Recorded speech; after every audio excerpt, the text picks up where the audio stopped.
Any further issues concerning the jury instructions that need to be addressed?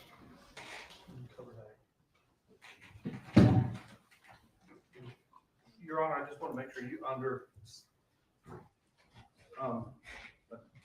subsection which says the defendant is guilty of conspiracy to commit, you did add first degree murder there. The verdicts will read: count one, we the jury find as follows as to count one of the indictment. First degree murder, the defendant is guilty of first degree murder. The defendant is not guilty as to count one.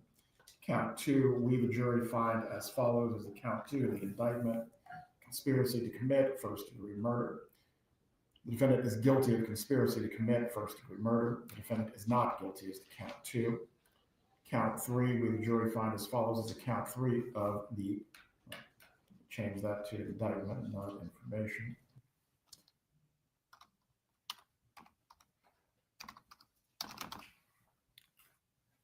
Count three of the indictment, the defendant is guilty of solicitation to commit first degree murder. The defendant is not guilty as to count three. Yes, sir. Any further issues to raise concerning the jury instructions? No, sir. None on that, Your Honor. Any other issues to raise? I'd like to renew our motion for judgment of acquittal, same arguments, as well as all previous motions or objections. Very well. As to the renewed motion for judgment of acquittal, the court has the same ruling in taking the evidence introduced throughout the trial in the light most favorable to the state. The state has met its burden to present all three counts to the jury. As to any review on this matter, the issue is preserved. Thank you. And the last issue, Your Honor, we had discussions yesterday concerning a corrections officer at the Yaphank Detention Center. We were able to get her served. Our investigator was able to, an investigator was able to track her down. Ms. Kessler, my paralegal, spoke with her afterwards. The information that she provided is our position that anything Officer Franklin would have to offer is not admissible. And that is why we did not seek to call her prior to arresting. Well, parties can briefly approach.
Before we bring the jurors in, we will have a brief break to allow the parties to get set any demonstratives and presentations that they will need for closing arguments.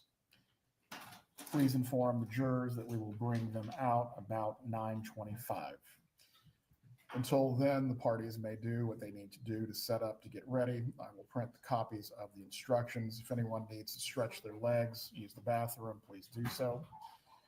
As to all observers for the closing arguments today, and this is very important, once again, you are not to make any gestures. You're not to make any facial movements. You're not to any way indicate to the jurors that you agree or disagree with what is being argued or what is being said. Phones need to be put away and placed on silent or turned off. Does anyone have any questions?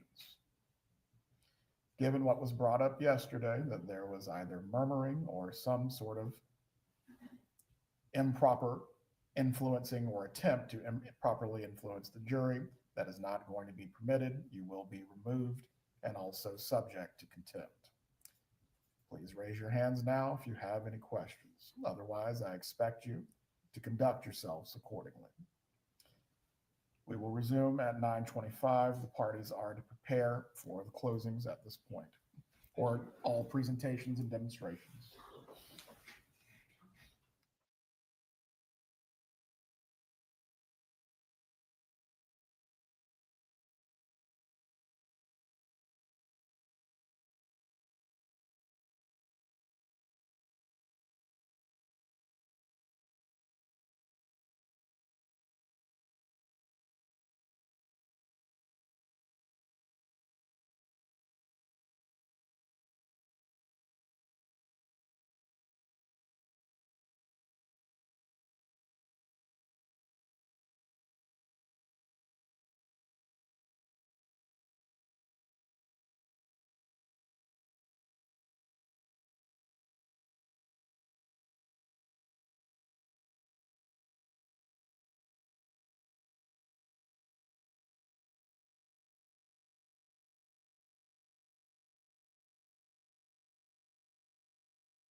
Oh, very quickly, yes.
All right, jury entering courtroom.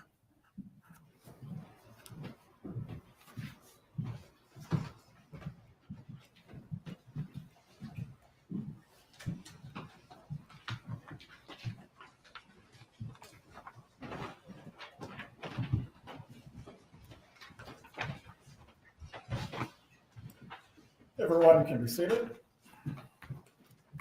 Good morning, members of the jury. Good morning. Before we get started with the instructions on the law and the closing arguments by the attorneys, I will have a stipulation to read to you. When the parties agree that certain facts are true, that is called a stipulation of fact. You must accept stipulated facts as having been proven. However, the significance of these facts, as with all facts, is for you to decide. In this case, the stipulated fact that you must accept as true is that Patricia Byrd was not listed by the current or previous defense counsel as a potential witness in this case. Does each juror have a copy of the jury instructions in their seats? Please raise your hands. For the record, each juror has been provided with a copy of the instructions. I'm going to read these instructions out loud to you. You may follow along by reading as I read them out loud, or you may listen. The important thing is that you pay careful attention to the instruction on the law. Members of the jury, I thank you for your attention during this trial. Please pay attention to the instructions I am about to give you. Donna Adelson, the defendant in this case, has been accused of first-degree murder, conspiracy to commit first-degree murder, and solicitation to commit first-degree murder. Donna Adelson is accused of first-degree murder in count 1 of the indictment. If you find Daniel Markell was killed by Donna Adelson, you must then consider the circumstances surrounding the killing and deciding if the killing was first-degree murder. I now instruct you on the circumstances that must be proved before Donna Adelson may be found guilty of first-degree murder. Count 1. To prove the crime of first-degree premeditated murder, the state must prove the following 3 elements beyond a reasonable doubt. Element 1, Daniel Markell is dead. Element 2, the death was caused by the criminal act of Donna Adelson. Element 3, there was a premeditated killing of Daniel Markell. An act includes a series of related actions arising from and performed pursuant to a single design or purpose. Killing with premeditation is killing after consciously deciding to do so. The decision must be present in the mind at the time of the killing. The law does not fix the exact period of time that must pass between the formation of the premeditated intent to kill and the killing. The period of time must be long enough to allow reflection by the defendant. The premeditated intent to kill must be formed before the killing. The question of premeditation is a question of fact to be determined by you from the evidence. It will be sufficient proof of premeditation if the circumstances of the killing and the conduct of the accused convince you beyond a reasonable doubt of the existence of premeditation at the time of the killing. Count 2. To prove the crime of criminal conspiracy, the state must prove the following 2 elements beyond a reasonable doubt. Element 1. The intent of Donna Adelson was that the offense of first-degree murder would be committed. Element 2. In order to carry out the intent, Donna Adelson agreed, conspired, combined, or confederated with Charles Adelson or Catherine McBanois or other persons to cause first-degree murder to be committed either by them or one of them or by some other person. It is not necessary that the agreement, conspiracy, combination, or confederation to commit first-degree murder be expressed in any particular words or that words pass between the conspirators. It is not necessary that the defendant do any act in furtherance of the offense conspired. Count 3. To prove the crime of criminal solicitation, the state must prove the following 2 elements beyond a reasonable doubt. Element 1. Donna Adelson solicited Charles Adelson or Catherine McBanois or other persons to commit first-degree murder. Element 2. During the solicitation, Donna Adelson commanded, encouraged, hired, or requested Charles Adelson or Catherine McBanois or other persons to engage in specific conduct which would constitute the commission of first-degree murder. It is not necessary that the defendant do any act in furtherance of the offense solicited.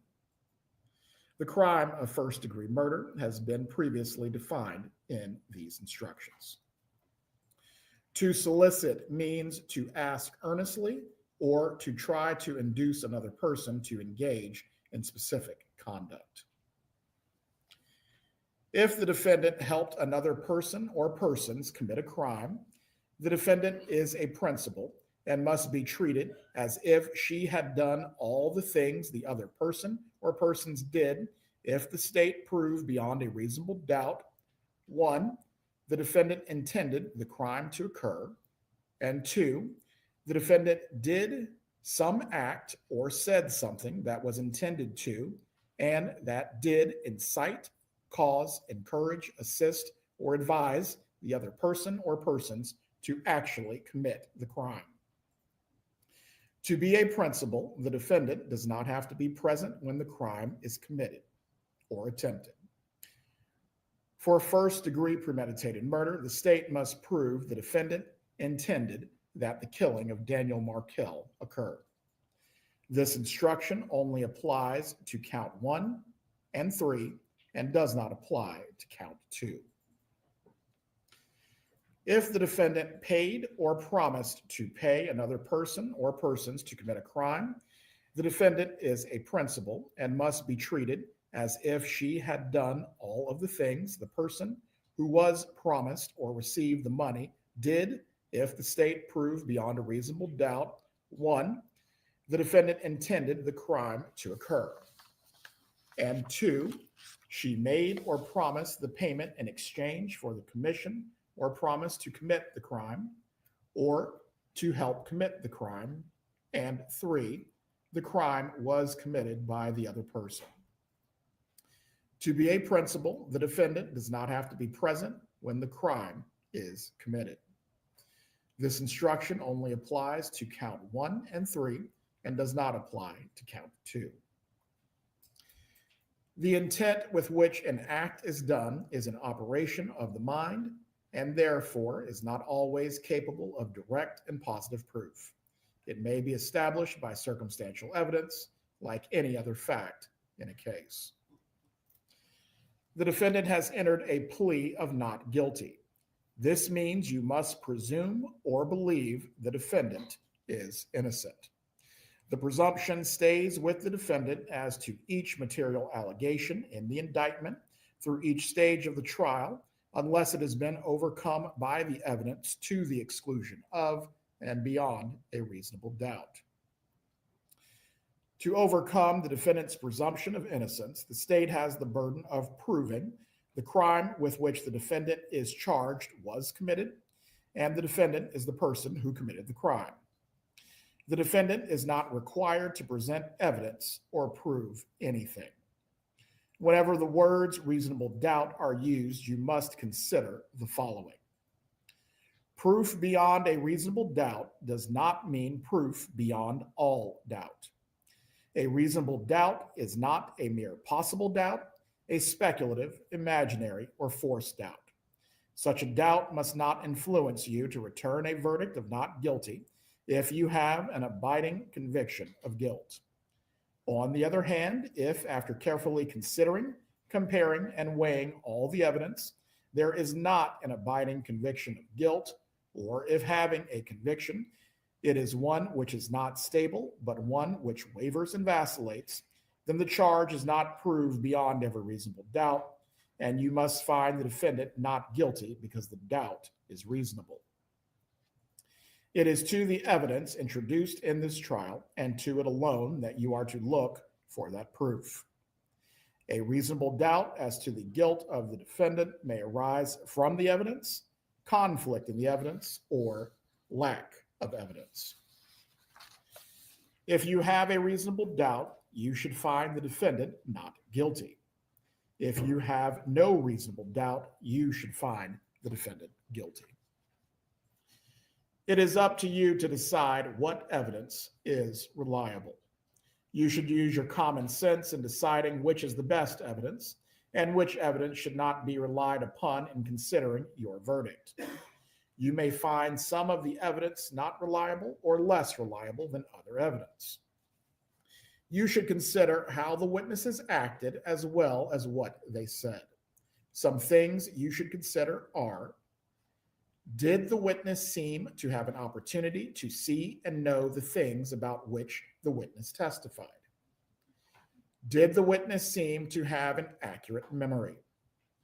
Was the witness honest and straightforward in answering the attorney's questions? Did the witness have some interest in how the case should be decided? Does the witness's testimony agree with the other testimony and other evidence in the case? Has the witness been offered or received any money, preferred treatment, or other benefit in order to get the witness to testify? Had any pressure or threat been used against the witness that affected the truth of the witness's testimony?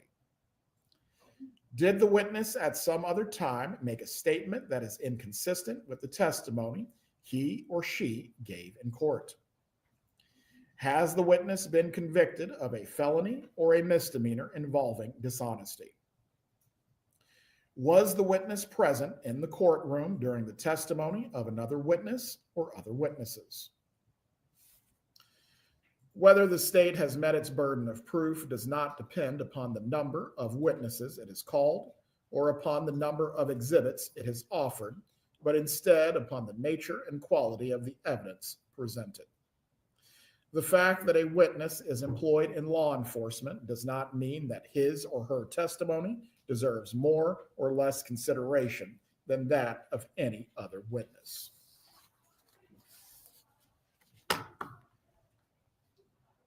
Check on what's happening in the hallway. Expert witnesses are like other witnesses with one exception. The law permits an expert witness to give his or her opinion. However, an expert's opinion is reliable only when given on a subject about which you believe him or her to be an expert. Like other witnesses, you may believe or disbelieve all or any part of an expert's testimony. You must consider the testimony of some witnesses with more caution than others. For example, a witness who claims to have helped the defendant commit a crime or hopes to gain more favorable treatment in his or her own case may have a reason to make a false statement in order to strike a good bargain with the state. This is particularly true when there is no other evidence tending to agree with what the witness says about the defendant. So while a witness of that kind may be entirely truthful when testifying, you should consider her testimony with more caution than the testimony of other witnesses. However, if the testimony of such a witness convinces you beyond a reasonable doubt of the defendant's guilt or the other evidence in the case does so, then you should find the defendant guilty. It is entirely proper for a lawyer to talk to a witness about what testimony the witness would give if called to the courtroom. The witness should not be discredited by talking to a lawyer about his or her testimony. You may rely upon your own conclusion about the credibility of any witness. A juror may believe or disbelieve all or any part of the evidence or the testimony of any witness. The Constitution requires the state to prove its accusations against the defendant. It is not necessary for the defendant to disprove anything, nor is the defendant required to prove her innocence. It is up to the state to prove the defendant's guilt by evidence. The defendant exercised a fundamental right by choosing not to be a witness in this case. You must not view this as an admission of guilt or be influenced in any way by her decision. No juror should ever be concerned that the defendant did or did not take the witness stand to give testimony in the case. There are some general rules that apply to your discussion. You must follow these rules in order to return a lawful verdict. Number 1, you must follow the law as it is set out in these instructions. If you fail to follow the law, your verdict will be a miscarriage of justice. There is no reason for failing to follow the law in this case. All of us are depending upon you to make a wise and legal decision in this matter. Number 2, This case must be decided only upon the evidence that you have heard from the testimony of the witnesses and have seen in the form of the exhibits and evidence and these instructions. Number 3, this case must not be decided for or against anyone because you feel sorry for anyone or are angry at anyone. Number 4, remember, the lawyers are not on trial. Your feelings about them should not influence your decision in this case. Number 5, your duty is to determine if the defendant has been proven guilty or not in accord with the law. It is the judge's job to determine a proper sentence if the defendant is found guilty.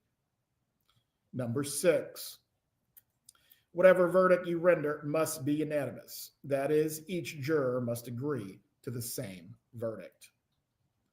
Number 7, your verdict should not be influenced by feelings of prejudice, bias, or sympathy. Your verdict must be based on the evidence and on the law contained in these instructions. Deciding a verdict is exclusively your job. I cannot participate in that decision in any way. Please disregard anything I may have said or done that made you think I preferred one verdict over another. A separate crime is charged in each count of the indictment, and although they have been tried together, each crime and the evidence applicable to it must be considered separately and a separate verdict returned as to each. A finding of guilty or not guilty as to one crime must not affect your verdict as to the other crimes charged. You may find the defendant guilty as charged or guilty of such lesser included crimes as the evidence may justify, or not guilty. If you return a verdict of guilty, it should be for the highest offense on the verdict form that has been proven beyond a reasonable doubt. If you find that no offense has been proven beyond a reasonable doubt, then of course your verdict must be not guilty. The verdict must be unanimous, that is, all of you must agree to the same verdict. Only one verdict may be returned as to the crime charged. The verdict must be in writing, and for your convenience, the necessary verdict form has been prepared for you. It is as follows.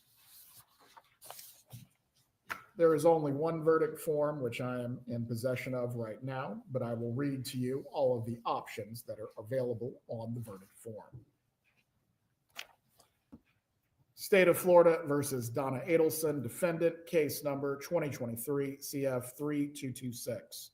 Verdict, count 1. We, the jury, find as follows as to count 1 of the indictment, first-degree murder. Check only one letter choice as to this count. Letter option A. The defendant is guilty of first-degree murder. Letter option B. The defendant is not guilty as to count 1. Count 2. We, the jury, find as follows as to count 2 of the indictment, conspiracy to commit first-degree murder. Check only one letter choice as to this count. Letter option A. The defendant is guilty of conspiracy to commit first-degree murder. Letter option B. The defendant is not guilty as to count 2. Count 3. We, the jury, find as follows as the count 3 of the indictment, solicitation to commit first-degree murder. Check only one letter choice as to this count. Letter option A. The defendant is guilty of solicitation to commit first-degree murder. Letter option B. The defendant is not guilty as to count 3. And then the verdict form is to be signed and dated by the individual who will serve as the foreperson.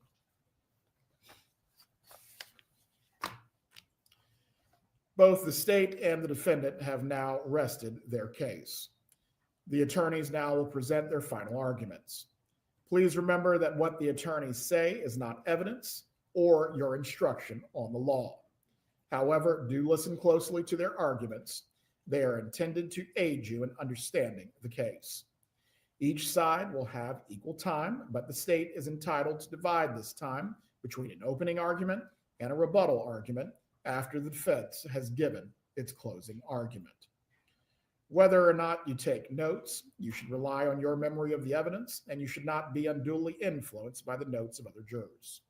Notes are not entitled to any greater weight than each juror's memory of the evidence. Is the state prepared to proceed with its closing argument? Yes, Your Honor. May it please the court. Counsel.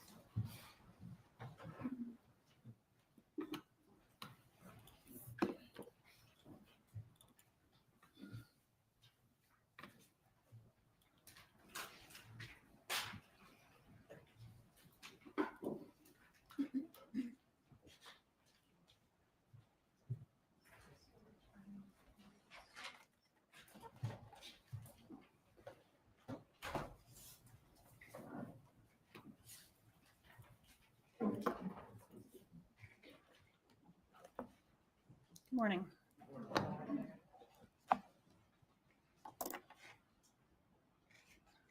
Well, this is Dan Markell. He's the victim in this case. A son, a brother, a colleague, a mentor, a professor, a friend, but most of all, a father, an Abba, a dad. A dedicated and loving father whose downfall was brought about by the fact that his number one priority was maximizing his time with those little boys in the wake of a bitter divorce from their mother. Defense called witnesses to come in here and give you an expert opinion that his divorce and the subsequent litigation was not contentious. Not contentious to whom? It was contentious to Dan Markell. It was contentious to Wendy Adelson. And it was contentious to this defendant. And then after telling you what a great guy Dan Markell was in opening statements, they called witnesses to tell you what a pain in the butt he was.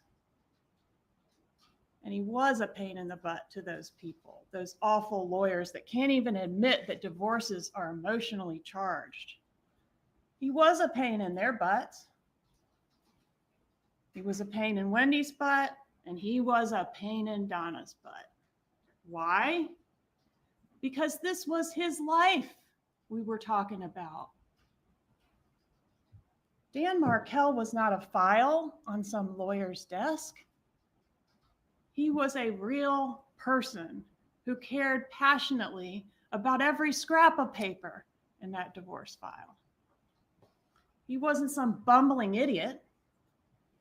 He was a Harvard-educated law professor.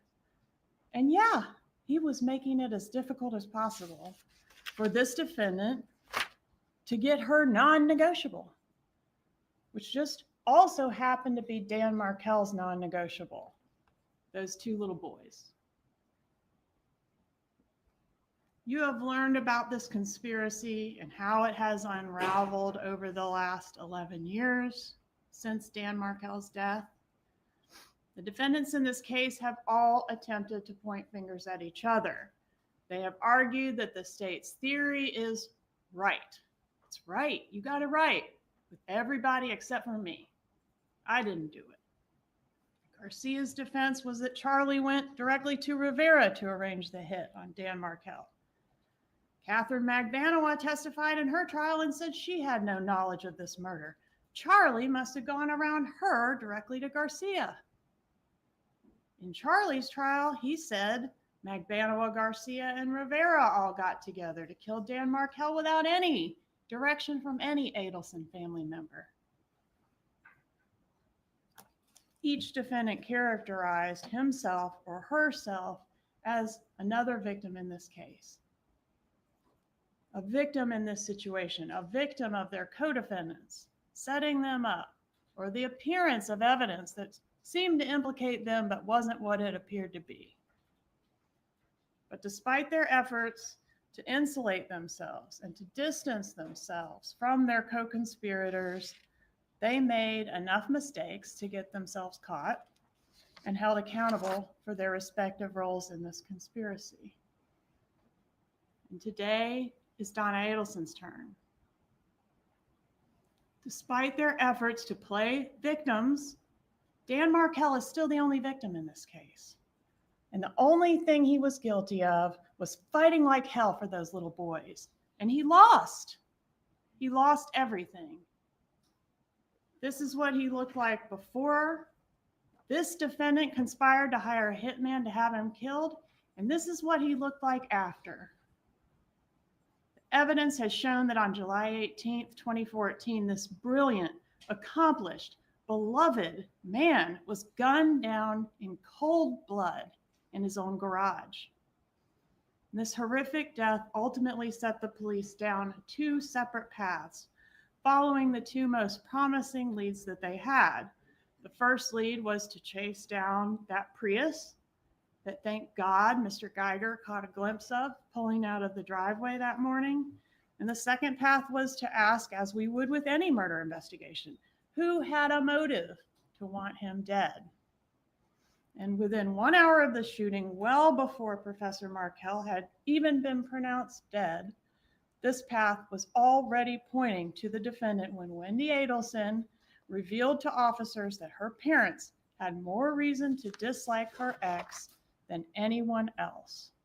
And what offense had Mr. Markel committed against Donna Adelson and her family, refusing to let his children be taken away from him? Objecting to her telling his kids that he's stupid? The evidence has shown that Donna Adelson was all about psychological warfare, and when all else failed, she was willing to do whatever it took to accomplish her non-negotiable, to get a win. In order for you to render a verdict of guilty, the state must prove to you beyond a reasonable doubt that these crimes were committed and that this defendant is the person who committed the crimes, or in this case, one of the persons who committed the crimes. It is undisputed that these crimes were committed. This was a first-degree murder. No doubt about that.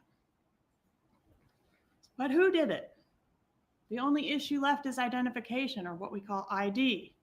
The defense told you in openings, motive doesn't really matter. Don't pay attention to all the motive. Don't pay attention to all the emails. But motive can be compelling proof of who done it. Identification. And thus, critical to your determination of the defendant as one of the persons that committed this crime. Despite some of the testimony that you heard, it is clear that the divorce between Wendy and Dan was contentious.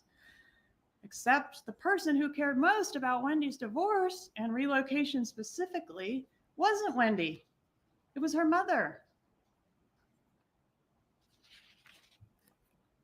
Charlie Adelson solicited Catherine McBanowa to kill Dan Markel, but why? Who solicited Charlie? Because Charlie didn't care about the Adelson family getting a win against Dan Markel. He didn't care about relocation. He didn't care about Wendy's divorce. He cared about go-karts and jet skis and pretty girls. But he also cared about getting things done for the number one woman in his life, and that was his mother. She managed Charlie's life for him, and in return, he solved problems for her. That pattern is seen throughout this case. He talks to Wendy on the defendant's behalf to get her to pull the plug on the Tallahassee house, to date Dave and invite him to Mother's Day, to pursue a medical malpractice job, even though that's not even her area of the law, and on and on and on. She micromanaged Wendy's life. Charlie knows how to manage Wendy in a way that Donna can't, or knows how to talk to her in a way that Donna can't. And Wendy needs their help, right? Because according to them, she doesn't even have enough of a brain in her head to run her own life without their help. Donna decides what's best for everyone, and if she runs into any problems making that happen, Charlie is her go-to guy to get it done. He is the problem solver. And what was the biggest problem that Donna Adelson had in 2014? Dan Markel. Wendy filed her petition for divorce on September 10th of 2012, and the defendant was right in the middle of it. In the fall of 2012, the defendant told her son, Rob Adelson, that she had been in Tallahassee for several months, renting a new place for Wendy. She used her own maiden name to do that, to disguise the identity of who was renting it, arranging for movers, moving money around, and getting things set up for Wendy to leave Dan. Then Wendy calls Dan Markell and delivers the news that she's leaving him. How does she do it? She tells him she and the boys are moving out of the marital home, and the defendant gleefully, that was Rob's word, reported to Rob, her son, that she and Wendy strategically planned to deliver that news to Mr. Markell so that he would get this bomb dropped on him right as he's about to take the stage to deliver this lecture. According to Mr. Markell, in one of his filings, quote, while the husband was away on a short business trip, the wife left the husband in the marital home, taking with her the children's furniture, clothing, toys, and whatever assets, both marital and non-marital, she desired. The evidence has shown that from the start, this defendant was very involved in managing Wendy's divorce. In October of 2012, defendant writes an email entitled, "Things to discuss at your mediation to make sure you have in writing for a settlement," in which she refers to Wendy as a hostage and a prisoner in Tallahassee. That's what she believed. The email also includes the suggestion that Wendy pursue a restraining order against Dan Markell, that Wendy should go for 100% full custody of those two kids and relocation, and the threat of this conversion to Christianity. Quote, if he leaves you in Tallahassee, the children will not be attending Hebrew day school. That's not a threat, just a warning. A warning that her friend, Miss Cunningham, on the stand dismissed. Oh, that was just a foolish thing to say, right? But the characterization of these threats as, just something that was a one-off heat of passion thing has been completely destroyed by the evidence in this case, because she repeats it. She plans it with a lot of specificity. Wendy even admitted that her mom was serious about planning a baptism for these kids to change their religion as a ruse to try to strong-arm Dan Markell into giving up those kids. This is an example of the defendant operating with the emotional subterfuge as described by her daughter, Wendy Adelson. Also remember how her son, Rob, described her. She has rigid and fixed ideas of what she wants. And as long as you comply, things are fine. But when you don't comply, things are not fine. Wendy even admitted that if Dan had relented and moved to South Florida, or at least allowed her to move there, they might have co-parented happily ever after. But Dan did not comply, so things were definitely not fine. The defendant ends this email with, quote, we will help you in any way possible for you to come here. In October, this defendant drafted language for Wendy's petition to relocate, including allegations that Wendy had been upset about having to live in Tallahassee since 2005, and a mention of putting the boys in a Christian school and on a non-kosher diet. Again, that's not a threat, just a reality. And the suggestion that the boys live in South Florida with Wendy and Dan just fly back and forth to see his kids. He can just come see them every other weekend by airplane. Doesn't that sound like an amicable, equal time sharing that the lawyers for the defense described was going on here? Wendy's lawyer says she had no knowledge of Wendy's mom being involved in her divorce, but the evidence shows she absolutely was. Wendy sends the proposed petition for relocation from her lawyer to the defendant with a note that says, here it is, let's edit. And the defendant responds the next day with detailed feedback, including an argument that Dan Markell is incapable of taking care of his own children and that Wendy should seek 100% custody. Arguments which Wendy forwarded to her lawyer as her own. And upon receiving the lawyer's answer, she sends the lawyer's answer back to the defendant. That's in evidence. Defendant's thoughts about Wendy's earning potential and her work environment in Tallahassee. Arguments about she'd be better off with this other job that's higher paying in Miami. And defendant says she's been living in Tallahassee, that she, the defendant, has been living in Tallahassee since the petition was filed to help Wendy with the boys. In January of 2013, the defendant advises Wendy on her amended petition to relocate. And this is where the argument is raised about the job as a major bargaining chip in the divorce. The defendant writes here that Dan needs to know that there's no way in hell Wendy is going to stay at FSU.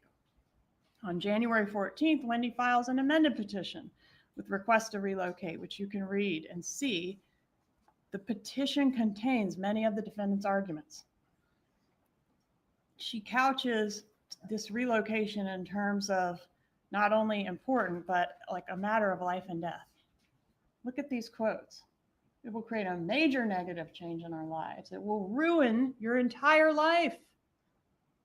The rest of all our lives, mine, Dad's, and even Charlie's, will be affected by how well she can perform and act before July 31st to try to get this relocation thing turned around. Donna has even started pre-screening men for Wendy to date in the Miami area. In February, Dan files his response to Wendy's motion to relocate, alleging Wendy took his stuff when she left. The sole reason for relocation is to be close to her mother and family in South Florida, and that contrary to what Wendy put in her pleading, he was not seeking to leave FSU. He wasn't trying to move. Wendy failed to comply with their Skype agreement, that Wendy exhibited deceitful behavior, made false statements, showed a lack of integrity, and had unclean hands. Those are some pretty nasty words. Maybe not the worst thing that the defense experts ever seen, but pretty nasty. Dan Markel requests sole decision-making authority for these kids regarding education, medical, and religious matters. The defense lawyer witnesses said, oh, that was never going to work. Maybe that's true. But these were concerns that Dan Markel took seriously. There's tons of discussions in evidence in these binders before you, in the pleadings and in the emails, about Dan Markel's desire to raise these boys in accordance with his faith and his concerns that his wishes were going to go right out the window as soon as the boys went over to be with Wendy or her mother. And defendant took this matter seriously too.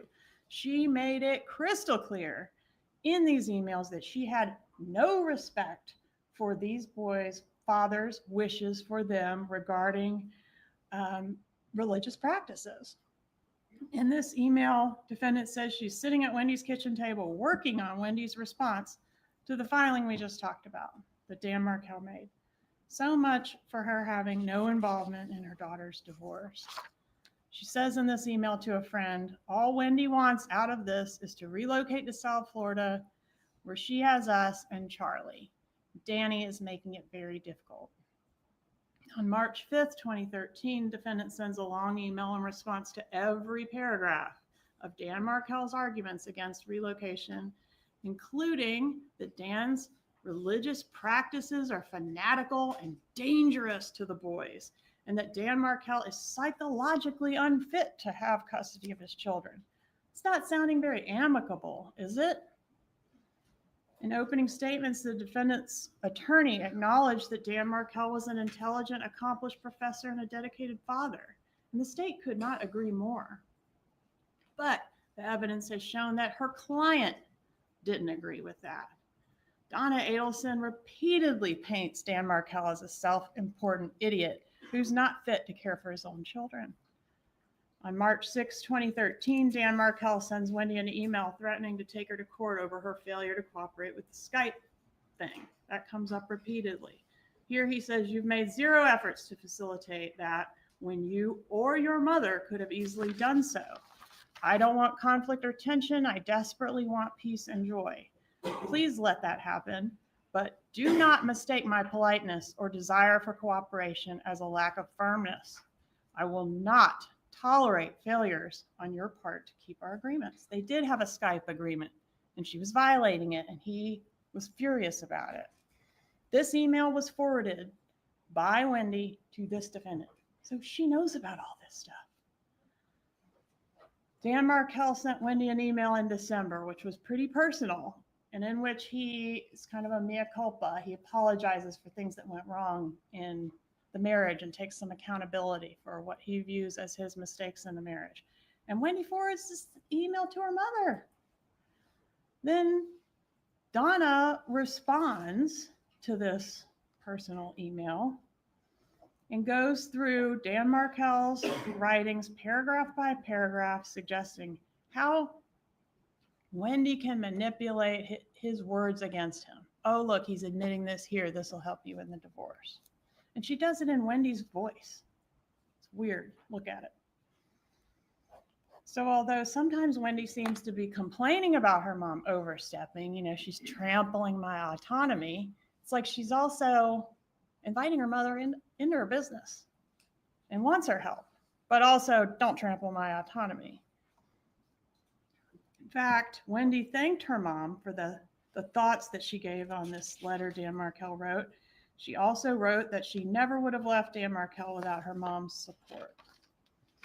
In May of 2013, the defendant refers to one of Dan Markel's responses as a, quote, 23-page rant.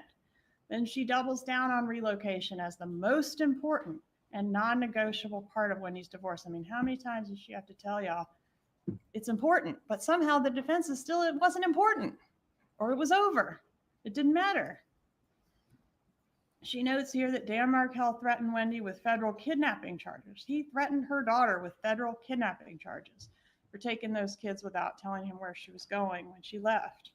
The defendant signs off, "I'm too angry to write anymore."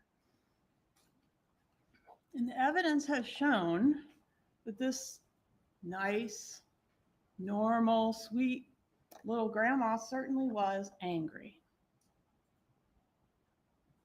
To support the argument that Wendy should be able to relocate because Dan was always traveling on work trips, the defendant sends Wendy this email, and it contains every date, like the date ranges that Dan Markel has been out of town traveling for work since the birth of their first child. That's 4 years.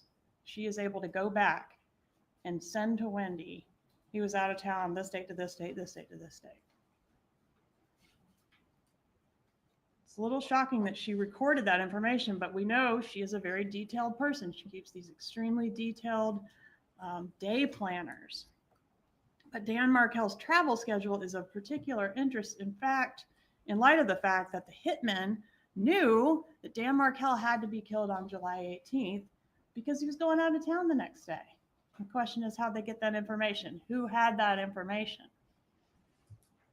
Then the next day, Dan Markel files a memo of law asking for the attorney's fees and saying that, quote, if costs are not awarded, then the wife and her affluent parents who are bankrolling the wife's litigation so they can enjoy closer access to the grandchildren will persist in vexatious and groundless litigation.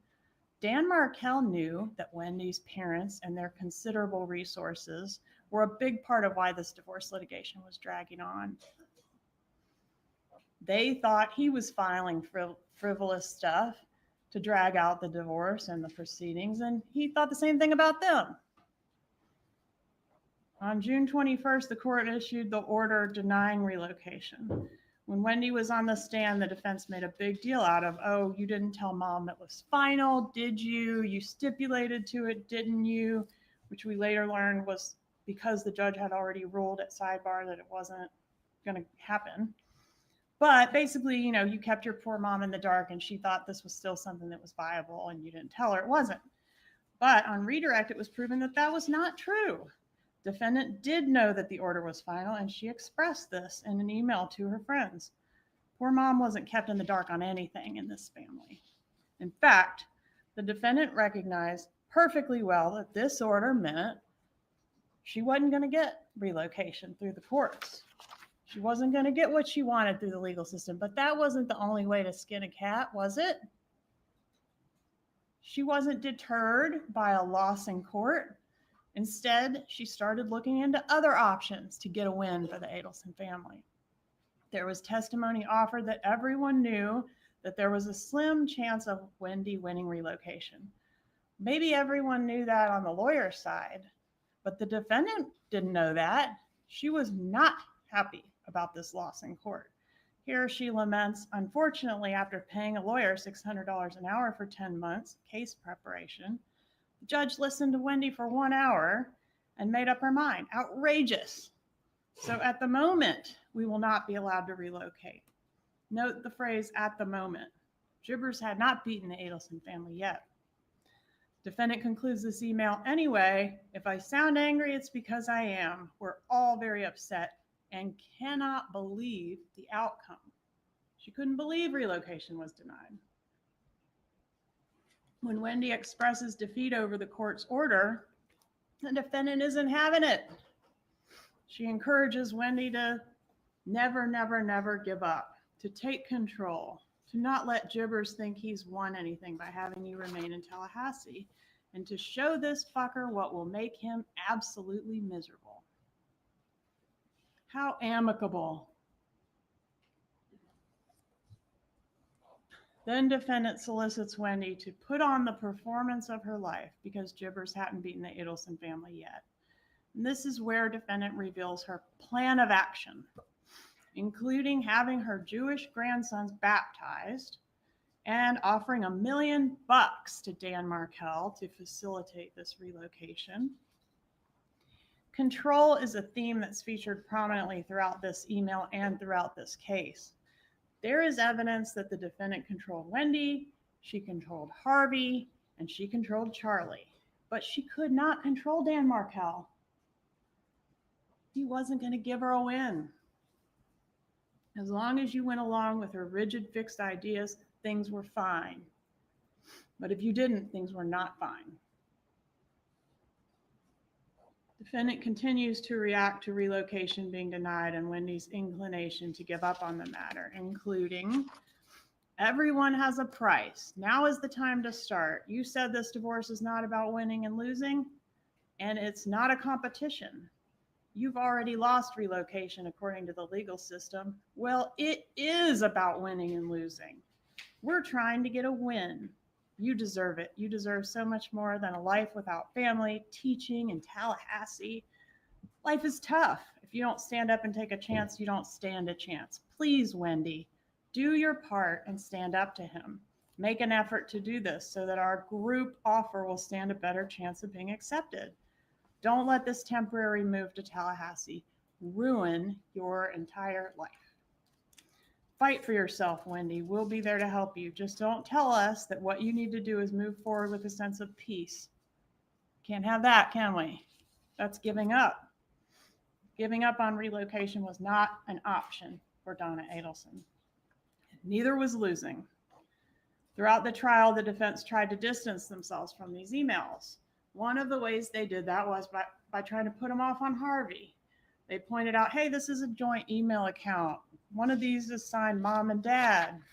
And there's a few that are signed mom and dad, but it's clear that the defendant is the author of these emails and that she's the one driving the bus on this relocation effort. And during the presentation, we highlight all the dad and I language, all the indications in there that Donna is the author as opposed to Harvey being the author. According to her own daughter, Wendy, she's the dominant force in that household. And according to her son, Rob, she is a controlling person as opposed to the more passive, go with the flow type of personality that the dad, Harvey, has. In opening, the defense attorney told you that this defendant was a normal person, and you don't have to decide she's not a normal person. You're the judge of the facts, right? Was a crime committed? Is this the person that committed the crime? But in this email, she suggests that dressing her Jewish grandchildren up in Hitler youth uniforms would be acceptable. That would accomplish her goals. The ends justify the means for her, people. That is illustrated here, and it sums up this entire case. The defendant wanted this done because that was the only way left to get a win. If he had submitted, if he'd let her take those kids, he'd be alive. If he'd moved to South Florida himself, he'd be alive. But he would not submit. She could not get that win. He was a huge problem, and she made it Charlie's problem.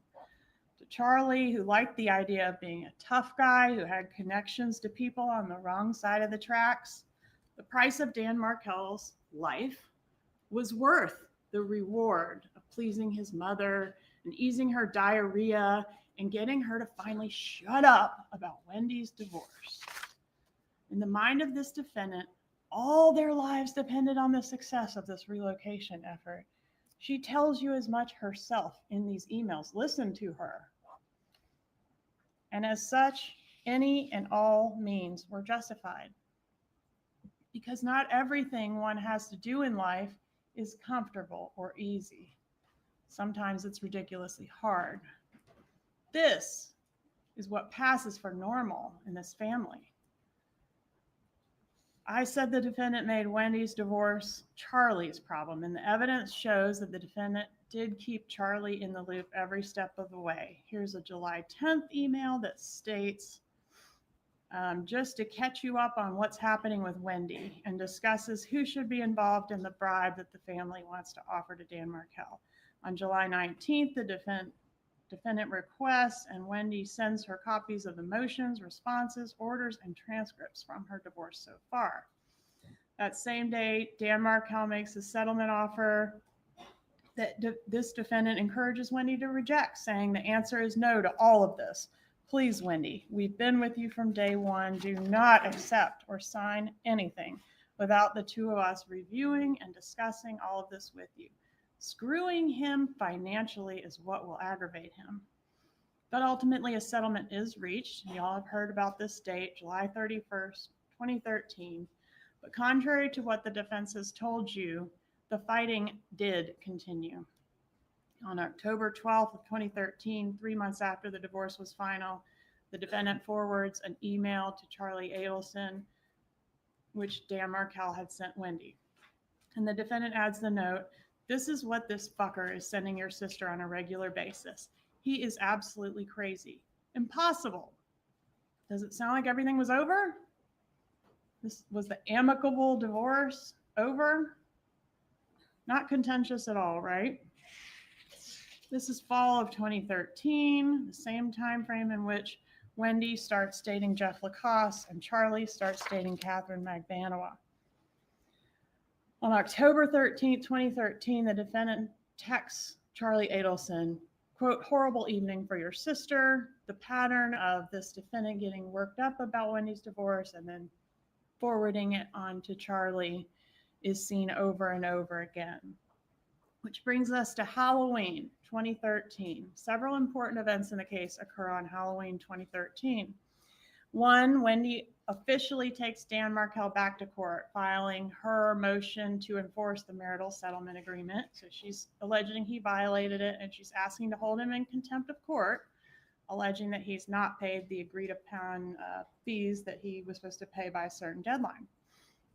Wendy backs out of the contract that she had signed to buy a house in Tallahassee on Halloween 2013. Charlie later brags to the defendant that he talked Wendy out of buying the house, and the defendant calls him a miracle worker for having convinced Wendy not to buy the house in Tallahassee. Also, Charlie meets up with Catherine Magbanowa on Lincoln Road on Halloween 2013, the same day Wendy pulled the plug on the house, and broaches the subject with her for the first time of, "Hey, do you know anybody that I could hire to harm someone?" And she did. Charlie sends this picture of himself and Catherine Magbanowa together to Wendy that night, October 31st, 2013. First night, he solicited Catherine Magbanowa to be a part of a murder, or a part of what would become a murder. Mid-November, Jeff Lacoste meets the defendant for the first time. Remember Jeff? He was Wendy's boyfriend that testified. He said he would meet her 6 to 7 other times in addition to that first time during the course of his relationship with Wendy. Sometimes just in passing, picking Wendy up for a date. Other times more substantially, including taking the boys to the circus. And that becomes maybe important later. Meanwhile, the fighting continues into December. We're in December of 2013 by now. On December 16th, Dan Markel emails Wendy and the parenting coordinator that was assigned to help them try to navigate these issues about the defendant, Donna Adelson, disparaging him to his kids. In this email, he introduces what he calls a major issue. The headline on this concern is not buried, guys. Like he says, I'm introducing a major issue. He very plainly gives a preview of the grandma motion, which will ultimately be filed in March of the next year. And here he says that on November 8th, one of the boys announced at a Markel family dinner that grandma, referring to this defendant, says you're stupid. Grandma says you're stupid. Then the following Monday, on November 11th, when Dan Markel was buckling the boys in at the park, they both tell him that grandma says you're stupid. When asked why, they say because you're trying to take her sunshines away from her. When asked who are her sunshines, the boys answer they are her sunshines. Then again on November 30th, while playing with the older child, that child repeated the statements to Dan Markel, grandma says you're stupid. And again, when asked why, the child repeated that the defendant said that Dan Markel was stupid because he was trying to take grandma's sunshines away from her. Markel implores Wendy to address the situation as he would like to avoid a hearing in which his kids are going to be primary witnesses against their grandmother. He assures her that he will, though, if necessary, seek judicial relief that prevents contact between the children and their grandmother. This lawyer that testified said, oh, that wasn't going to work. Well, he didn't think so. Oh, well, that's no big deal. I've seen much worse than that in my career. Well, yeah, Dan Markel hadn't seen much worse than that. Dan Markel had a big problem with grandma saying he was stupid, and he wanted to take it up and address it with the judge if necessary. Dan Markel emphasizes that this is a matter he takes very seriously and says that the defendant's actions could lead to the termination of Wendy's parental rights. Is that true or not? Doesn't matter. He thought it was true. He threatened it. And those are fighting words. I'm going to terminate your parental rights. Wendy forwards the email to the defendant the next day, December 17th. And what's the response? Wow. That's a response we see from the defendant quite a bit. She's usually more verbose. That's true. But why is the defense working so hard to say that their client didn't see this email and didn't know about these allegations? I mean, isn't it clear that Wendy is sharing all the issues relating to her divorce with her mother? Wendy communicated with her mother on all these filings, and this one pertained directly to her mother. Of course they discussed it. Are you really to conclude that nobody was fighting anymore prior to Dan Markel's murder when the evidence leads you to conclude the exact opposite? This was a pressure cooker, and it was being turned up hotter and hotter with each passing day. Not only is this a situation that's escalating between the actual parties to the litigation, but now the defendant has moved from working behind the scenes, helping Wendy with the divorce, to actually being the subject of the pleadings that are before the court. There was supposed to be a hearing on that issue. One thing Dan Markel wrote in this email is, quote, I fear that the children's best interests are not being pursued so much as what grandma wants. If he only knew how legitimate that fear really was. Those weren't just some ugly, foul words thrown around in the heat of the moment, folks. They continued well past the finalization of the divorce. Here on January 10th, 2014, so now we're into the year where Dan Markel is killed. 6 months after the divorce is final, defendant says of Dan Markel, wow, is he on drugs? Is he also going to pay $70K plus the legal fees and interest that bastard owes you? So the bad blood is going strong here 6 months before the murder. And the divorce wasn't really final anyway, in the sense that we're continuing to have pleadings get filed back and forth. In February of 2014, Dan Markel emails Wendy threatening to file motions, exposing her for what he said was hiding assets, $200,000 worth of assets from the court, and giving false testimony under oath. And also to accuse her attorney of misconduct. Her lawyer witnesses say none of that's a big deal. None of that was going to be successful, but he thought it was going to be successful.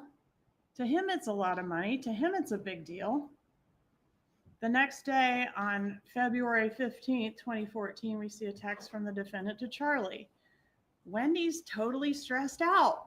Yesterday was a rough one. She will probably have to go through another depo. Outrageous.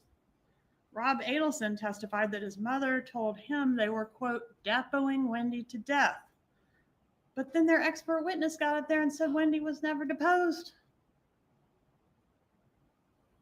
I guess they didn't provide her with that information or any of these emails or text messages post July 31st, because this thing was not over on July 31st.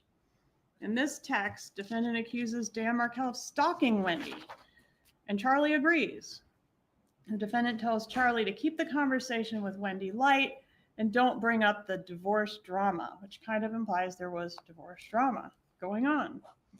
There's a sense in this email and elsewhere in the evidence that defendant and Charlie have to tiptoe around Wendy, like she's this damsel in distress that needs the two of them to step in and help her handle her business.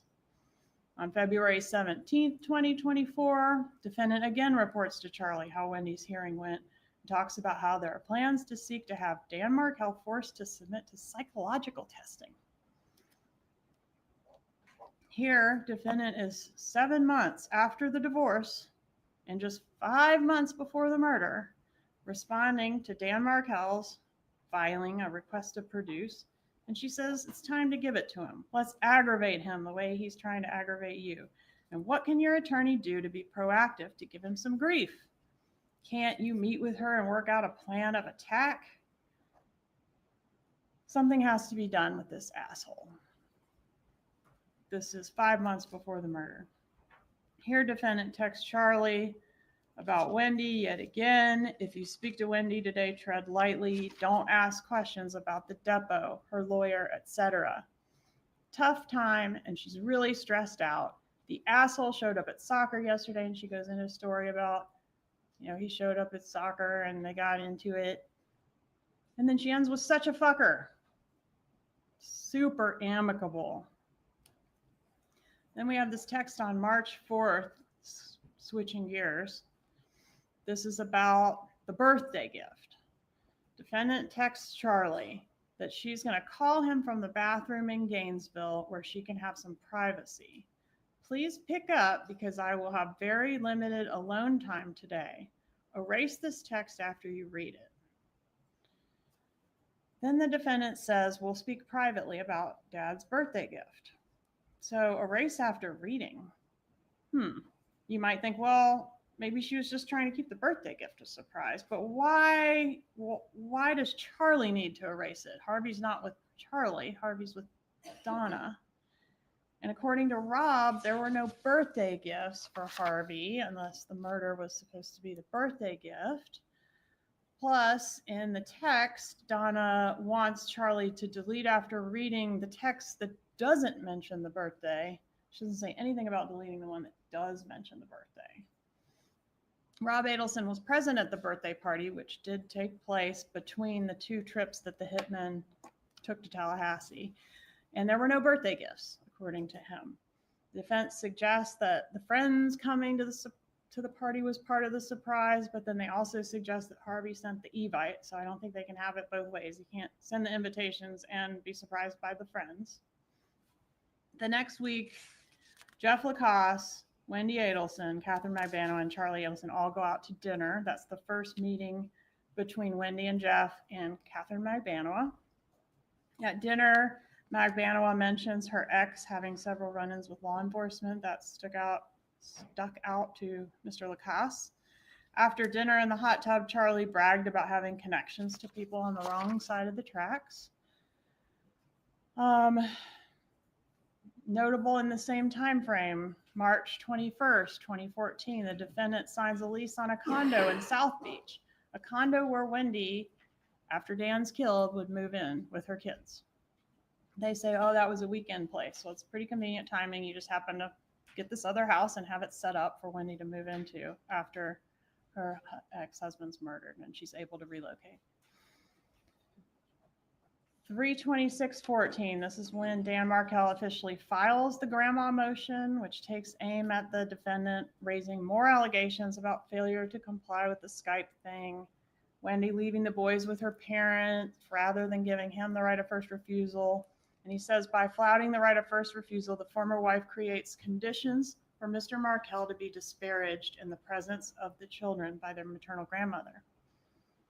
Dan Markel then alleges all the same allegations about the defendant disparaging him to the kids that he outlined in that previous email in December. Contrary to what the defense said in court, in his prayer for relief, the remedy Markel was seeking was to have the court order this defendant to have no contact with those boys unless she was supervised, because he didn't want her disparaging him to the boys, and because it was a violation of the right of first refusal, in his opinion, for Wendy to leave the boys all the time with her mom and not give him a chance to have them if Wendy wasn't going to keep them. How do you think Donna took this information? She refers to those kids as hers. She was the one sacrificing her time at the office to be up here in Tallahassee doing for those boys. She had invested so much of her own time in this fight against Dan Markel to try to get a win for the family. And after all that investment in those kids and all the money spent on the attorneys and all that time spent at the kitchen table working on those divorce filings, Donna Adelson was losing. The boys and Wendy were stuck in Tallahassee. Wendy wasn't working at the law firm in South Florida, raking in a bunch of money and dating some new guy that she pre-screened for her. And Grandma's sunshines weren't in South Florida. That's where they belonged. That's what was best for them. They had lost in court. Wendy wouldn't comply with Donna's plan of action, and Dan Markel apparently wouldn't take a bribe or be strong-armed to allow his kids to come to South Florida. But as it turns out, Jibbers still had not beaten the Adelson family, because there was still another option, the option of hiring the hitman. Charlie joked about hiring a hitman, but he had also been actively pursuing that option at least since Halloween of 2013. Over the last several months, Charlie had several conversations with Catherine Magbanua about this job, which started as a request to harm and then eventually revealed itself as a murder for hire. Recall that Magbanua said that often when she and Charlie would discuss the murder and the pressing need to get it done, he would emphasize to her that the toll that Wendy's situation was taking on his parents emotionally and physically, as they were stressed to the point of being physically ill. So he would often tell her that's the motive. That's why we need to get this done. It's stressing out my mom. On May 16th, 2014, 2 months before the murder, Wendy was added as a resident to that condo in South Florida. On May 30th, 2014, Donna sends Charlie the text, quote, "Horrible morning with Danny. Tough conversation with her." This text was sent less than 2 months before the murder. The drama is continuing. Everyone's still fighting. It's contentious. Prior to the June trip, Charlie had prepared an envelope containing the murder instructions. He told Catherine Magbanua that he used gloves when handling the paperwork inside, that he printed it not on any printer that can be connected to him, and that she was not to touch the contents of what was inside. She was to deliver the envelope to Sigfredo Garcia. She followed these instructions. In early June, she came back to Charlie asking for travel expenses for the hitman. She got a couple $100 to give them to rent a car to come up here. They came, well, let's back up just a little bit. They rented the car June 2nd, 2014. Magbanua drops Garcia off at the rental car place, and then Magbanua calls Charlie on the way home from the rental car place. And you saw the evidence of this in Sergeant Corbett's presentation. Charlie immediately calls Donna on the landline after hanging up with Magbanua. How do we know that he talked to his mother and not his dad, since it was the landline? Well, because a few minutes after that call, he talks to dad on his cell. So probably didn't talk to dad on the landline, and then a few minutes later talked to him on the cell. Garcia and Rivera travel to Tallahassee. This is June 4th, 2014. Rivera notes that Garcia is in possession of a piece of paper. Paper has a photo on it and some information. This information allowed them to locate and follow Dan Markel's vehicle, a black Honda Accord with the tag number 534YBM. Information that the defendant had written in her 2014 planner. Wendy and Jeff Lacoste have their coffee date, at which she cancels their planned trip to California on July 11th through the 17th. She offers no real explanation for why she's canceling, except to say that she's real worried about being able to pick up the boys on the 18th. The 18th, of course, ends up being the day that Dan Markel is killed. Later that night, Jeff Lacoste goes to Wendy's, and she's a nervous wreck. She won't tell him what's wrong, but her stomach's upset, and he goes and gets her Pepto-Bismol. The killers are in town when that happens. The hitmen spend a day and a half following Dan Markel around Tallahassee. Here they are near the park there by his residence. They scope out his residence, and although Rivera had already purchased the murder weapon, a revolver that he got on the streets for the express purpose of killing Dan Markel, they lost him, or he was with the kids, or for whatever reason, they did not get the job completed on the June trip. After the hitmen failed to get the job done, Charlie tells Donna on June 7th of 2014 that he's still working on Dad's birthday present. And she says, "I know you'll come through."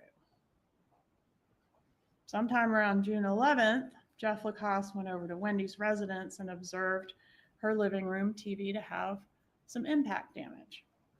This was the same TV that Charlie got Wendy as a divorce present because it was cheaper than hiring a hitman. The location and damage to the set did not appear consistent with something the kids could have caused, at least to Jeff. Note that this is over a month before the murder that Jeff observes this damage, so it was hung out there for a while. June 13th, the defendant has a note in her calendar to consider canceling Harvey's birthday party if that's what he wants to do. Now, this is between the June and July trips, that there's a note to herself to talk to Harvey about whether or not he wants to cancel the party. Rob Adelson testified that there was no illness or anything going on in the family that he knew of that would potentially result in the canceling of Dad's party. This note may be contemplating that if the murder had happened on the June trip, that Harvey might decide it's not appropriate to go through with the party and we need to cancel these invitations. Wendy took a photo with Catherine Magbanowa on the beach 2 days after that note to self in the planner. Here she is in front of the South Beach condo, pictured with Catherine Magbanowa. That photo was taken June 15th of 2014. Wendy sends Rob a text with a picture of her and Jeff Lacoste. This is June 28th of 2014. She includes a request to her brother Rob not to tell her parents about her relationship with Jeff. This suggestion of a secret boyfriend later prompted Rob to suggest Jeff as a potential suspect to the FBI, a secret boyfriend.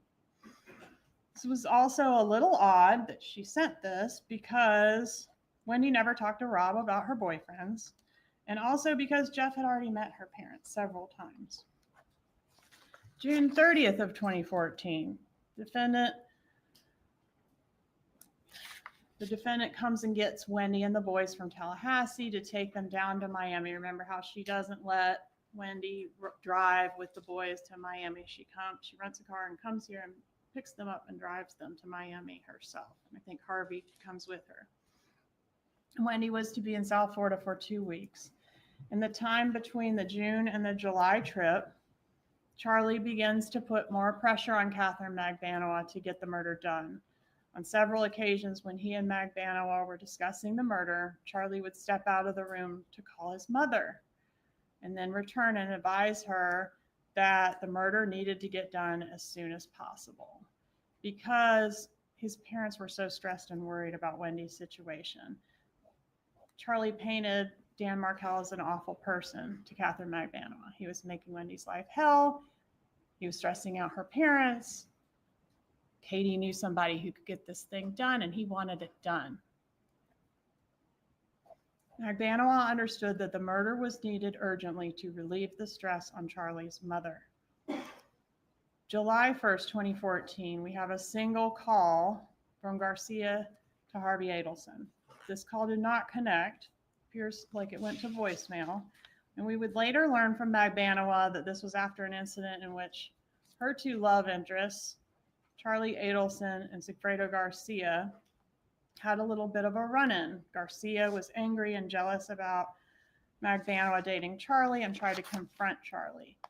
After this attempted confrontation, it's believed that Garcia was trying to call Charlie, but ended up getting Harvey.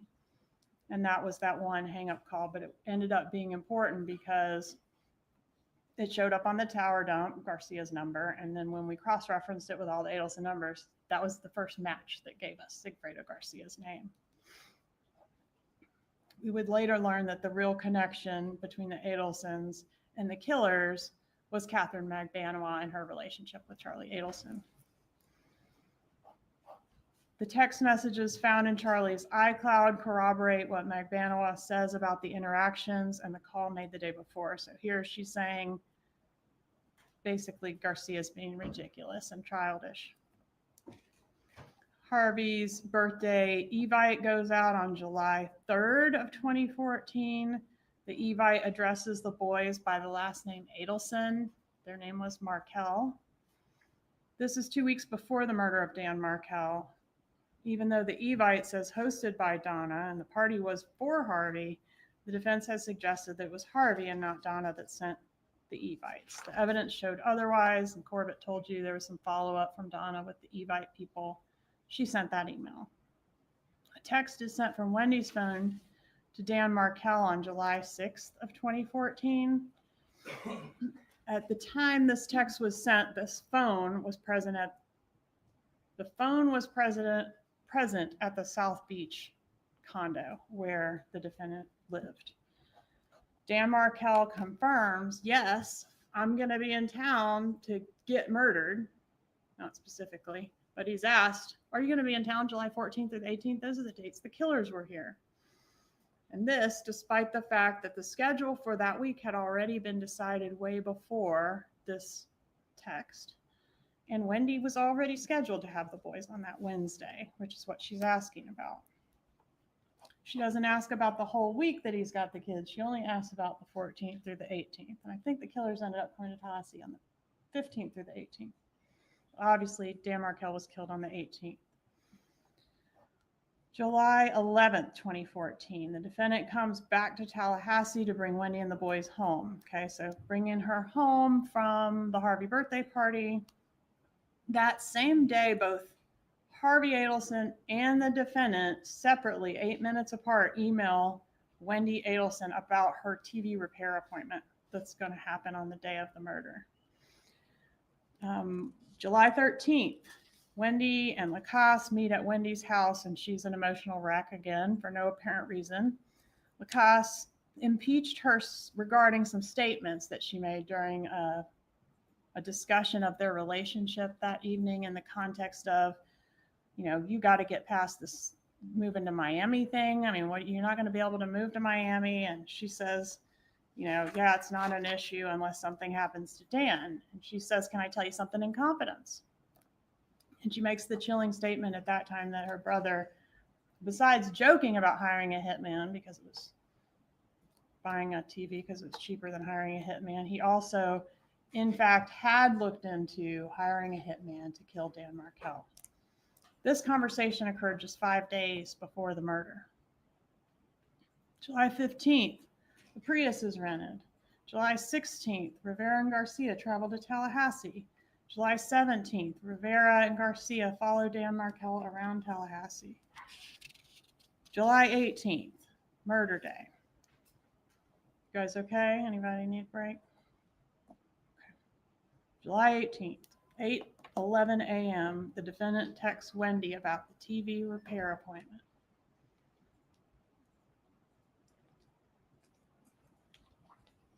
The TV repair appointment was planned for between 8 a.m. and noon that day. And she says, they are on their way over now to help you with the TV sets in your living room. In case she didn't know which TV set it was. This is the TV that Charlie bought as a divorce present because it's cheaper than hiring a hitman. Could it be a coincidence that this TV is also the alibi for Wendy on the day of the murder?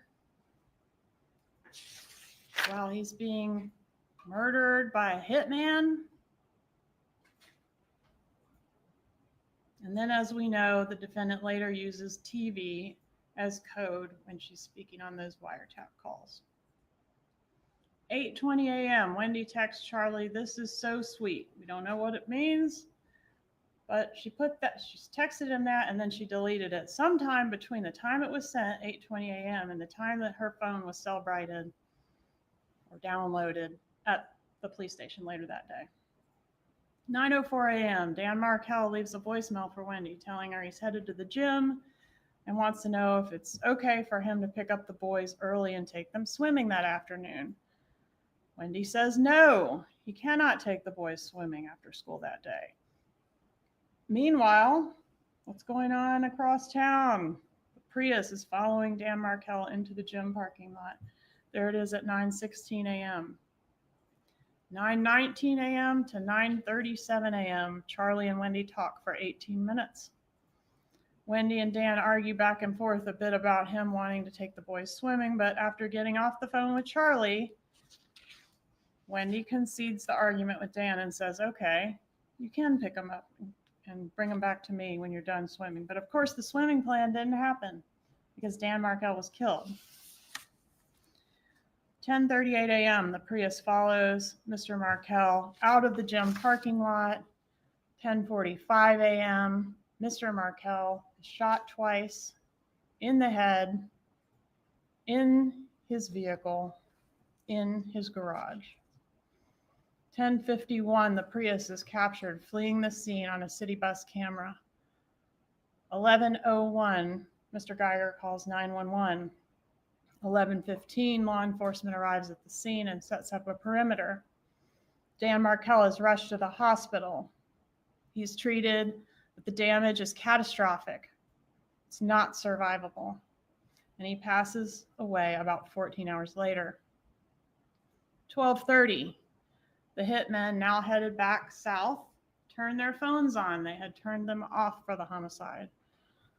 They turn them back on. The first phone call that either one of them makes is Sigfredo Garcia to Catherine Magbanowa. They want their money. Where is Magbanowa getting the money? From Charlie. 12:45. So while the killers are calling Magbanowa and heading south, Wendy goes out of her way to visit the crime scene, encounters a roadblock and crime scene tape. Per the officer at the roadblock, she would have been able to clearly see the police activity at her former residence. The residence where her children currently lived half the time and where they woke up that morning. Yet she abruptly turns around and leaves. She does not make contact with the officer to ask what's going on. She does not call the police to inquire. She does not call Dan Markel to say, are you okay? There's a bunch of cops at the house. She does not call the daycare to make sure her children arrive that morning and are okay. Instead, she proceeds to the ABC Liquors, purchases her bullet bourbon at 12:49. She's later approached by law enforcement at lunch and gives a law enforcement interview in which she says, my parents have more reason to dislike Danny than almost anyone else. This echoes Rob Adelson's testimony that his mother hated Dan Markel at the time of his murder.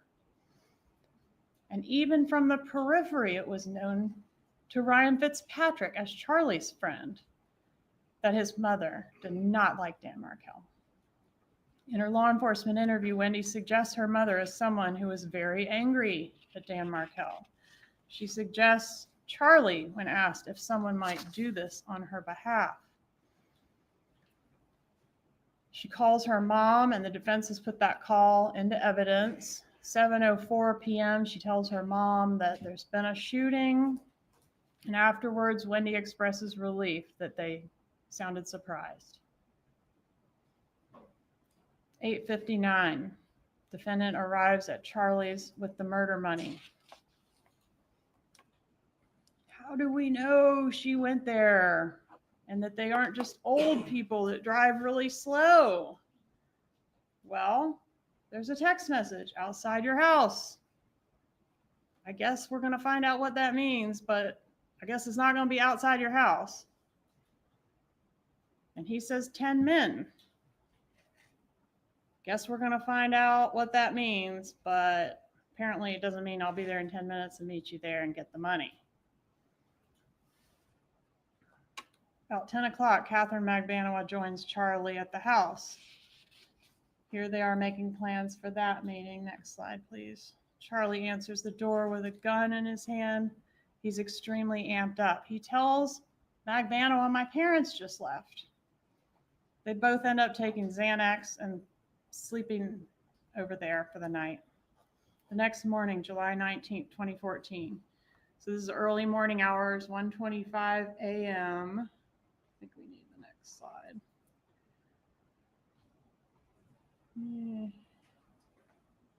Yeah, 1:25 a.m. Donna and Harvey arrive at their Orlando hotel. In the morning, Charlie puts the money in Catherine Magbanua's trunk. She's seen at 9:33 a.m. approximately, heading south toward Rivera's house, where she's going to meet up ultimately with Rivera and Garcia and give them the money. Garcia takes the money out of the trunk where Charlie Adelson put it and divides it up between the three of them.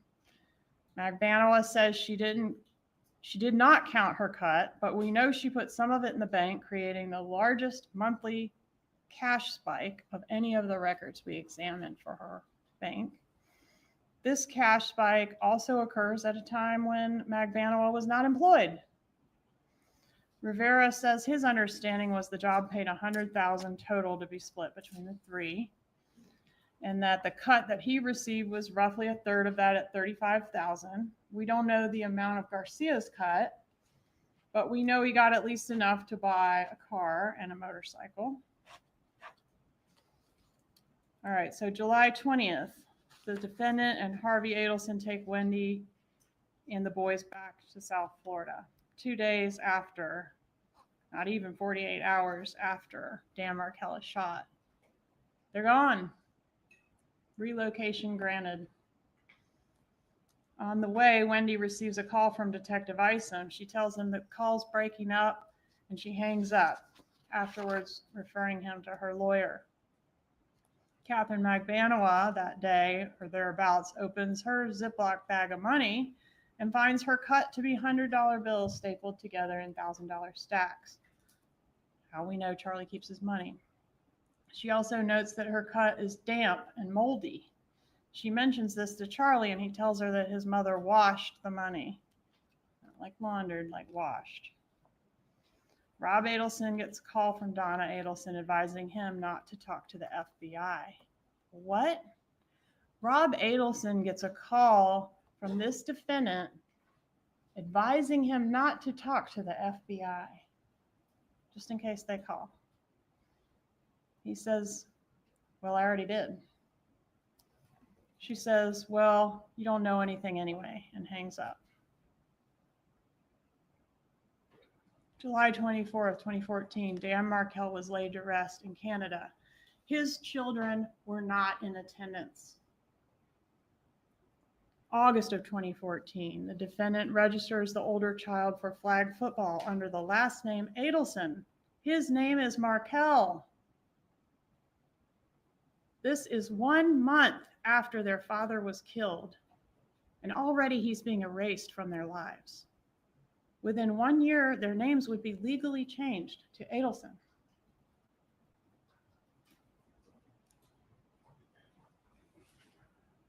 9/12 of 14. The defendant refers to the younger child by the last name Adelson. 9/17 of 14. The first check is written to Catherine Magdanoa, signed by this defendant. This is the murder money. Even though Charlie has signing authority on this account, he could write these checks. He chooses to connect his elderly mother to a murder payment. If she wasn't involved, there is no reason in the world why she would write these checks. The defense said in opening that Charlie told Donna to write the checks because it was his business. But half of these checks were written after the business was sold back to Harvey on October 2nd, 2015. Regardless of who owned the business. Well, members of the jury, you are to rely on your memory of the evidence in this case. You may proceed. Thank you, Judge. And regardless of who owned the business at the time, all the Adelsons had an interest in the Adelson Institute. All three of them had signing authority on that checkbook. But the defendant is the one that wrote that check. September 17, 2014, and the 43 checks that followed. Is that consistent with what we've heard? That she would just write the checks and not ask any questions? We've heard that she is assertive, she's controlling, she's a details person. She ran that business and those people's lives. She ran a tight ship. We've seen her weekly planners where she plans out every detail of her own life, making meticulous notes. She kept detailed information about Dan Markell and lots of other things. Rob Adelson testified that she's not the type of person who's just going to do something someone tells her to do. She's going to be asking questions. And we heard that Charlie testified that he told his mother about extortion. He says he was being extorted, right?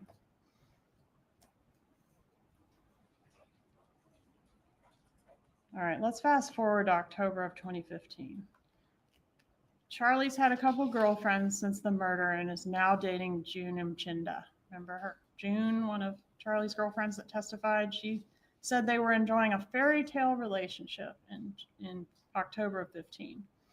During her relationship with Charlie, June observes that Charlie packages his money in an unusual way. $100 bills stapled into $1,000 stacks. June also observes the defendant to be in control of the family and super involved with the grandchildren. However, she found it odd that nobody in the family seemed curious about who killed Dan Markell, nor did they seem upset about the murder. Rob Adelson also noted a complete lack of curiosity on the part of his mother about this murder in the family. When he asked what the defendant thought happened to Danny, she said, quote, "I don't know and I don't care. It doesn't concern me." As someone who liked details and who always stayed on top of everything, her total lack of interest in who killed her former son-in-law, her grandchildren's father, is totally out of character. From July of 14 to April of 16, Donna Adelson got everything she wanted. Wendy and the kids were in South Florida where she could drop them off and pick them up, manage their schoolwork, their tennis, their piano lessons, and have her sunshines with her every day. All the while, she's steady paying for the murder of their father. Everyone is living their best life, thinking they've gotten away with murder until the bump. Everything changed on April 19th, 2016, when the bump occurred. The undercover approaches Donna and hands her a piece of paper. The most human reaction in the world is to look at the paper. Uh-oh.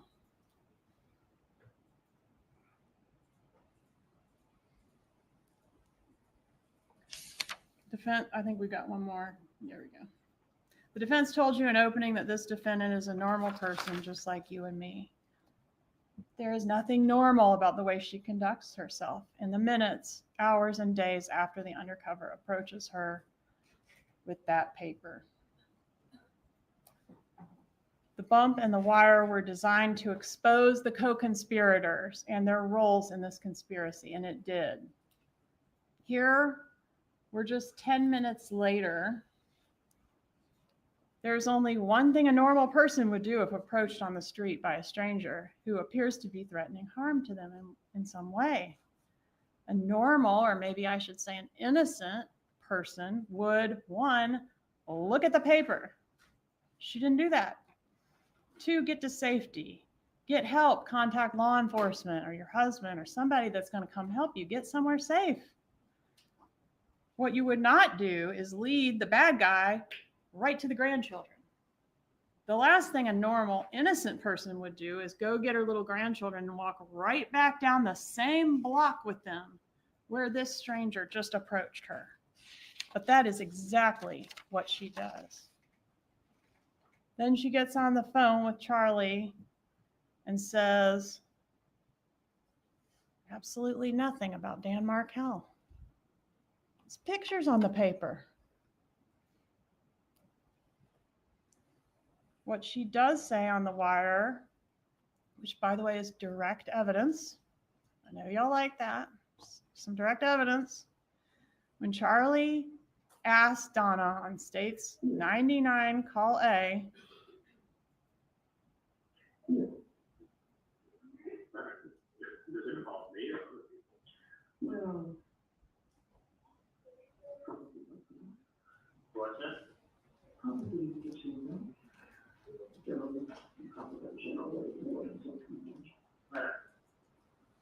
does it involve me or other people? Well, probably both of us.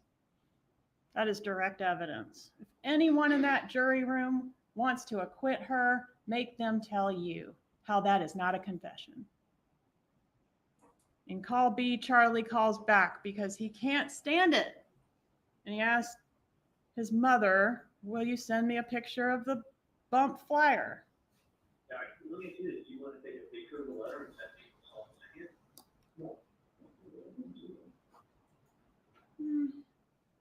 No, I don't want to do that. Well, why not? Why not? Normal, nice little old lady who knows nothing about this murder and has nothing to do with it. If Charlie's the one making you write the checks and Charlie's the one that knows something about it, send him a picture of it. He's asking for it. She doesn't want to do that. Why not? Call C, Charlie calls back to say,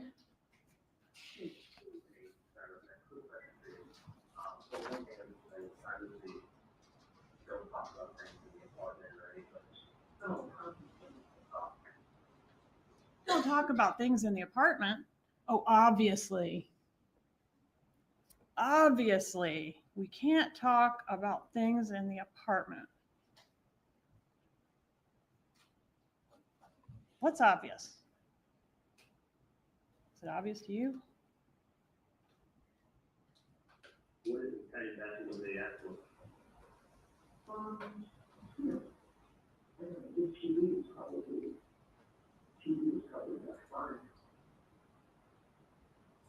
This TV was probably about 5. She's the original code talker. This TV, and look what he says. Well, they asked you for $5,000. He decodes it. He's not the one talking in code. He's decoding it and saying what he's picking up what she's putting down. There's no TV mentioned by the undercover operative that approached Donna Adelson on the street. A couple big takeaways for you, please. Innocent people do not talk in code. Second big takeaway, TV is code for the murder throughout this case. You got Charlie's joke, Wendy's chilling statement to Jeff Lacasse, the alibi of the TV, and now here we've got this TV again. A TV that's the alibi for Wendy. It sat broken for over a month so that a repairman could come out to be her alibi on the morning of the murder an appointment that her parents set up for her, which was pointless because the TV was smashed and, of course, could not be repaired. Then she claimed she had an 18-minute phone call with Charlie about the fact that a smashed TV can't be fixed before she got in her car and went to the crime scene, where she did not get out of her car or make any phone calls or make any inquiries about what was going on at the house where her kids lived.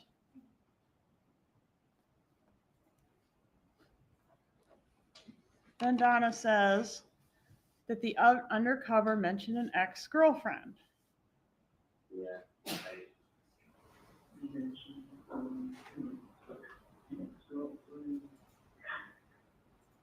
Whereby, without knowing which ex-girlfriend, Charlie calls not his most recent ex-girlfriend, not the one before that. He only calls one, Catherine Magbanowa, because that's the only one he did a murder with.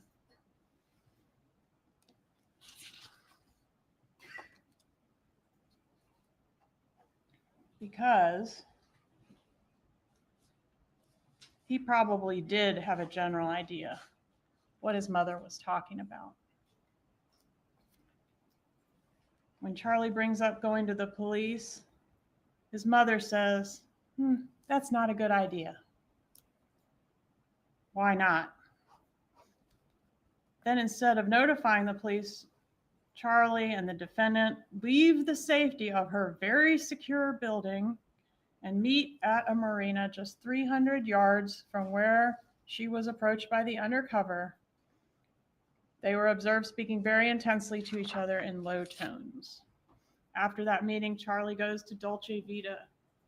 This is the restaurant where he meets up with Catherine Magbanowa, and we are able to capture some of that conversation that was had there. In that recording, we hear Charlie make statements that are not only incriminating, but that also are totally inconsistent with the defense that he would later offer at trial.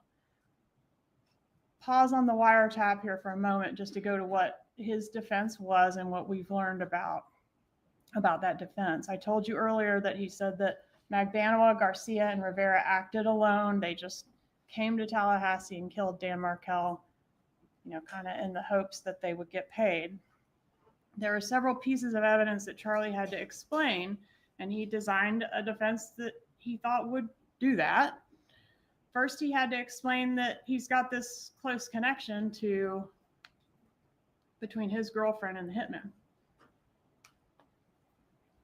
So the obvious defense there is, she heard me griping about Markel and she thought she was doing me a favor, so she did it on her own.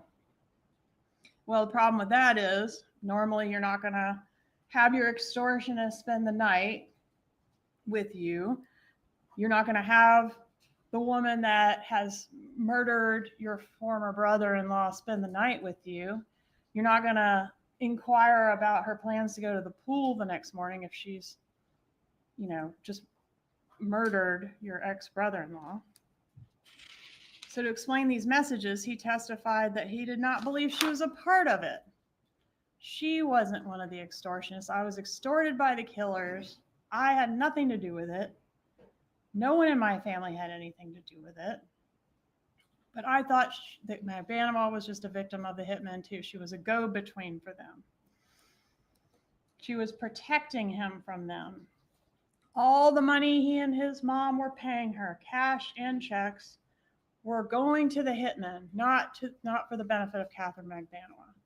Even the checks that were being deposited into her bank account, he said he believed she was taking out and giving the money to the killers. It was just funneling through her account so she could get insurance for her kids. So Charlie testified that he had previously mentioned to Magbanowa the $1 million offer that his family was going to give Dan Markel, and from that she deduced, he's got a bunch of money.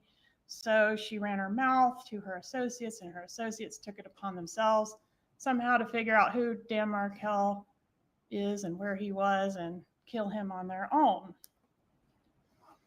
Per Charlie, it was Katie alone that came to him on the night of the murder and demanded money on behalf of the hitman, with the threat that if he didn't pay, they would kill him or other members of his family.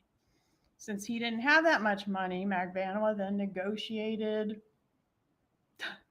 a layaway plan with the hitman for him to pay her monthly go toward this amount of money that the hitmen were demanding. He agreed. He opened up his safe, not at gunpoint or anything, and gave her all the money that was in there. And because she needed to show proof of employment to get insurance, that's why that money was funneling through her account. It was all for the extortionist. The problem for Charlie with that was that he had already agreed to put Magbanua on the payroll between the two trips. You see here in June, he hadn't done it yet, but he says, no problem. Okay, so he'd already agreed to do it before she allegedly extorted him. Even though he had signing authority, it's this defendant that wrote those 44 checks. So if he's being extorted, why doesn't he write the checks? It's this extortion theory that we're saying that the defendant adopted when she heard Charlie's testimony and texted everyone she knew that what he just said on the witness stand was the truth. There's a concept in the law known as adoptive admissions. That's when one party makes a statement and the statement is adopted as the truth by another person. So when Charlie says in those first couple wire calls, if there's a threat, you go to the police, it's of interest that Donna doesn't say, what do you mean if there's a threat? We've been extorted for 2 years. There's been a threat for 2 years. Charlie did tell his best friend, Ryan Fitzpatrick, about the bump.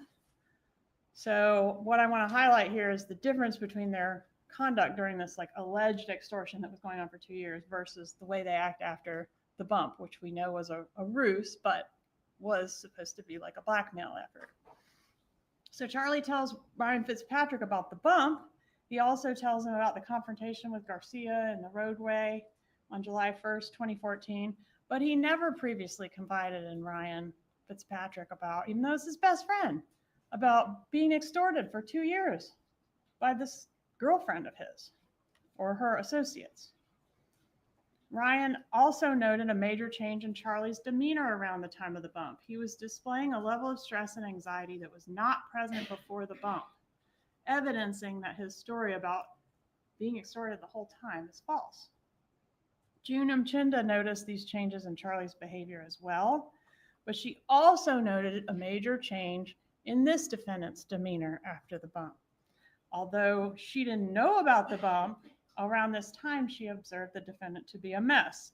She had a swollen face, was crying, and said she was on painkillers for stress. On the balcony of the Icon, which I'm not sure this is the right balcony, but some high rise, the defendant told June Mchinda she felt Danny was haunting her from the grave. Why would she make that statement unless she felt guilty about having wronged Dan Markel? So keeping that all in mind, let's see if the other evidence in the case makes sense with this Charlie version of events that this defendant has adopted. Starting with his statements to Catherine Magbanua at the Dolce Vita restaurant. Charlie says to Catherine Magbanua, if they had evidence, we'd have already gone to the airport. Even if they bug your phone, you're still not talking about any of this. Like his mother, Charlie emphasizes that the co-conspirators should not talk about what they know on the phone. The cops would only bug your phone to get information about the murder, right? I mean, why are we not talking on the phone if we had nothing to do with it? Why are we not talking on the phone if we're being extorted and we're the victims here? Why are we not reporting it to the police if we're being extorted and we're the victims here? If the cops are listening, we're not reporting it to the cops because we're afraid they'll come kill us if we do that. Well, talk about it on the phone. If they're listening, they'll hear and they'll know you're being extorted, but they don't do that because it's bull. Discussion about how he's going to start arming himself. So Charlie says at Dolce Vita, I'm going to start, I don't remember his words exactly, but he's going to start carrying a gun and he's prepared to shoot. And he goes through a scenario where, he might have to kill somebody in his driveway and the cops will not ask any questions because he's a dentist. If he's been an extortion victim for 2 years, why is he just now starting to carry a gun? And then he says, if somebody comes up to me asking for money in my house, he's going to shoot them. This is the same guy that's been like too paralyzed by fear over the last 2 years to report his victimization to the police or to anyone. This is a guy of considerable resources that could, I don't know, get some muscle or some help or some something, not just roll over and open his safe and give all his money to some girl that's not even armed. This is a tough guy that would never tolerate somebody coming up to him at his house and asking for money. But he's talking to the woman who supposedly did that exact thing, came into his house and asked him for money. He doesn't mention, well, I gave you the money, but I'm not giving this guy any money. You know, it's like they don't mention this extortion. So you see the problem. But this defendant doesn't see the problem. She says that that's the truth. The truth is out, thank goodness. The truth is out after we remained silent for so long. Defense does not have to prove anything, but through cross-examination and the witnesses they called, they chose to kind of suggest, you know, maybe Charlie was involved, maybe Wendy was involved. But there's no connection to our client.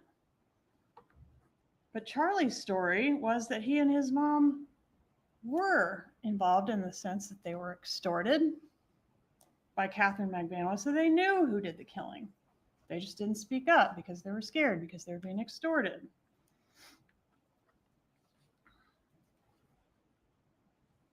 Donna Adelson calls Charlie's story the truth when it suits her to support her son and proclaim his innocence during his trial, but now she kind of wants to distance herself from that because it's ridiculous story. It's not the truth. The truth wasn't out. Don't let her distance herself. She adopted that statement as the truth. She stuck with it. Please approach.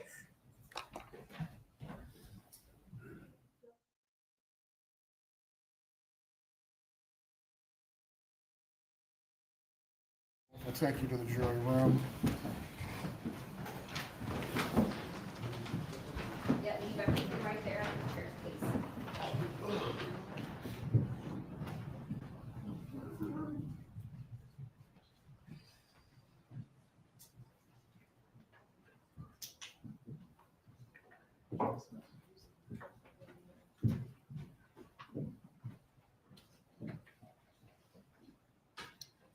Everyone can be seated. Ms. Fulford, you may argue what you're seeking to raise. Thank you, Judge. The comments being made in the closing argument of the state, and I don't like to interrupt closing, so I apologize for that.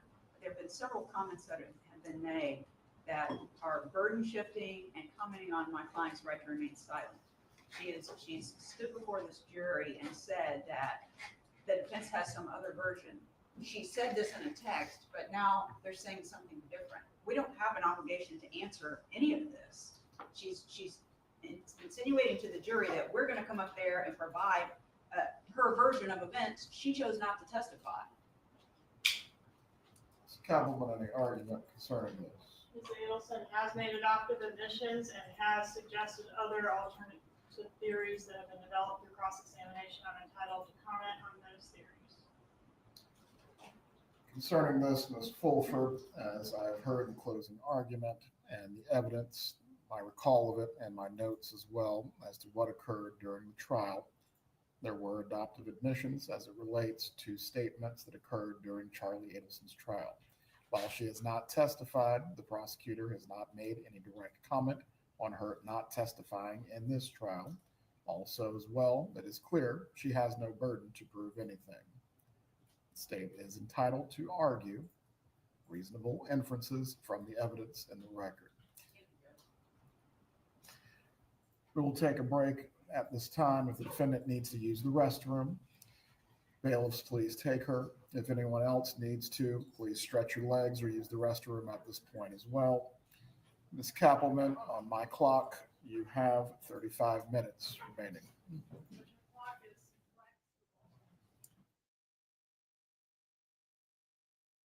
You need it.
You can be seated.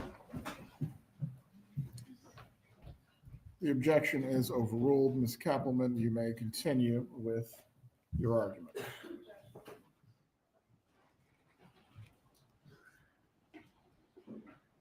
When the bump happens, you get to observe this defendant and her son in action working the problem.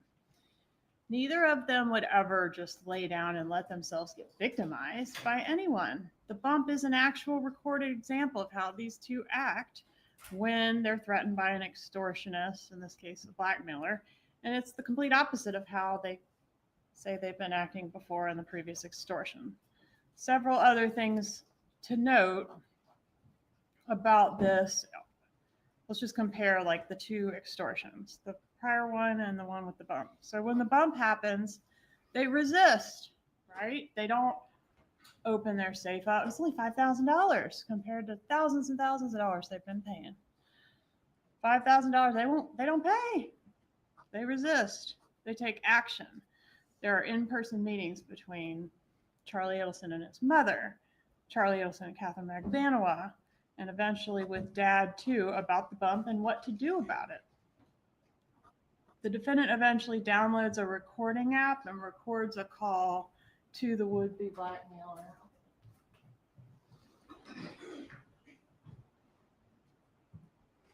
So she records this call, an action that wasn't taken in the 2 years that they were being extorted previously.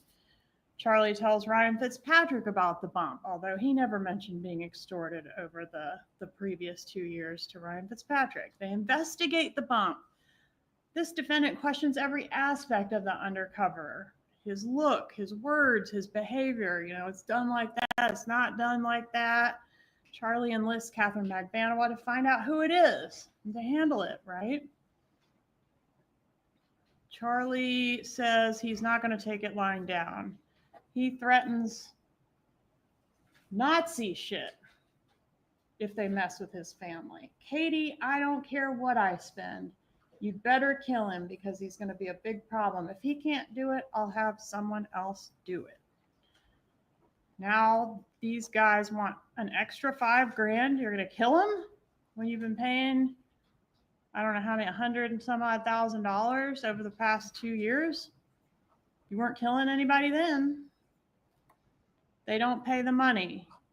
If Mrs. Adelson has been blindly writing these checks every 2 weeks for 2 years, and her son has been paying additional monies each month on the layaway plan to the extortionist, and they've done nothing to investigate it, nothing to report it, nothing to stop it, but now they're going to launch a full-scale investigation over $5,000 more.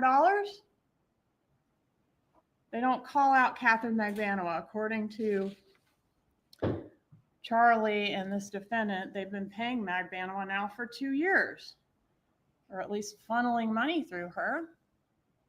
And here Charlie is talking to the person that's been collecting that money over all those months. But at no point does he acknowledge in that Dolce Vita recording or even allude to this long history of payments he's been making to her.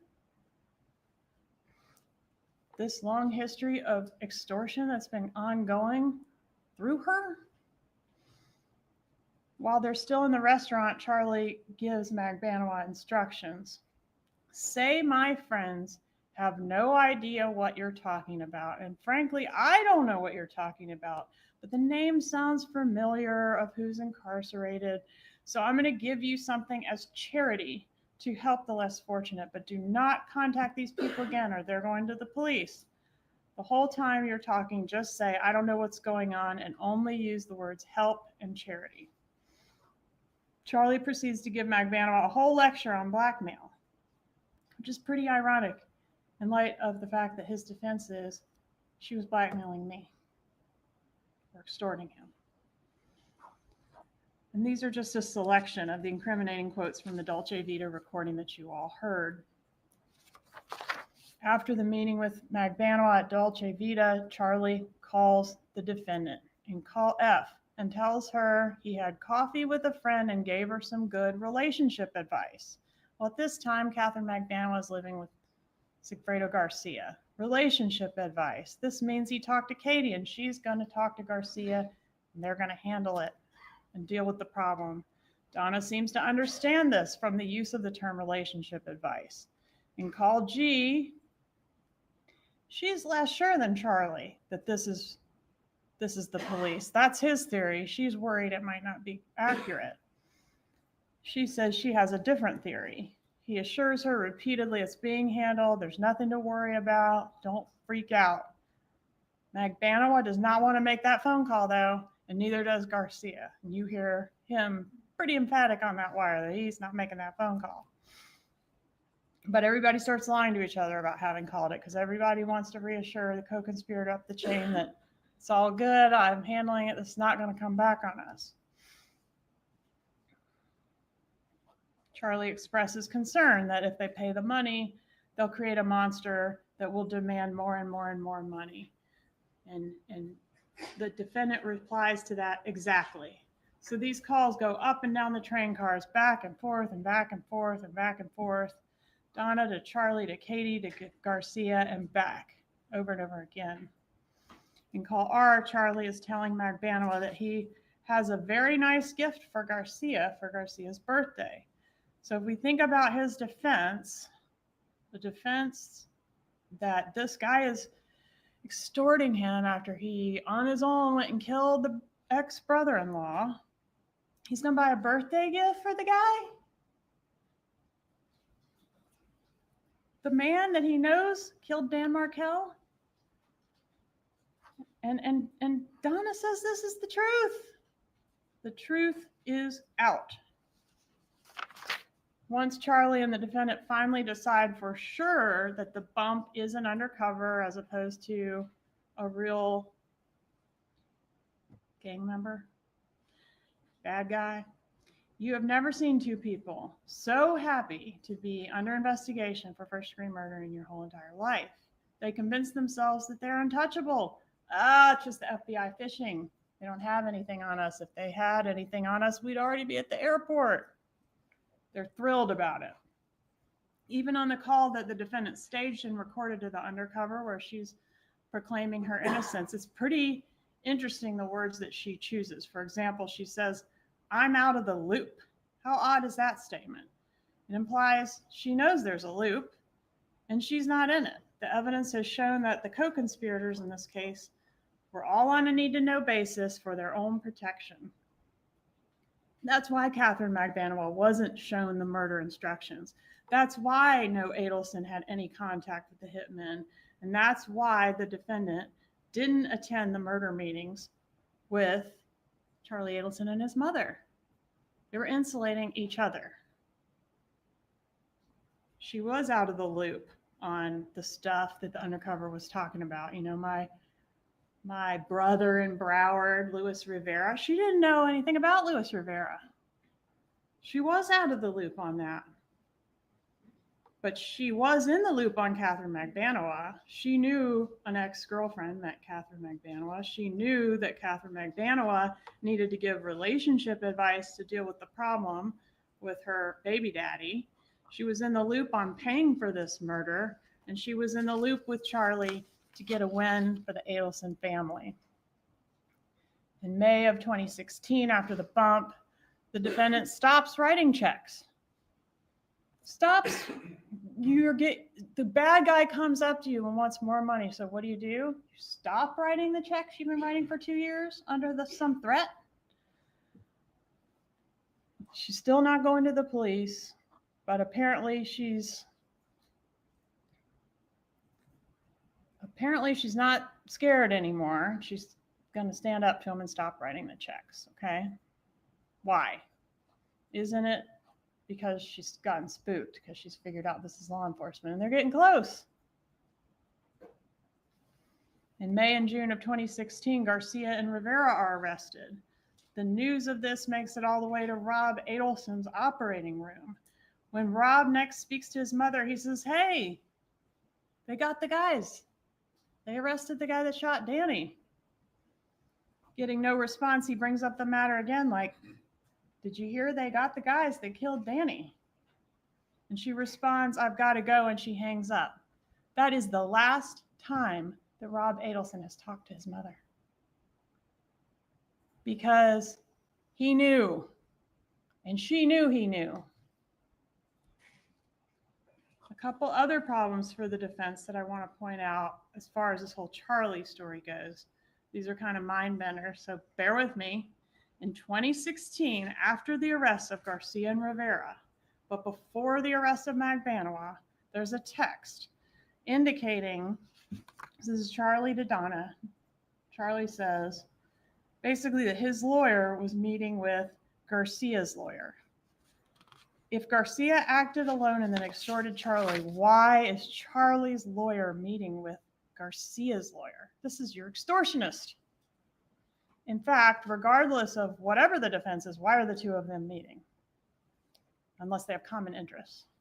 And while Charlie's lawyer is at this meeting, he runs into Magbanua. Magbanua hasn't been arrested yet. She's up there seeing Garcia's lawyer. Well, why is she doing that?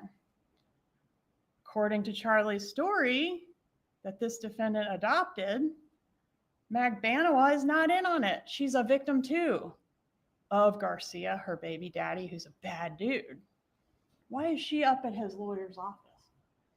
And when they learn that Magbanua was up there, Charlie says, oh, my lawyer ran into Magbanua while he was up there. He said she was nice and pretty, and Donna says, just like all your girlfriends. Well, why isn't she saying, what do you mean? Why is she up there? I thought she was a victim of Garcia, just like us. All right, so here's another text. This one's from August of 16. In this one, Charlie and the defendant are discussing a newspaper article in the Tallahassee Democrat, which talks about a drug dealer that the killers had contact with when they were here in Tallahassee from Miami. And somehow Charlie deduces this drug dealer is going to be the state's star witness. And they're basically spitballing alternative defenses. This is August of 2016.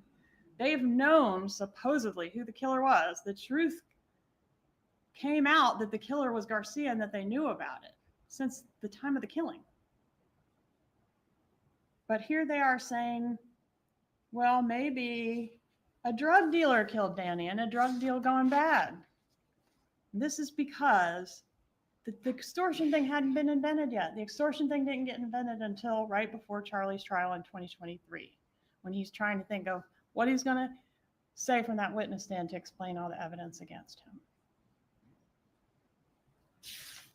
Rivera gives a proffer. That's on September 30th of 2016. Magbanua gets arrested October 1st, 2016. You would think that if Charlie's story was the truth, he would be sleeping well for the first time in a long time, knowing that these folks that were taking his money and taking his mother's checks were off the streets and behind bars. But to the contrary, you've heard evidence that he started freaking out around that time, and so did the defendant, right? His behavior became erratic. He became angry, paranoid, stressed. Per June, he got a second phone. He started sleeping with a bag of clothes by the bed. He started communicating with her via WhatsApp. In April of 2022, Charlie gets arrested. In that Dolce Vita restaurant recording, he repeatedly refers to the bump as a blackmail attempt. He uses the word blackmail on the Dolce Vita recording. But in trial, he switches that up to extortion, claiming that he and his mom have been extorted by the hitman. That was going on since 2014. But interestingly, in October 16th of 2023, so just 7 days before Charlie's trial started, this defendant, Donna Adelson, Googled the difference between blackmail and extortion. And the difference is that blackmail is the threat to expose some dirt on somebody. I know something about you, and if you don't pay up, I'm going to expose the dirt. Whereas extortion is the threat to harm somebody. You don't pay up, I'm going to harm you. Obviously, when they developed this defense in preparation for Charlie's trial, they realized the term blackmail was not a good word for them because it indicates they were somehow involved. You got to have some dirt. Okay? It needs to be extortion, threat of harm. We're totally innocent. They did this on their own. They came to us. They extorted us.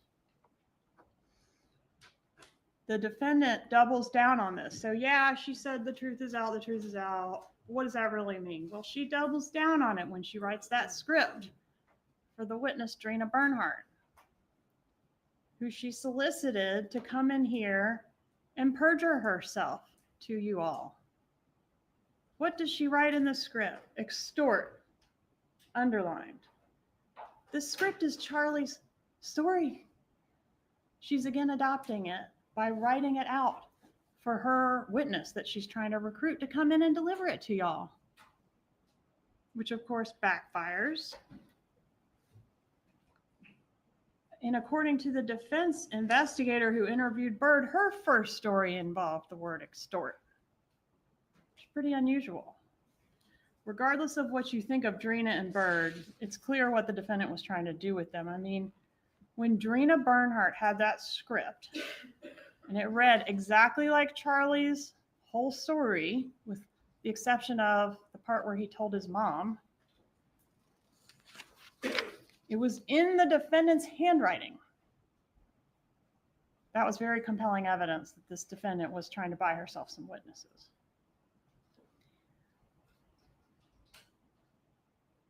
I do want to talk about one more piece that has to be dealt with regarding this whole story of the extortion. And that's that Wendy wasn't in on it. Okay, there's a text November 1st of 2023. So this is after the truth comes out. This defendant texts Wendy Adelson, her daughter, and acknowledges that Wendy doesn't know anything about all this extortion stuff. And like, sorry, we had to keep it from you for so long, kind of thing. If Charlie's defense was the truth, and Charlie and this defendant knew there was a threat to Wendy and her kids from the people that killed Dan, it's a little shocking that they failed to mention it to her. Instead, they let her and the boys move to Miami, where the bad guys were, and, you know, walk up and down the street without any extra protection or even knowing that the killers knew who they were and had threatened their lives and lived there in Miami. The defendant also acknowledges in this November 1st text at the bottom there. Next one. Previous one, maybe.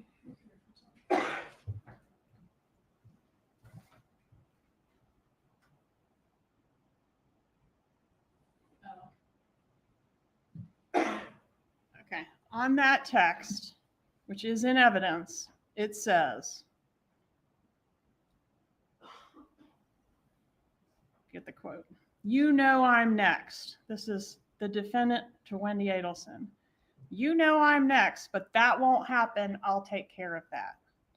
An important insight into her state of mind when you're considering this evidence about her flight to Vietnam. All right, 11/6/23, Charlie's jury is deliberating. The defendant gets angry about Wendy sending prayer hands. I guess, you know, your brother's on trial for his life and you're sending prayer hands, an emoji. She says, protected his sister for years. Protected her from what? Would he need to protect her from the knowledge that they were being extorted? Or does it make more sense that the protection that's referred to is the murder, and the fact that this defendant is a little angry that Wendy doesn't seem to appreciate what she views as a huge sacrifice that her brother has made for her and her benefit? Wendy's not charged. This was all for her. 11/6/2023, Charlie is convicted. Nothing about the extortion defense adds up for Charlie, and it doesn't add up for Donna Adelson either. It's true that she did not pull the trigger. She's guilty of first degree murder as a principle, which we talked about at jury selection, about how a party who assists in the murder can be charged and convicted the same as the person that pulled the trigger, even if they're not physically present when the trigger is pulled, which is not disputed that she was not. And you all agreed to follow that law, even if you ended up not liking it, right? I don't know if anyone admitted to not liking it, but you don't really know if you're going to like it or not until you have to make a decision. If you don't like it, you still must apply it. I know that I can trust you to do that. We talked in jury selection about the difference between direct and circumstantial evidence. And it's true that this is largely a circumstantial case. You might recall my powdered donuts example. Had direct evidence that it was the kid not covered in powdered donuts, but we agreed that being covered in the powdered donuts was pretty good evidence that that's the child that ate the donuts. This case is not entirely circumstantial. I mean, she's covered in powdered donuts, don't get me wrong. But there is direct evidence as well, and I want to go over those. To Rob, when told that he'd already spoken to the police, she says, "Will, you don't know anything anyway." That's direct evidence. You can consider that as direct evidence. To Charlie, after being handed an article about Dan Markell's murder, it involves both of us. It involves the two of us. Number 3, 44 checks to the killer, signed by Donna Adelson. Catherine Magbanua admits she was in a plot to kill Dan Markell. And she got 44 checks, and they were all signed by this woman. Next, that license plate number. She had the car, make, model, and license plate in her 2014 planner. Her statements to Bird, she admitted she did what she was accused of. The script written by this defendant in this defendant's handwriting for Drina Bernhardt to come in here and deliver to y'all about stuff that wasn't true.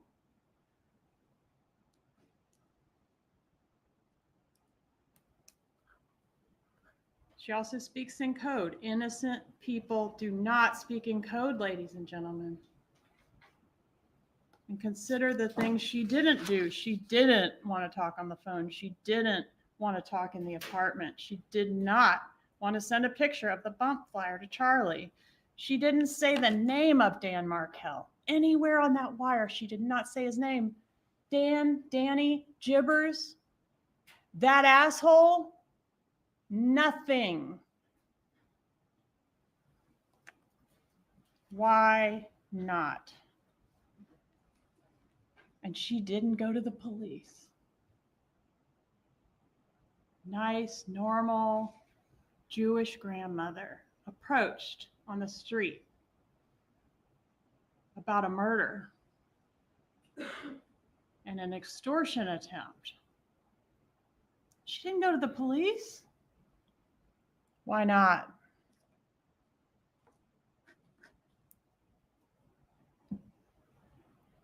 After Charlie's found guilty, the defendant sends this text to Wendy Adelson.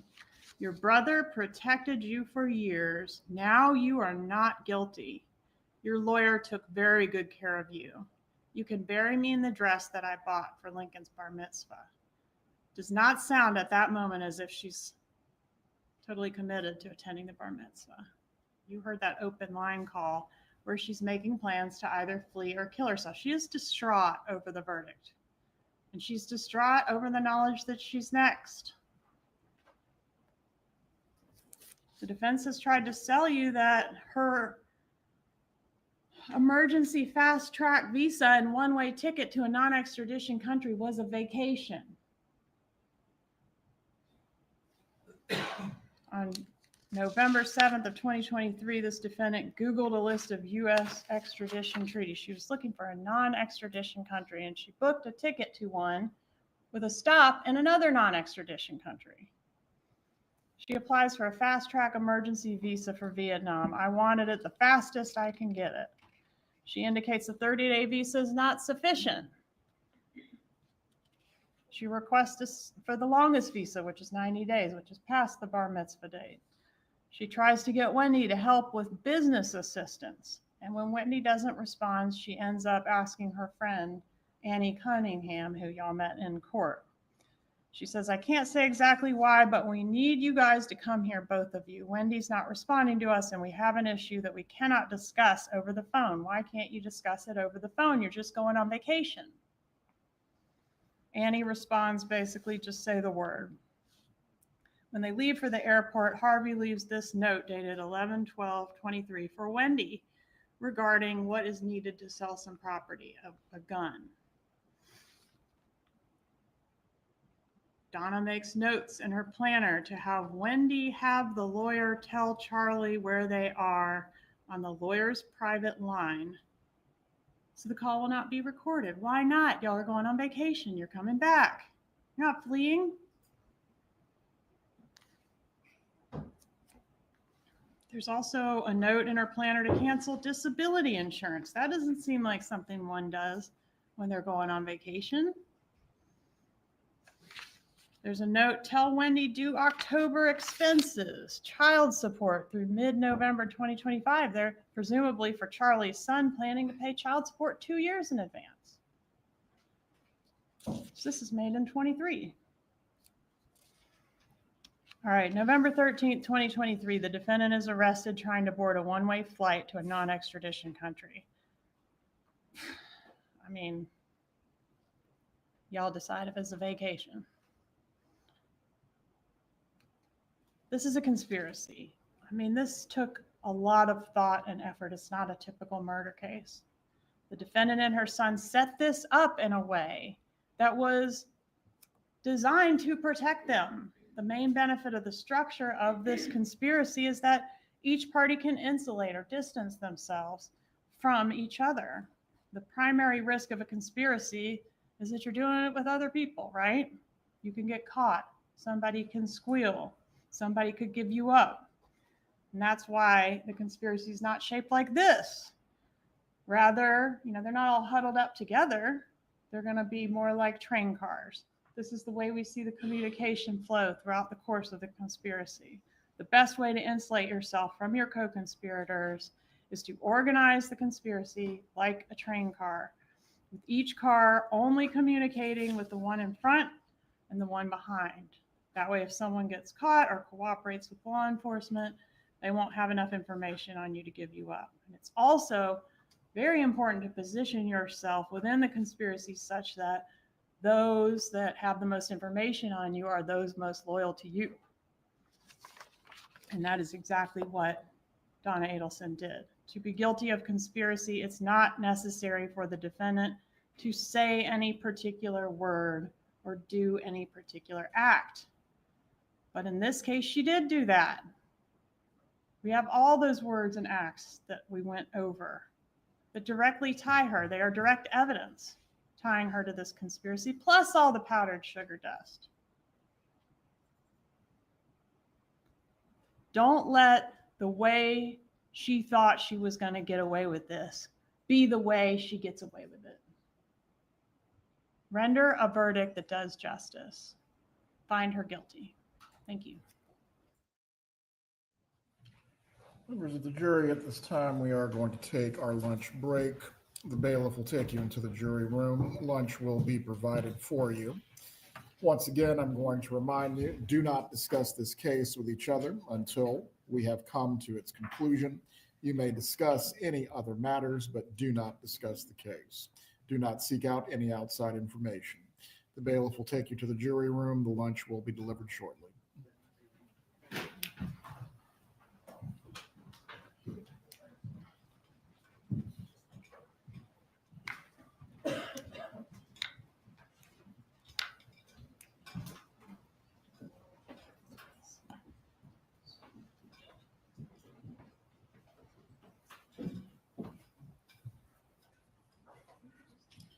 Everyone can be seated. If the defense can go ahead and move forward with setting up the room in the manner in which you'll need to do. We will come back at 1:45. The defense will give its closing. The state will give any rebuttal that it has. 7 minutes and 6 seconds. Ms. Keppelman.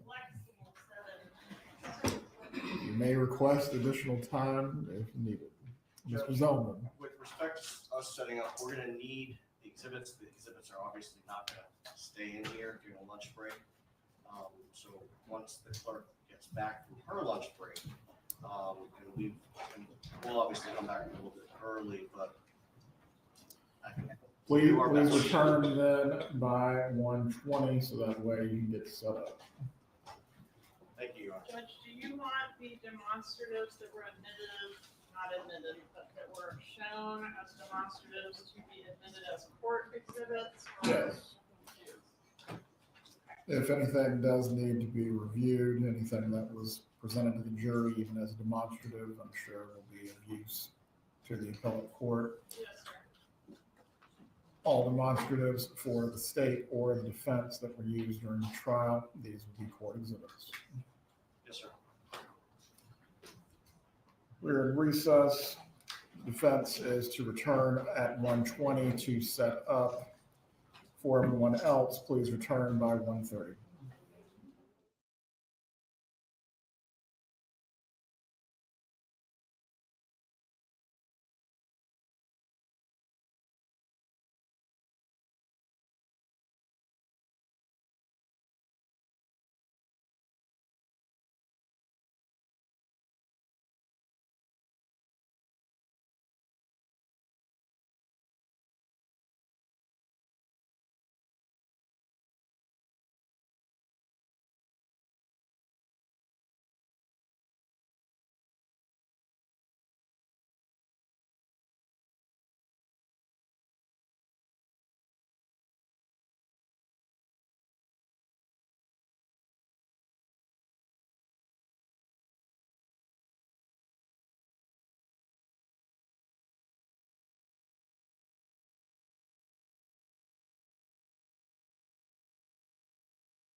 demonstratives.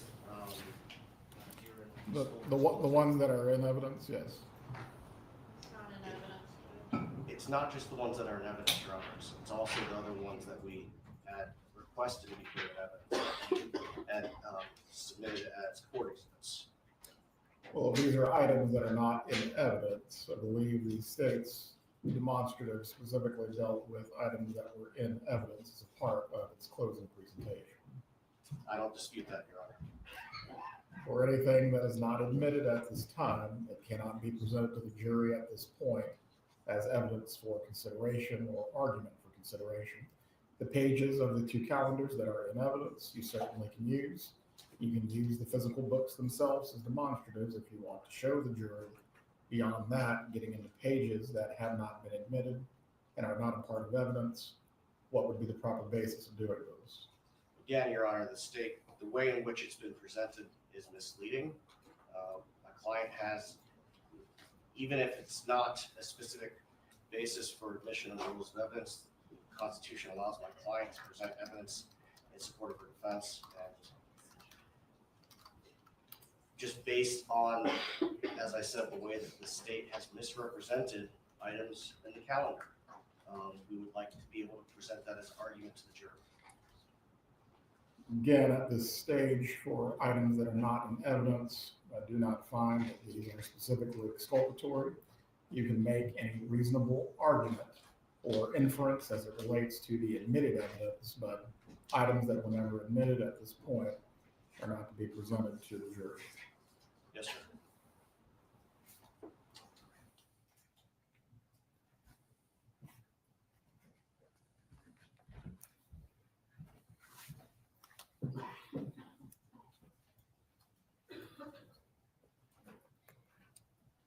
You can bring in the jurors.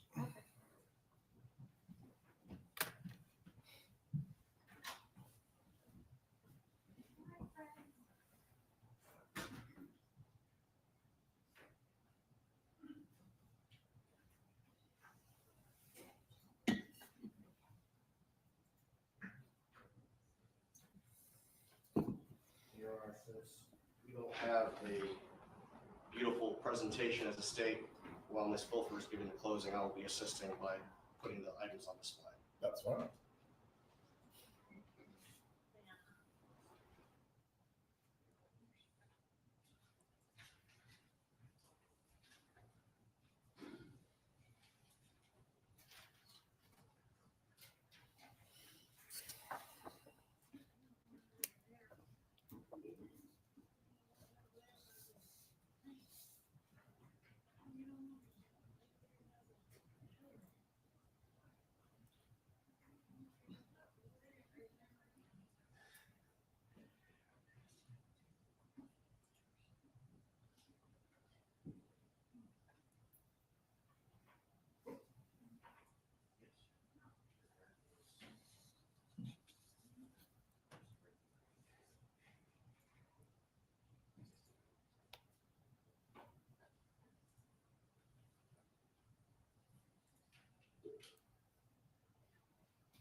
All right, jury entering the courtroom.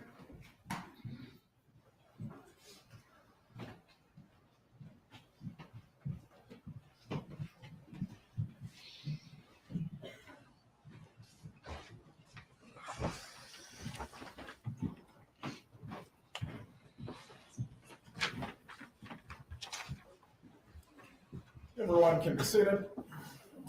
Members of the jury, I hope you enjoyed your lunch break. At this time, we are going to continue with the defense's closing. Defense, you may proceed. Good afternoon. It's been a long day. You've heard a lot, but I hope you'll stay awake so you can hear me too, okay? So it's been what, 2.5 weeks, I guess, since you started this venture with us, and you've heard an awful lot.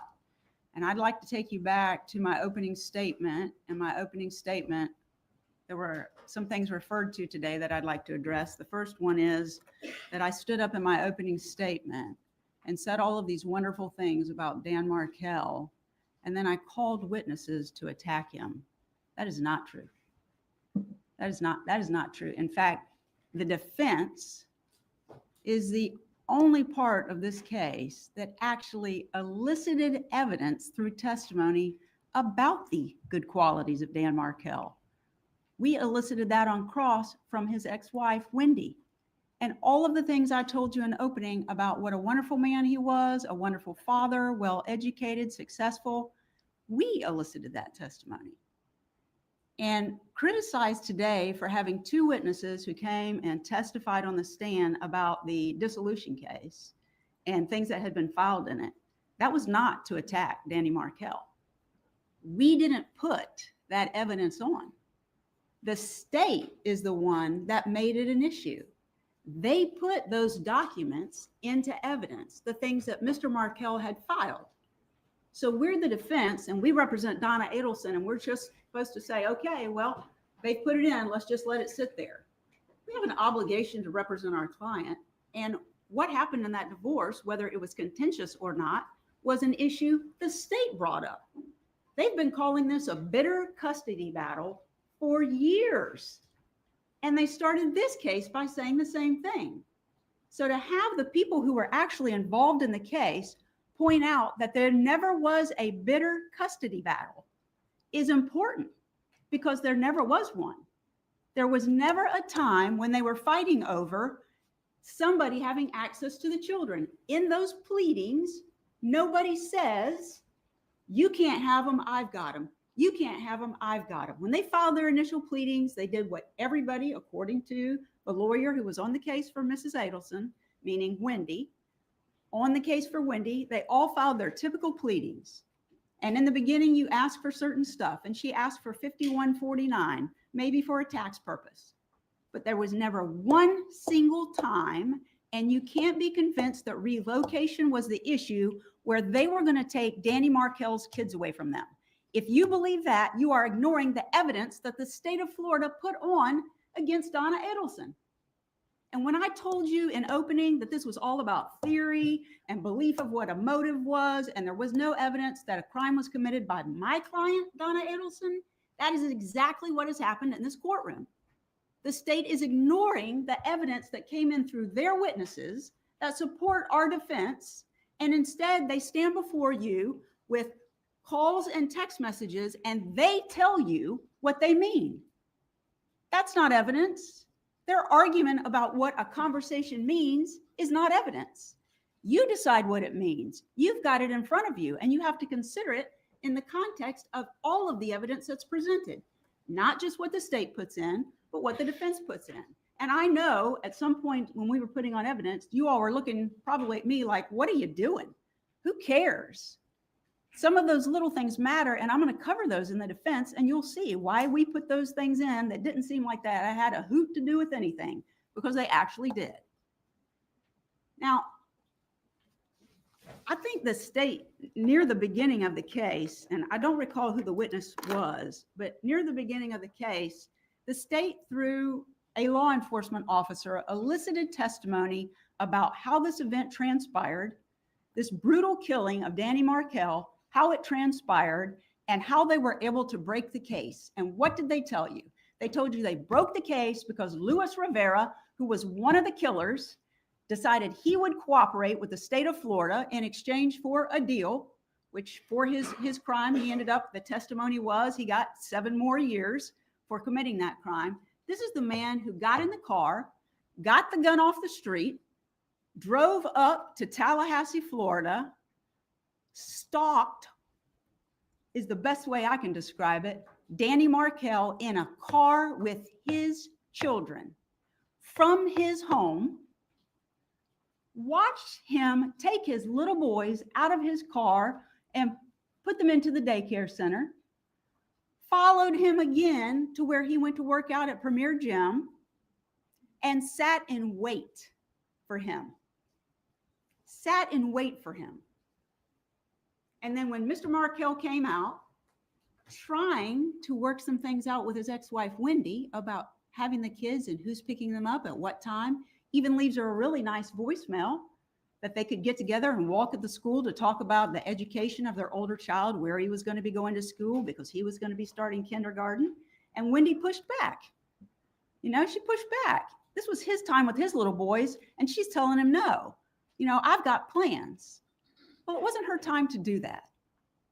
So leading up to his death, she's arguing with him over about an hour and a half worth of time that she thinks she's entitled to with the kids, but it's his time. And I agree with the state of Florida.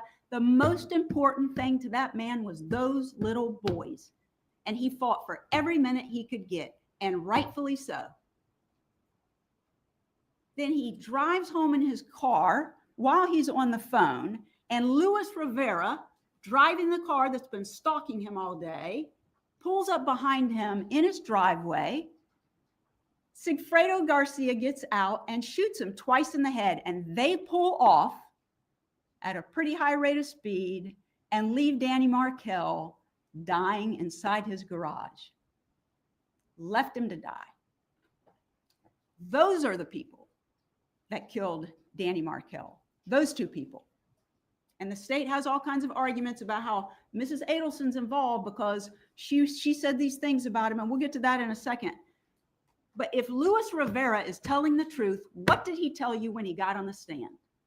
What did he tell you? He said, and this is his signature on this document dated March 11th, 2025, when he was deposed, and those numbers and circles are his. And he testified to you that Catherine Magbanawa, that's right, Catherine Magbanawa is the person that elicited Sigfredo Garcia to kill Danny Markel. Now her versions change over time, so we'll have to address a few of those. And then she says she didn't even know Luis Rivera was involved. This is a woman who the state has admitted lied first time, second time, third time, fourth time, maybe the fifth time. Every time she puts herself under oath and swears to tell the truth, she's going to say more. She told you she didn't even know Luis Rivera was involved, but the phone records that were put in by the state of Florida prove otherwise. Because during the time that they're traveling to Tallahassee, when she can't reach Sigfredo Garcia, whose phone is she calling? She's calling Luis Rivera. This woman can't tell the truth. But in any event, Luis Rivera then puts this number 2 next to Sigfredo Garcia because he's the one who actually killed Danny Markel. Number 3 next to himself because he's the one who got the gun and drove the car to kill Danny Markel and then away from the scene. This is the man that he says they killed. Who else on this document do you recognize? On this exhibit? Who else? Who else was involved in this? Well, all the players that the state claims are involved are pictured on this document. And he says, Wendy Adelson, she's the lady who wanted to get her kids back.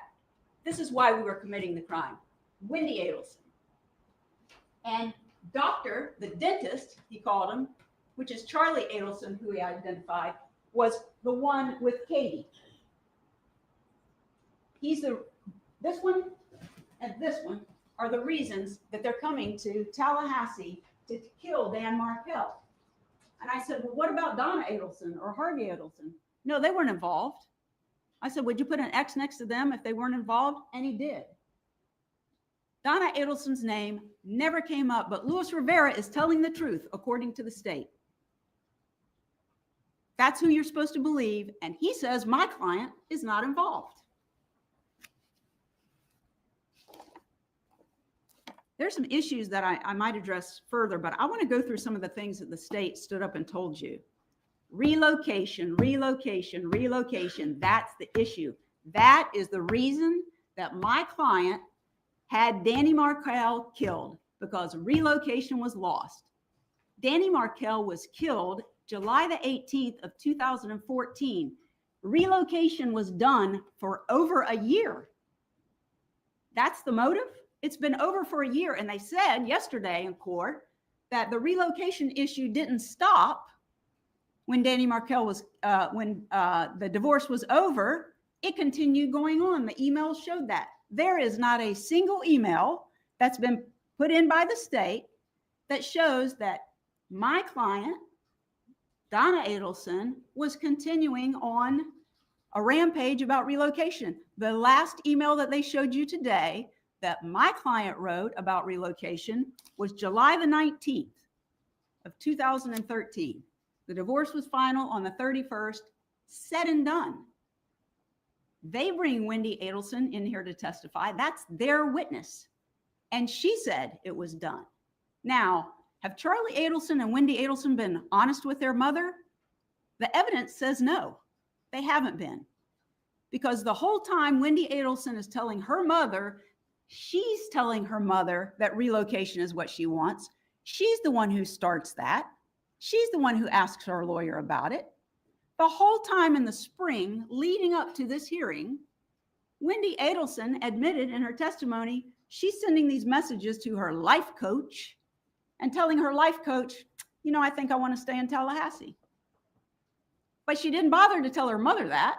Her mother still thinks she's trying to get relocation. She does it in April. And then she writes to her again in May.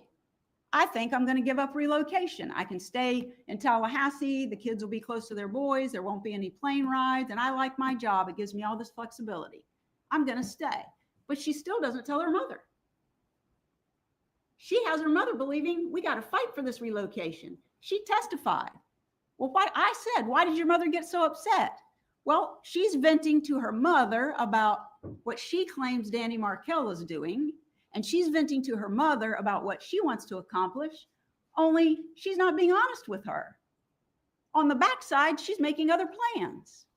It'd have been nice for my client, Donna Adelson, to know that, because these emails that have been submitted here, which are proof that she wanted to have Danny Markel killed, would not have been written. And when she goes to her hearing on the relocation in June of 2013, she has her mother stay outside. Her mother can't hear what's going on in the hearing. She admitted she had several witnesses to call beyond the two that got on the stand. And then after the judge made the comment, she gave up. She could have continued with the hearing and put her witnesses on. The judge could have ruled against her, and then maybe she has an appellate issue. She gave up because she didn't want it anymore, but she didn't tell her mother that. When she told her mother, well, this is how the judges ruled, the mother understood that through the court system it was done, but not with her daughter, Wendy. Because you can continue to negotiate all the way through a final judgment. And that's what those emails say. They do suggest some crazy stuff. They do. But she puts in there, we're trying to negotiate. We're trying to negotiate. Get this, you can still work on this. She doesn't know when she's writing those crazy emails that there's no reason to write them because her daughter agreed. You know, you can have a dismissal on an issue. You can have a denial on an issue. She agreed to it with prejudice, which means it is over. She already made an agreement. She's not going to seek relocation anymore. So my client is hanging out there trying to support her daughter, and now she's sitting in a court of law charged with murder because of what she wrote in emails. Because the truth is, you are here to judge my client based on her conduct leading up to and to the time of death of Danny Markel. That's her conduct.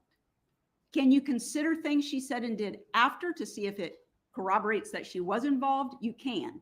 But her conduct leading up to the day that Danny was murdered is in this book that the state has entered with emails. It's separated between where you can see it, where they lead up to the divorce and then after the divorce until the time of the homicide. Now, my client did say ugly things about Danny Markell. During the divorce, she did, and the state has put them in. This is State's Exhibit 64.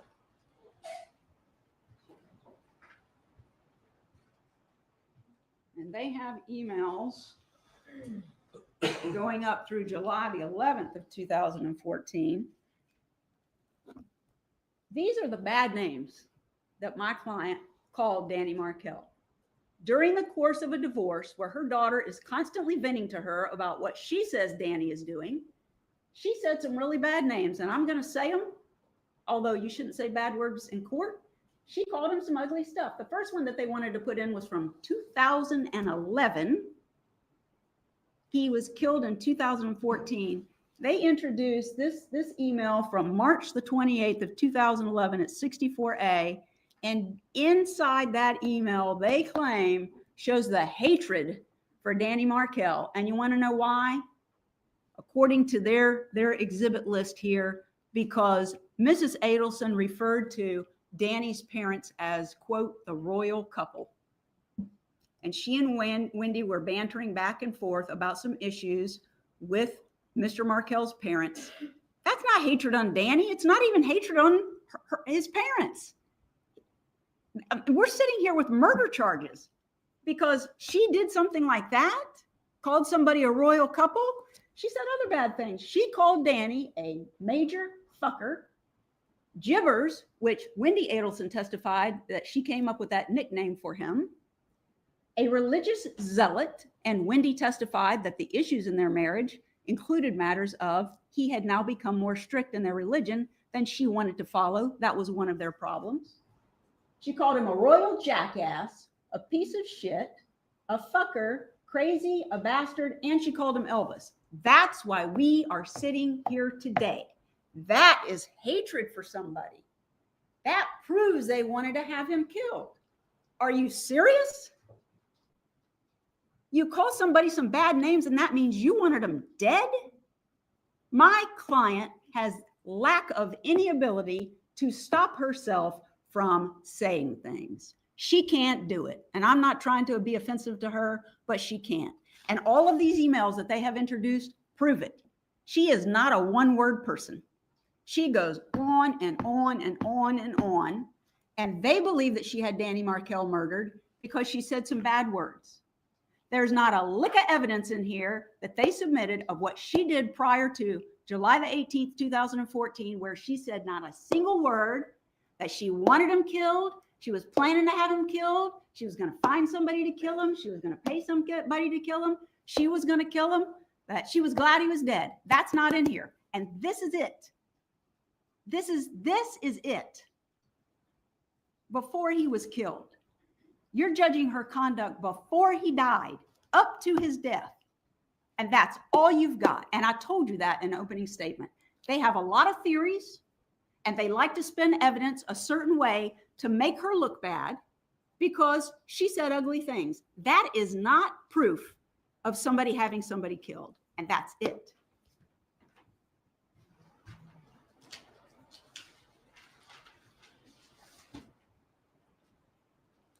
Besides the relocation issue, which has been dead for over a year before he's killed, bad choice of words, I apologize. It had ended over a year before he was killed. Now they want to bring in something called the grandmother motion. This is what had to push her over the edge. Their own witnesses said she didn't know about it. Let's see who testified to that.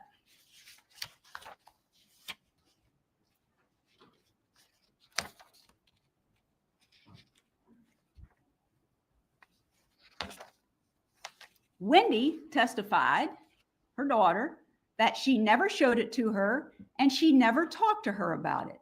But then there were two more witnesses for the state, and they were Craig Isom and Jason Newland. And when they testified on cross, they admitted that there was no evidence that that motion had ever been forwarded to my client. Not a single piece of evidence. What if she had gotten it? Do you want to know what it accuses her of? That a 3- and 4-year-old said that they called Abba, that she had called Abba stupid. Stupid. And that drove her over the edge. One, she didn't know about it, but two, somebody claiming you said the word stupid. That's what brings us to murder charges? It's unbelievable. But that's their spin that they want to put on it, because they've got this theory that she's the mastermind. And then they stand up here in their closing and they say, everybody who's been charged in this case, so they want to point at the other one, point at the other one, and point at the other one. No, no, no, no, no.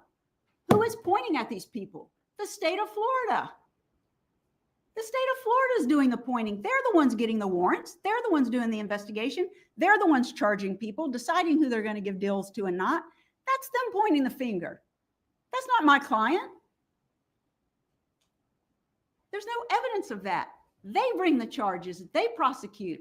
They get the convictions. They get people sent off to prison. Not us. What? We're pointing the blame at the killers for killing them? They proved that those are the people who killed them. That's not us pointing the finger. They actually did it, and it's been proven. And we're distancing ourselves from Charlie Adelson. Let me tell you something. They elicited the testimony about Charlie Adelson over our objection, if you happen to remember that. It came in. Charlie Adelson is not on trial. You may be sitting in that jury room thinking, well, Charlie did it, and it sure looks like Wendy did it. That doesn't have an ounce to do with Donna Adelson doing a thing, not a single thing. If you think he did it, he's been convicted.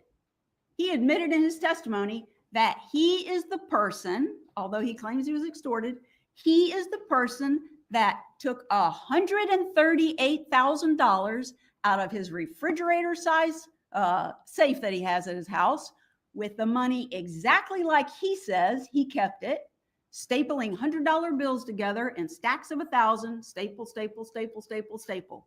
He said he took that money out of his safe and he gave it to Catherine Magbanowa that night. Whether that's his girlfriend and they're still fooling around on the side, that's between the two of them. That's got nothing to do with my client.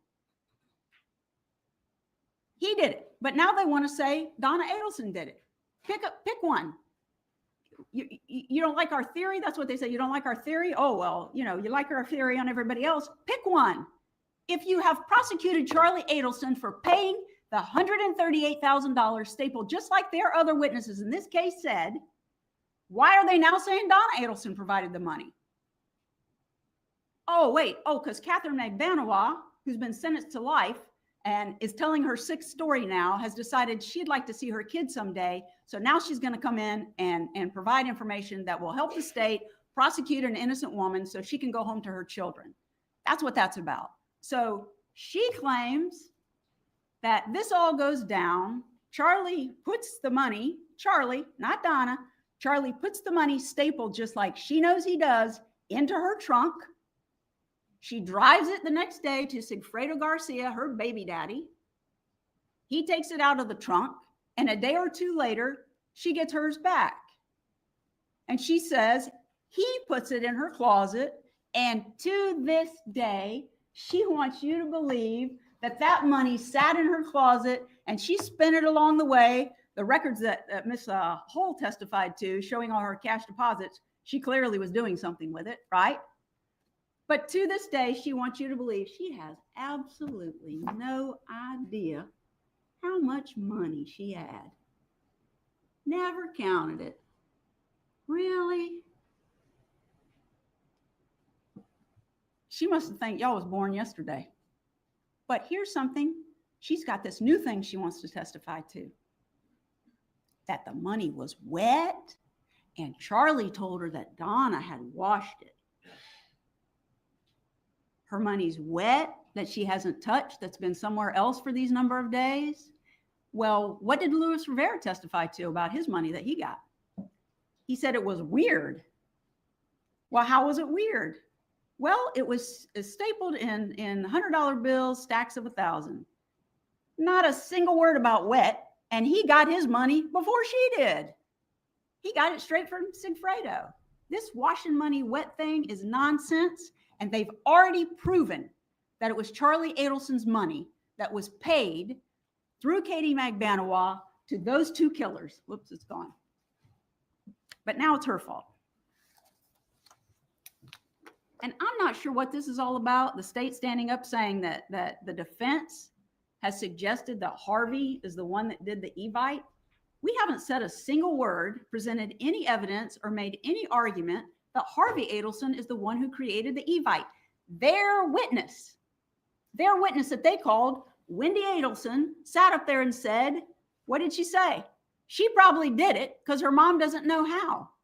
And then their other witness, Chris Corbett, Sergeant Corbett, who does all the media and cell phone tower stuff, he sat up there and he said it was clear to him from his research and investigation that my client, Donna Adelson, didn't have a clue how to work that.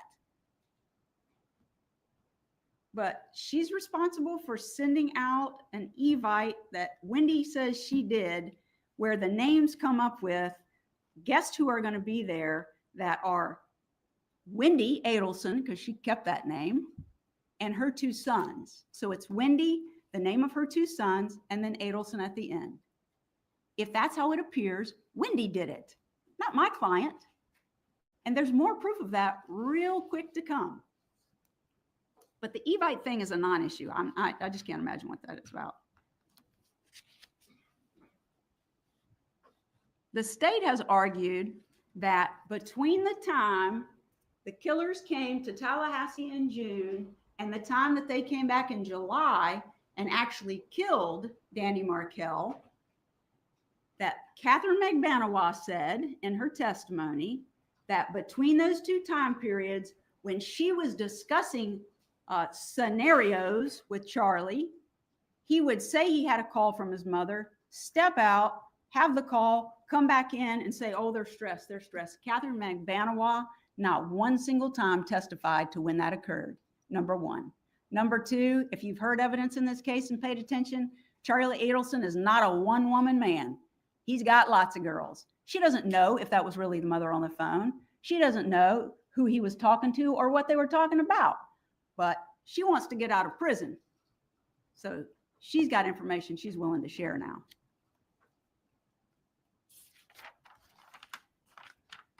Charlie's business. There is a slide that the state had in its presentation this morning that they showed to you that shows that Charlie Adelson owned the dental practice up until 2015. Do you remember seeing that slide?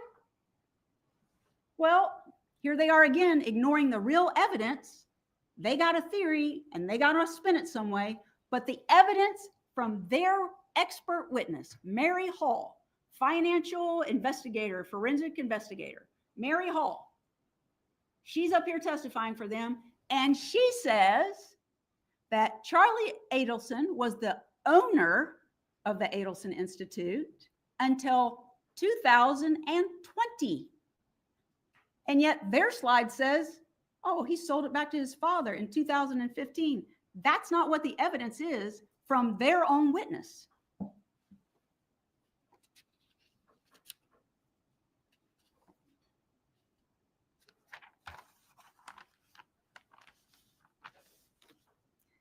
There was some argument from the state about some things that were in Mrs. Adelson's planner in 2023 around the time that Charlie Adelson was convicted, and they apparently were going to flee the country, take flight to a non-extradition country.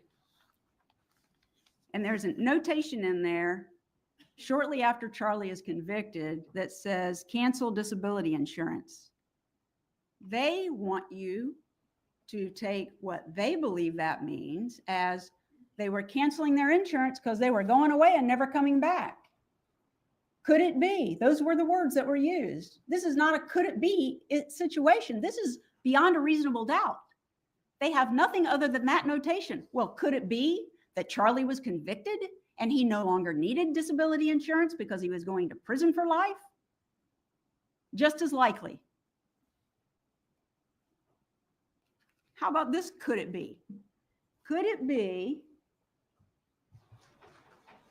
in State's Exhibit 142 on the front page that they showed you with this little notation, notify everyone who was invited to the 70th birthday that party is off if That's what HJ decides to do. And that's on June the 13th.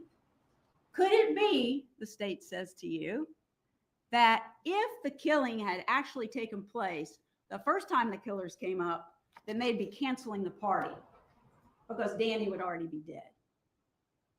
What? Does that, where's the proof of any of this? Could that be what it means? This is not, could it be? And a birthday present. The birthday present, according to the state, for a 70-year-old man is that they're going to have Danny Markel killed. Happy birthday. Let's have a party. What? There's no birthday present, according to Rob Adelson. Wendy Adelson, who was at the party and who was involved, and there are emails that tell this, involved in helping get a caterer for the party where the man came and cooked paella out on the balcony for everybody. But that's what Charlie decided to give. But you got to read the worst in every single piece of evidence that they present to you. You have to, because that's the only way you can convict, and they want you to convict her. There's no evidence that there was a birthday present to Harvey Adelson to have this man killed. None. But that's their theory, and they're still spinning it. And you gotta ignore the witnesses that they put up there in order to follow their lead into that jury room and convict my client. Let's talk about Rob Adelson. They brought him in here, and he got up there and he testified on the stand about allegedly all of these things that he claims his mother said. If you were paying attention by the time we got to cross-examination, what did we learn about Rob Adelson?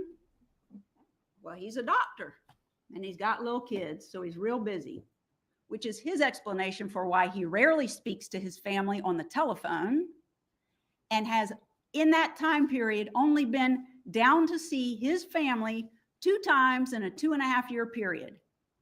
And he rarely talks to them on the phone, but somehow Miss Adelson has made all of these comments. This is a guy with an axe to grind, right? He doesn't have any of this information. He's not talking to them. They got him to come for the birthday party, and what was his testimony? He's a busy guy. He flew in the night before the birthday. He was at the birthday party and got up the next morning, packed his bags, and put him and his wife and his kids on an airplane and left because he was busy. He's not hanging out with his family. He's nowhere to be found. Oh, but you got to believe everything he tells you. A huge percentage of the argument of the state was, well, what did Rob say? What did Rob? Rob doesn't have the knowledge of anybody. He's not here. He lives in Albany, New York, and he's not around these people. But let's use her son, who's clearly estranged from the family, to try and bury her. You're smarter than that. So my client has been charged with the murder of Mr. Markel, conspiracy, the planning to commit murder, and solicitation, hiring the hitman that killed. We're going to go through the jury instructions briefly. The judge has already gone through them, but we're going to go through in a minute what actually is there that the state has to prove. And just like I said in opening, what the state thinks happened does not matter. What they believe happened does not matter. What spin they want to put on it does not matter. You can only make your decision based on the evidence presented to you, and up through the time that Dan Markel was killed, that's all they got. She said some ugly things, and oh, she meddles in her children's lives. Meddles in their lives. Gets involved in their divorce. She's a parent. She's just being a parent, not a killer. She's a meddler, not a murderer. They haven't proven that to you.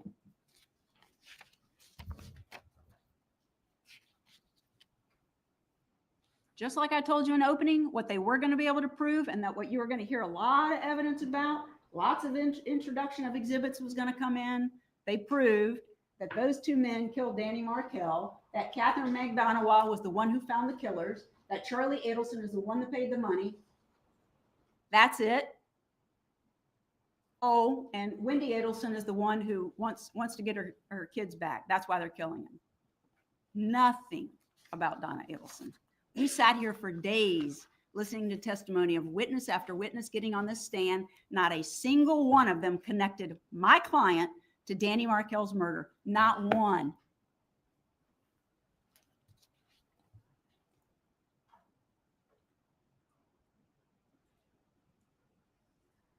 I think the state introduced a couple of exhibits. They would be 64C and F.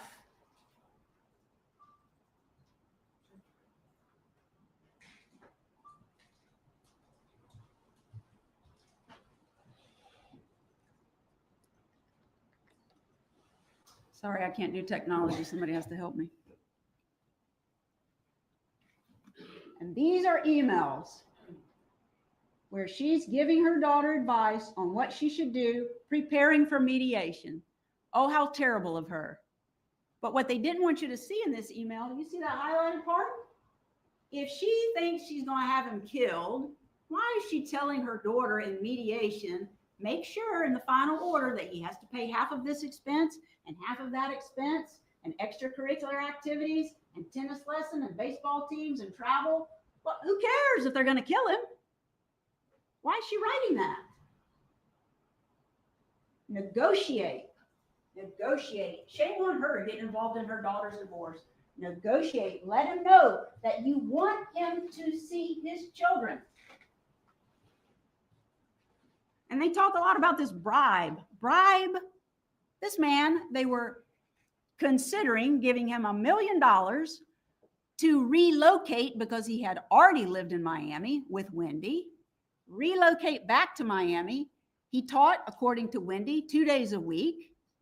He could commute by airplane. They were willing to pay for plane tickets, give him money to buy a house, expose his children to a more strict Jewish environment where they had Jewish schools and all kinds of activities and be around more kids, kosher like Danny.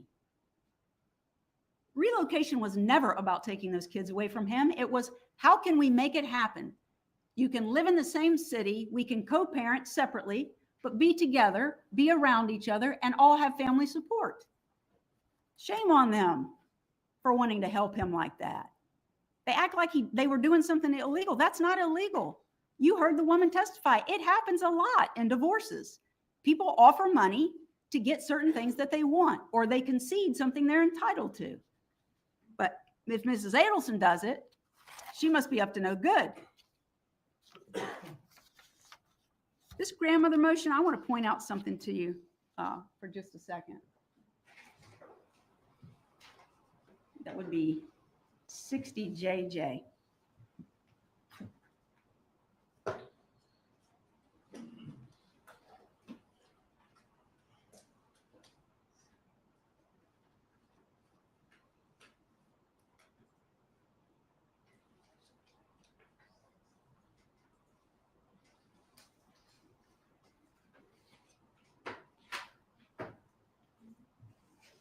The state calls this the grandmother motion because they're prosecuting grandma. Sounds kind of cool, right? There's this terrible motion, this grandmother motion that was filed against my client, Mrs. Adelson. This pleading is actually entitled, let's see here, Former Husband's Counter Motion for Enforcement of MSA, which is Marriage Settlement Agreement, on Parenting Issues and Motion for Contempt and Sanctions. And this pleading goes on and on about, he says Wendy's refusing to facilitate video teleconferencing with the 3 and 4-year-old, that she's failing to regularly facilitate telephone contact with the children, that she routinely violates the right of first refusal, resulting in the children missing days from preschool, that she violates her duty to inform that's in the MSA. She fails to follow clinical recommendations. She violates by refusing to communicate with Mr. Markel. She persists in inhibitory parental gatekeeping. Refused to provide access to have both children on one of the child's birthdays. The only single complaint he makes about my client is she called him stupid, according to a 3 and 4-year-old. And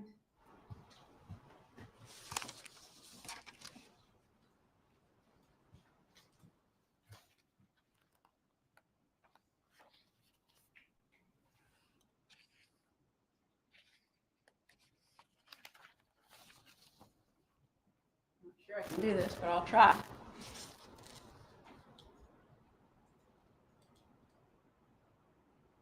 Number 6, this is the section. You can write a motion and put all your complaints in it, your legal argument, and then you ask for what is the relief that you want.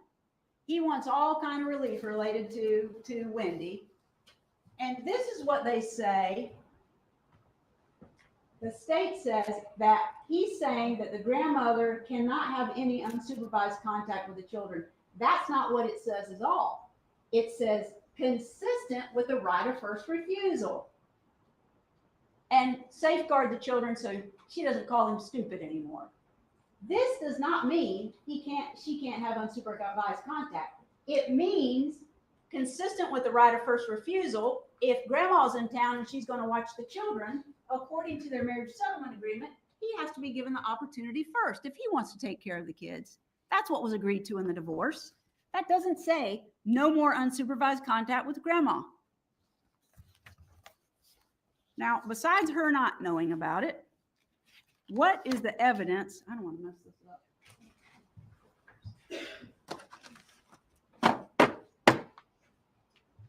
What is the evidence that supports two things?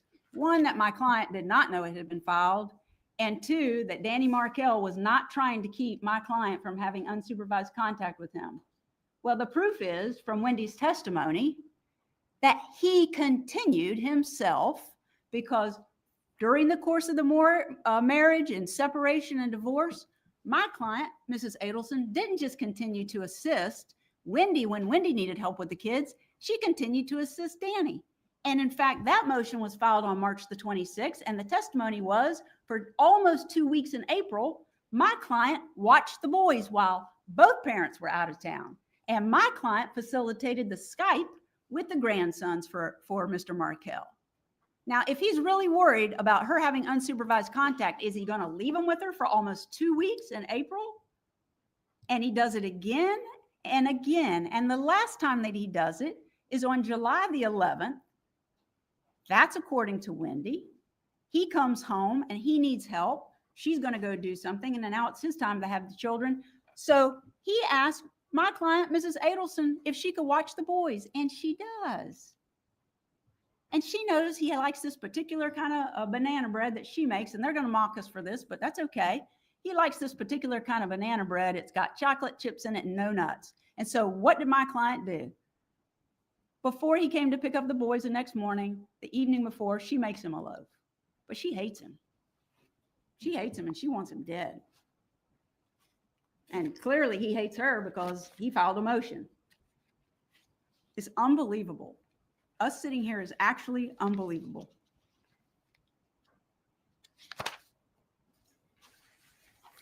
Now, I want to talk about the day that Danny was killed with respect to my client. We're not going to go through all the details again, but what is the evidence about my client?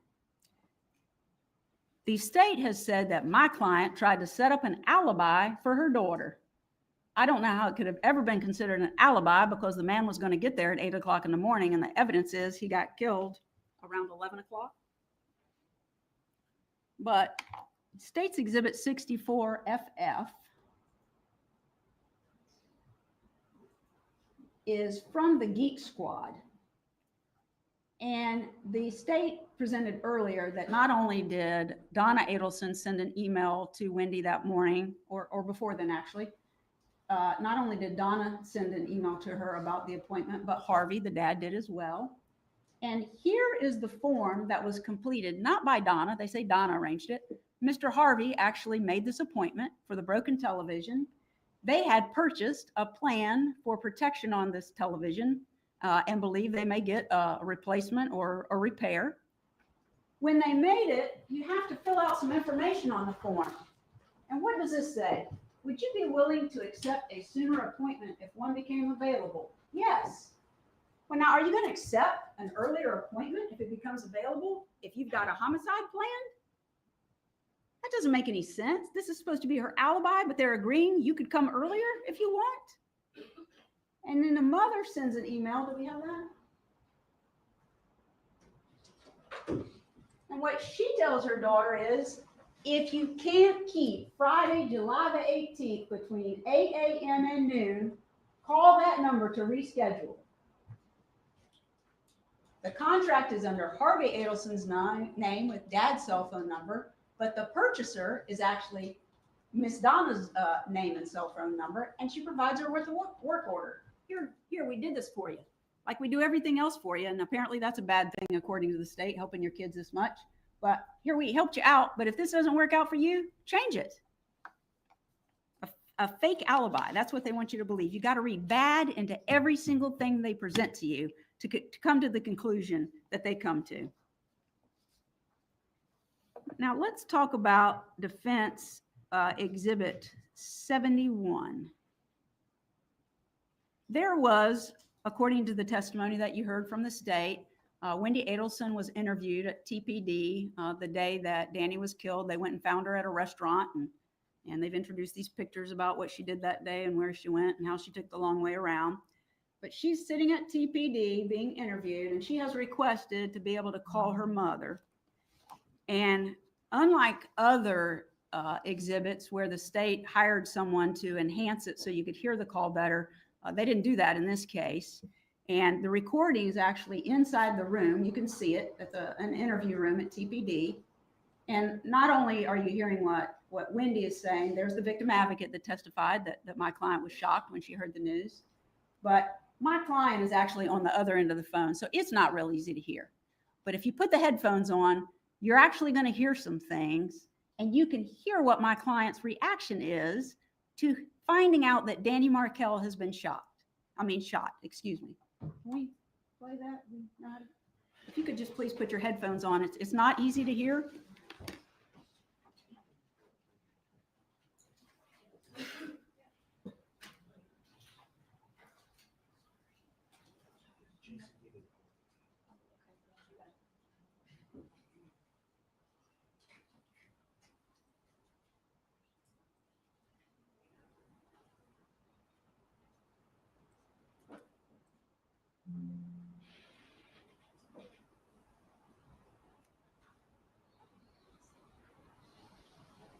You hear?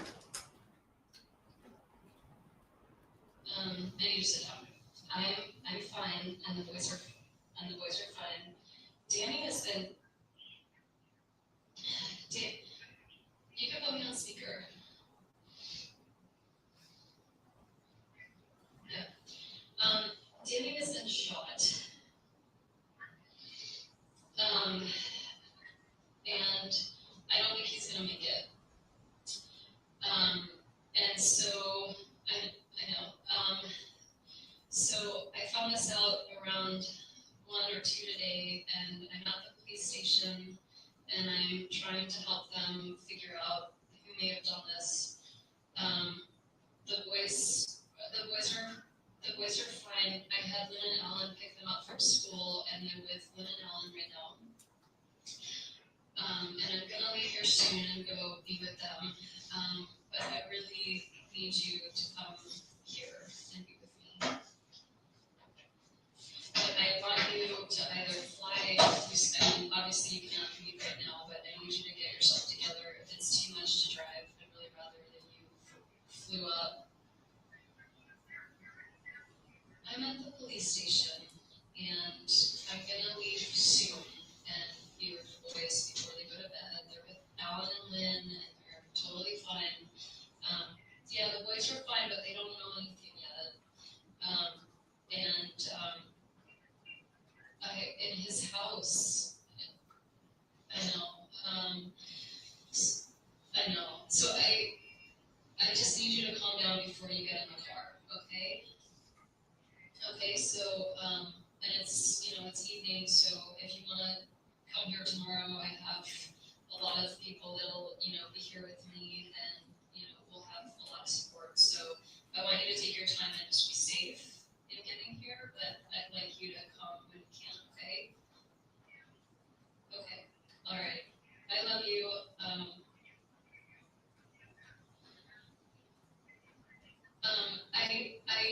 I think Jane might, I have the car here, but Jane might take me. I'm not going to be alone, so I have a lot of support, and I'll be fine. could just come here, that would be great.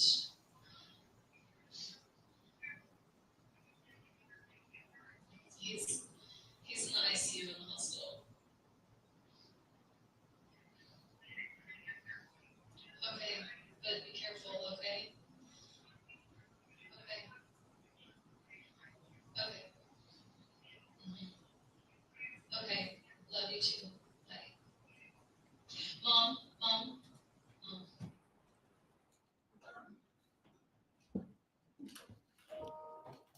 I haven't actually put the headphones on, but hopefully that assisted you in hearing. But like the victim advocate for TPD testified, she was shocked.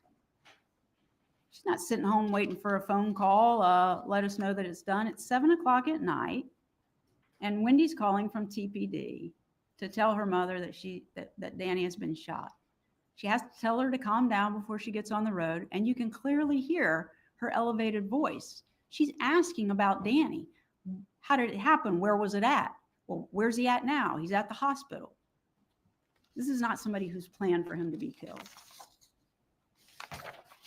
Now, the state has made a pretty big deal about the road trip that the 70-year-old man and 64-year-old woman take that evening when they leave their home.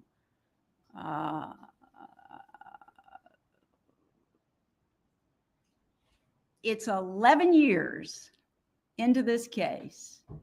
It's this July that just passed before the investigator in this case, who's given testimony again and again, after he's deposed, decides, I'll go ride the route. 11 years. They've been claiming now, my client arrested almost 2 years ago, that this ride is completely off, but they haven't even tried it themselves, right? And even when he testified, and also when Agent Sanford testified, first of all, he didn't do the whole route. He did a segment, because he's determined that in this segment is where Mrs. Adelson was at for too long. Did you take any snacks when you did the ride? And he's only doing part of it. Well, yeah. Did you get some coffee? Yeah. But they've calculated this drive for these folks who have just received horrible news, and they're clearly upset about it, that they had to be at their son's house dropping off money that was washed, because there's a period of time that it takes them longer to get to their hotel in Orlando than it should have. They took into consideration nothing with respect to their age, that they hadn't had anything to eat. They didn't calculate any time in to stop and get gas, or to use the restroom, or to maybe sit down and have a meal. None of that's counted in. It's got to be a strict from here to there, and you're not there, then you must be doing something bad, and it must have something to do with murder. They give no consideration to that whatsoever. But what's stronger than that is their own testimony from their expert. They have all of these slides that they've shown you where they can show where everybody is in the entire world. And did you notice that for the killers, they had collected records with SunPass and cell towers, etc. And they have a whole map that they're showing you where they went and what they got. They got the SunPass records for the killers. Agent Sanford said that my client was a person of interest from the beginning, but he had her locked in a year. And yet here we are 11 years later, and they never bothered to get her SunPass records. They can get them. They got the killers. If they want to tell you that they're stuck in a certain area and they've gotten off in a certain place, all they had to do was get those records. But they didn't do it. They can prove where the killers are, but not my client. But one thing for certain that they did say is they cannot put my client's phone at Charlie's house during this time period that they say that they took too long to get somewhere. They also testified that there is never a point in time that evening where Charlie's cell phone is hitting on a tower and either Harvey or Donna's cell phones are hitting on the same tower. They don't even have them in the same vicinity, much less the house. But they want you to believe that means Mrs. Adelson was there dropping off money. They have no evidence of it. It's just their theory. That's all it is. You can't convict somebody based on theory. You have to have evidence beyond a reasonable doubt. Now, how about this text message that says outside your house? According to them, outside your house means outside your house. I'm not saying that's illogical to jump to that conclusion, but do you have any evidence of it? No, they can't put her there. And according to State's Exhibit 142,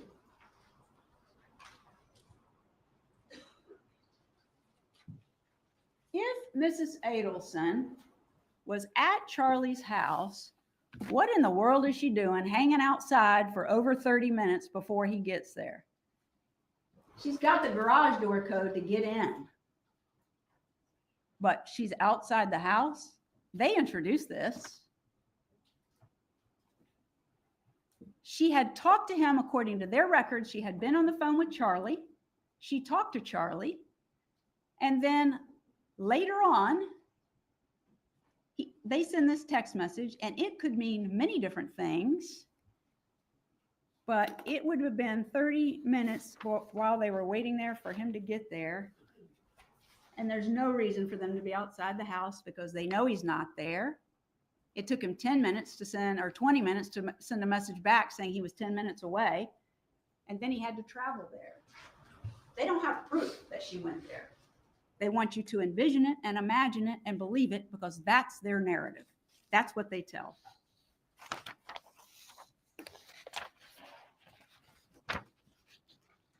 And I don't think I said it before, but the witnesses, the additional witnesses that testified that Charlie kept his cash, these $100 bills stapled together, that was Miss Umchinda and Mr. Fitzpatrick. They both testified they knew Charlie well, and that's what he did. No evidence at all that my client did that. Do you remember back in jury selection? I didn't do it for Miss Adelson. My co-counsel did, Mr. Zellman. But he asked you a series of some similar questions, and he asked you, would you agree that the state could make a mistake in the theory of their case? Yeah. Would you agree that law enforcement could make a mistake in their investigation and determining who they think committed a crime? Yeah.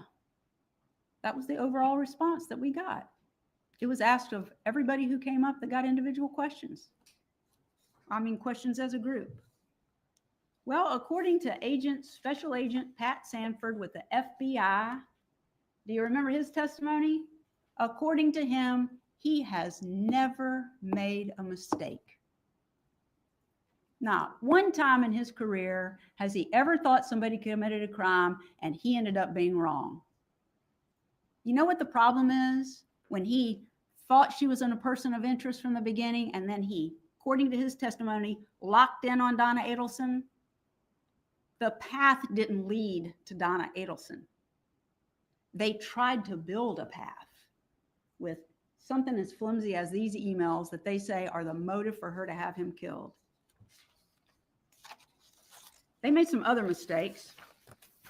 Rob Adelson calling him to testify was a mistake because they've clearly relied on his evidence, and he testified himself. He wouldn't have the basis to give it. He's never around. And then they called Patricia Berg. That's their next mistake. She claims, different ways, that Donna was going to and a trailer to put on it, a small car to drive and fix her teeth, to testify untruthfully. She said that a white female investigator actually offered her all of those things.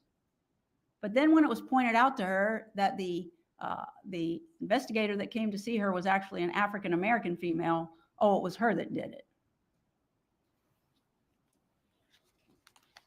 Then she wants to tell you that my client confessed to her. I asked her, did she do what they said you did? And Miss Donna said yes. Well, she's not clear on this confession because when Mr. Zellman was asking her questions, she couldn't remember if it was Donna said she wrote the checks or she confessed to the whole crime.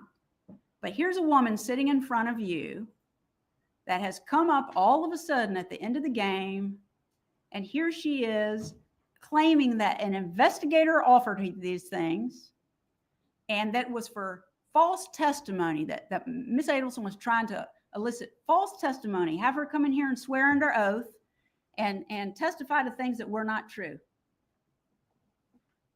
Well, both investigators came in here and said that never happened. She was never offered anything. She never told us that Donna had offered her anything. Most importantly, she never told us that Donna confessed. None of that. She's facing going to prison, and she has an opportunity to come in here and testify against Miss Adelson so she can get a deal. What was she facing, 5 or 6 years? Here's the biggest part. Did you hear what the judge read to you this morning before he started with the jury instructions? He read to you a stipulation. As he explained, that means the state and the defense agree to certain facts, and you must accept them as true. And what was the stipulation? Patricia Byrd was never on the witness list for Donna Adelson. Well, isn't that interesting? She was going to come in and testify falsely for Donna Adelson, and she's never been on a witness list. And then you got Drina Byrd. This is not just someone who is hoping for some help in her case. She already got it. Her testimony was she is a 27-time convicted felon and/or crimes involving dishonesty, facing 15 years in the Department of Corrections as a prison releasee reoffender, which means you get day for day with no gain time. Here she comes saying she's got all this evidence, and Donna's offering to do the same things for her that, oddly enough, Patricia Byrd in the same cell block has said is going to happen.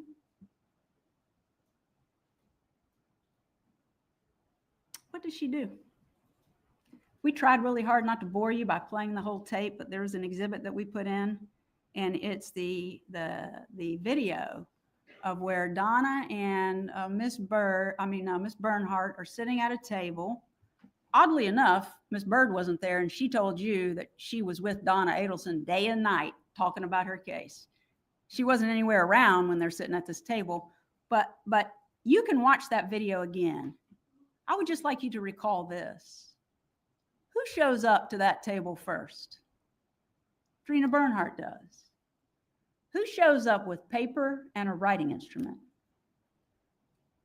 Drina Bernhardt does. And while they're sitting at the table, is Donna sitting there just telling her? No, they're having a conversation. How does the writing start? Miss Bernhardt gets out her little hot pink folder, paper, whatever it's called, notebook, plops it open, shoves it towards Donna Adelson, and starts tapping on it. Let's get busy writing. You don't hear those words, but that's what she's doing. Here, right. And allegedly, she's going to do the same thing, give false testimony, and her name is not on a witness list.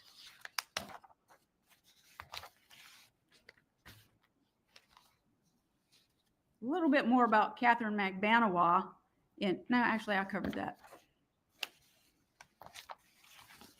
So if this is all they got, up until the time that he died, just that she said bad things about him and helped her daughter with her divorce, what is the evidence that they have after Danny Markell was killed? They put this evidence in. They got nothing to show that my client was involved in any way leading up to the time that he was killed. But they elicited the testimony that it was 2 months after the murder when Charlie Adelson discloses for the first time to his mother what he knows about the case. Now, all she knows is what he's telling her, but it's 2 months after the murder when he's telling her, well, what happened was I got a girlfriend, and I had told her about this $1 million offer, and she said it in front of some of her friends, and they've gone up there and killed Danny Markell, and now they're demanding money. And so they said, if I didn't turn over my third of the $1 million, this is what he claims that they elicited. If I didn't turn over that money, then I'd be dead in 48 hours or they'll kill my family. So he goes into his safe and pulls out $138,000 cash, puts it in a bag, gives it to Katie, tells his mother 2 months after the homicide, now he's being extorted.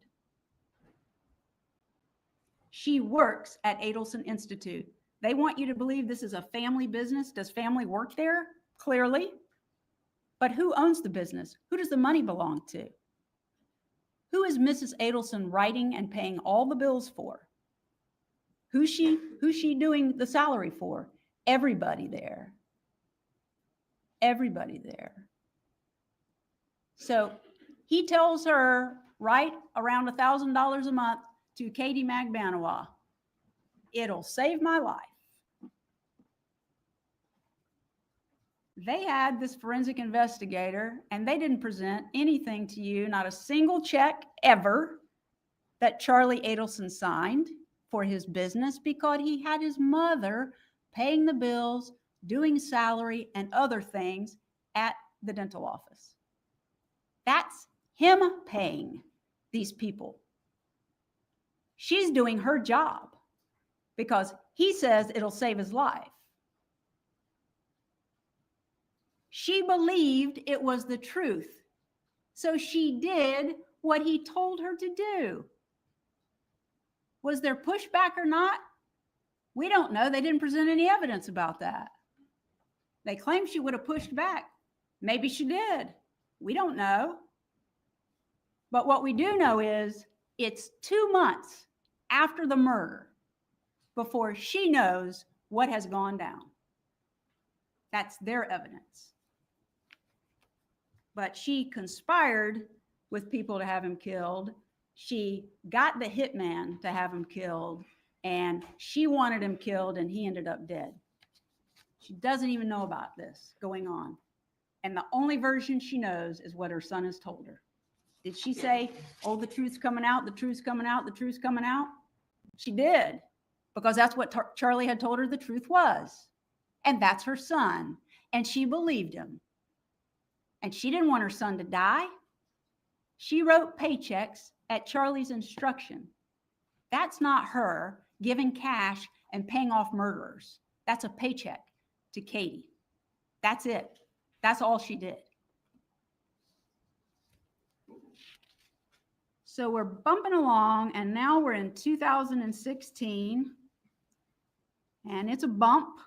Law enforcement testified to you that they created this scenario where they could try and get information to further investigate this homicide. So they've locked in on Mrs. Adelson, so they're going to set her up. Funny thing is, Mr. Sanford testified to what probable cause is that you have to get a wiretap on somebody's phone, and you have to have proof that a crime has been committed, and this is likely the person who committed the crime. It's not proof beyond a reasonable doubt. It's the same that you have to get a warrant to arrest someone. But when they do this bump in April of 2016 to June, who do they get wiretaps on? Charlie Adelson and Catherine Magbanawa. Not Donna Adelson. But they're just sure she's the mastermind behind this. So what do? They follow her. They watch her daily routine. They pick a location where she is taking her grandchildren, Mr. Markel's children, to and from school. And they decide that's where they're going to do this bump. This is State's Exhibit 113 of the bump on the street that took place on April the 19th of 2016.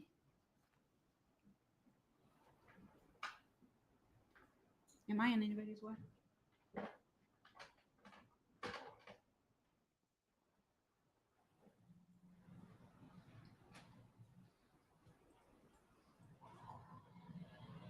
Black George, what is it?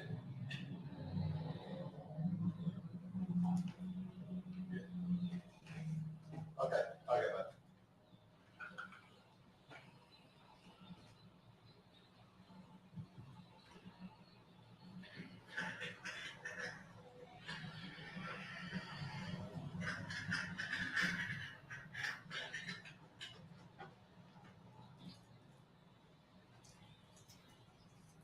Excuse me, Mrs. Adelson?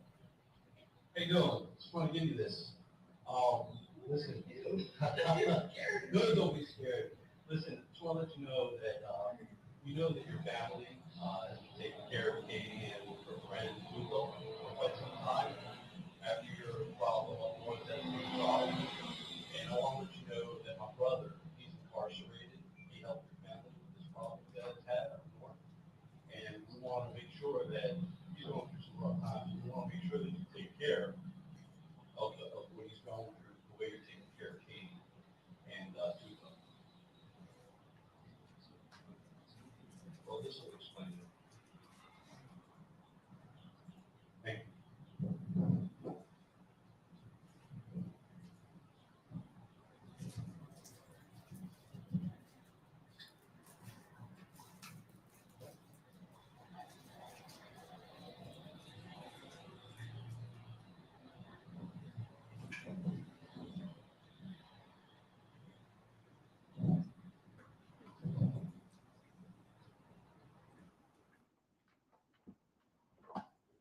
What did she say? You scared me.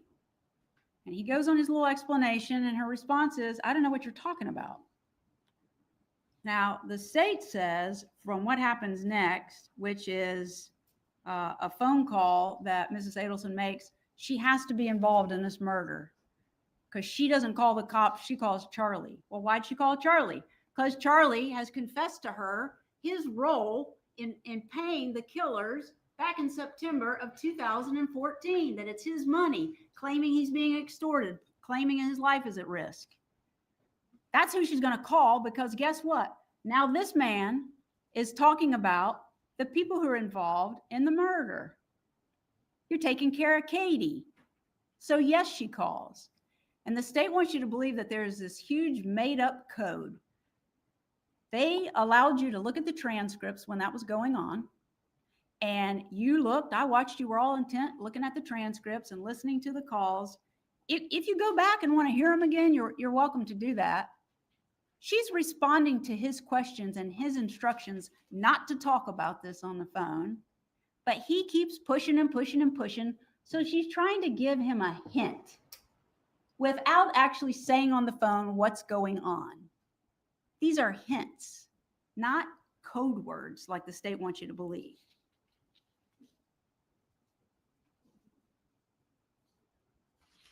Can I have just 1 second, please?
Members of the jury will take a brief break at this time. If you need to use the restroom, please do so during the break, and we will continue with the closing argument.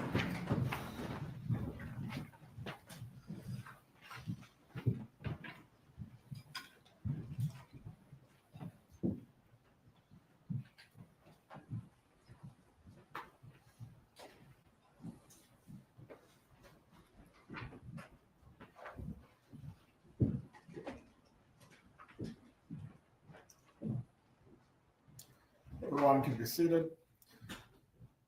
If you need to use the restroom or stretch your legs, this is your opportunity. Or something to keep yourself from passing out. This is your opportunity now. 5 minutes.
Let me get the timer back in the correct position.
Everyone can be seated.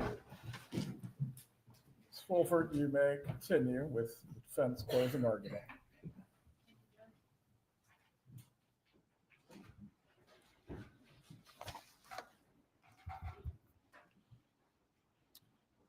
As you recall from the testimony, there was a meeting between Charlie Adelson and Catherine Magbanawa after the mother had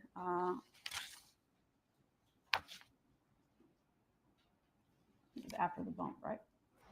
Do you have that? There's a transcript of that.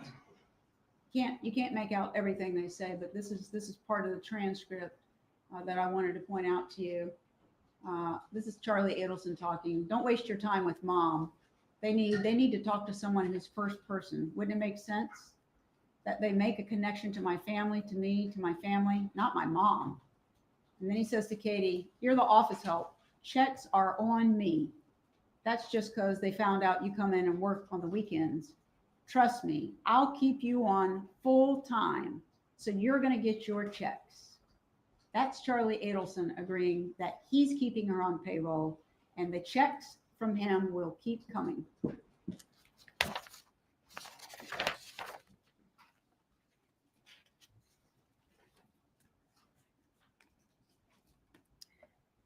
After the bump on the street, Mrs. Adelson receives a letter.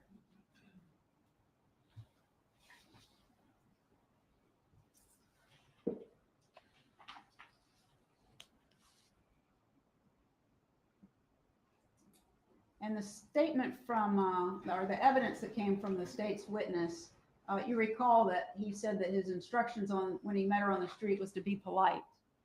This is not so polite. The next thing, she gets a letter and it says, "So my phone is not ringing, so you don't care about Tato and what he did for you. He knows he is fucked, and soon so will you."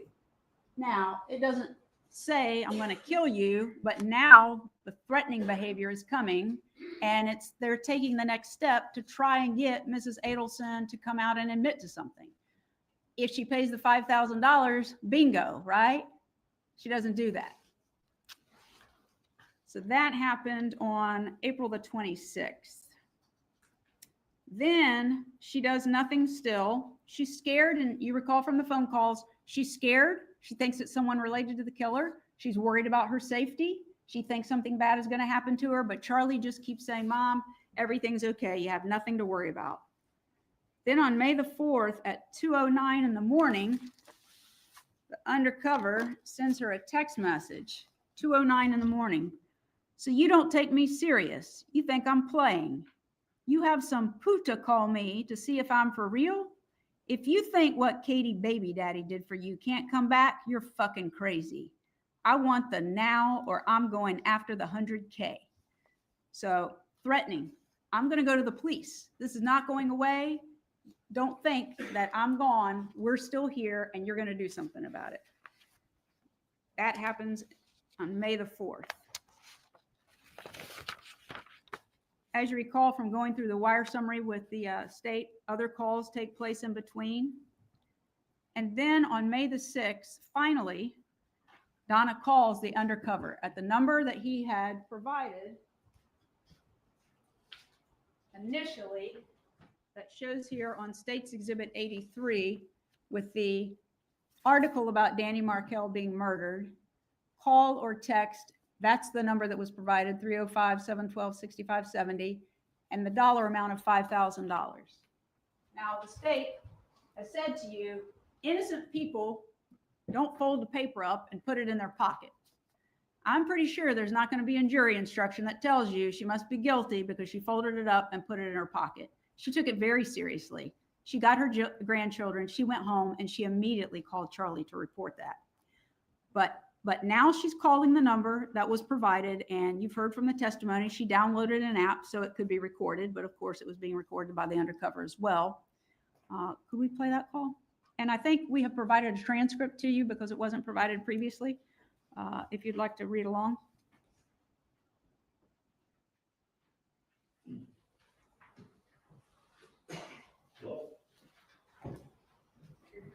This is Mrs. Adelson. this, Sandy, okay, my grandchildren had my phone before, so, I think Senora Adelson? I'm Mrs. Adelson. My- Yes, yes. My grandchildren had my phone before, so that's, and I just saw that you called. Oh, okay. I was, You left a message on my voicemail. right, I did. No. This is my problem. You approached me on Alton Road. You handed me an article from the newspaper about my ex-son-in-law. You told me I need to call you and help your friend who is in prison. Now, at the time you did that, I didn't understand what you were talking about. I didn't call you back. Then you mailed me a threatening letter. Then you send me a text message to my phone that says I'm not taking you seriously. So I am taking you seriously. And I really want you to listen to me. I'm listening. I have to tell you, I mean, this is important. I have been so stressed out. I have spoken to 10 or 12 people who are close friends of mine, telling them about this and basically picking their brains and asking them what I should do, because I don't know your friend who is in jail. You mentioned a name. I don't even know his name. I never spoke to him. I don't know what he looks like. I've never met him. I'm sorry your friend's in jail, but I don't know what that has to do with me. You know exactly what it has to do with. You know exactly what, listen to me carefully. Listen to me. You just gotta listen to me. You need to You gotta, ask your friend who this person looks like, or what their name is, something, because I know there's a big reward out there, and if you need money for your friend, that's the way to get it. I mean, I'm asking you nicely, I don't know who he is, I am out of the loop, it is not me. If I can help, I would help, I mean, that's what. just like I told you, listen to me, just like I told you that day, we know that your family had a problem up north. We know that problem was taken care of about 1.5 years, 2 years ago. And we know the case has been taken care of and has been taken care of. Now my brother in jail, we were in Broward together. He told me the whole thing, and he hasn't been taken care of. You know. Now, all that's being asked for is 5K. That's all we're asking for is for 5K. And he told me everything, and I know everything. I know who's involved. I know everything, and I'll get the 100K for myself. You know, All I ask is to send the 5K. Everybody knows what's going on. You're saying everyone knows. I know I lost my ex-son-in-law. I did not have anything to do with it. That's why I said, ask him what. That's what my brother Tasso told me. He told me everything when we were in jail. He told me everything and who was involved. I know everything. Well, I don't. That's the problem. I'm telling you, it's not me. It's not me. I have had a year of aggravation, 1.5 years of aggravation over this. My daughter, my grandchildren, it is not me. And when I asked my friends, what do they think? They said, well, this person needs to get a description of you because of what you look like, or it's not me. I don't know who caused this. It wasn't me. I mean, I don't know. I'll tell you, just like that day when I talked to you, this is not going away. This is not gonna go away, because Tasso told me everything. He wasn't being taken care of. He needed the 5K. Spend 5K, that's all we were asking for. I Don't do that. I don't know who Tasso is. You don't understand. We know you know who Tasso is, but you know who Katie is. And you know the contacts Katie has, and she has, listen to me, let's stop fucking around. Let's stop fucking around. okay? You know who Katie is. And you know that Katie has somebody that knows stuff. And they took care of a problem for you people. That's just the bottom line. The bottom line is you know who the fuck Katie is. Look, I don't. I no more, Mr. No, I'm not fucking around with it. You know who Katie is. You know that they took care of Katie and her people. Nobody's taking care of Tato. I know you don't know who Tato is. No, But we know who all of you are. And this ain't going away. you know what? So I can give you you want to send me a 5K? Here's what you need to do. You need to go and. Don't tell me what to do. I know what to do and I'm doing it. You're looking for money, get $100,000 or whatever what do you call it, whatever the reward is. It isn't me. You have got the wrong person. That's why I said, ask your friends, You're Donna Adelson. Yes, I am. Yes, I am. Well, I know, we know who's involved in all this.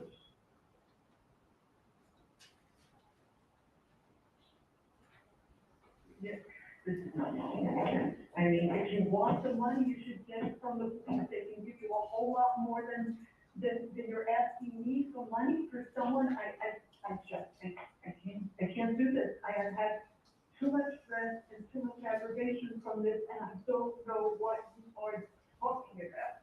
I just don't know. I just don't know. Good, I think you should talk to Katie, talk to people that are involved in this. You'll know, you know what's going on. That's why I'm. You can tell me, you can tell me all you fucking want, but I know you know. Because I know, because I heard, when I was locked up in Broward with my brother, he told me everything. Everything. He told me everything. Well, then I just wanted to take care of him because fucking Katie was being taken care of with her fucking people. I just think instead of asking me, you should get the money from the police. There's a lot of money out there, and I know, if you think you know who this is, then go ahead and do it, because I know it isn't me. I know it isn't me. And I can't take this kind of level of stress. I just can't. I know I didn't do anything. To talk to people, you talk to the right people, you talk to people, you make this 5K come to me. That's all I need. Just do it and get it to me. Do it and get it to me. Bye.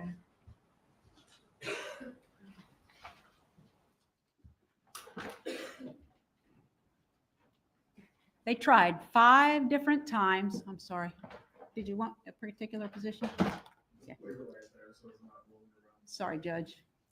5 times they tried.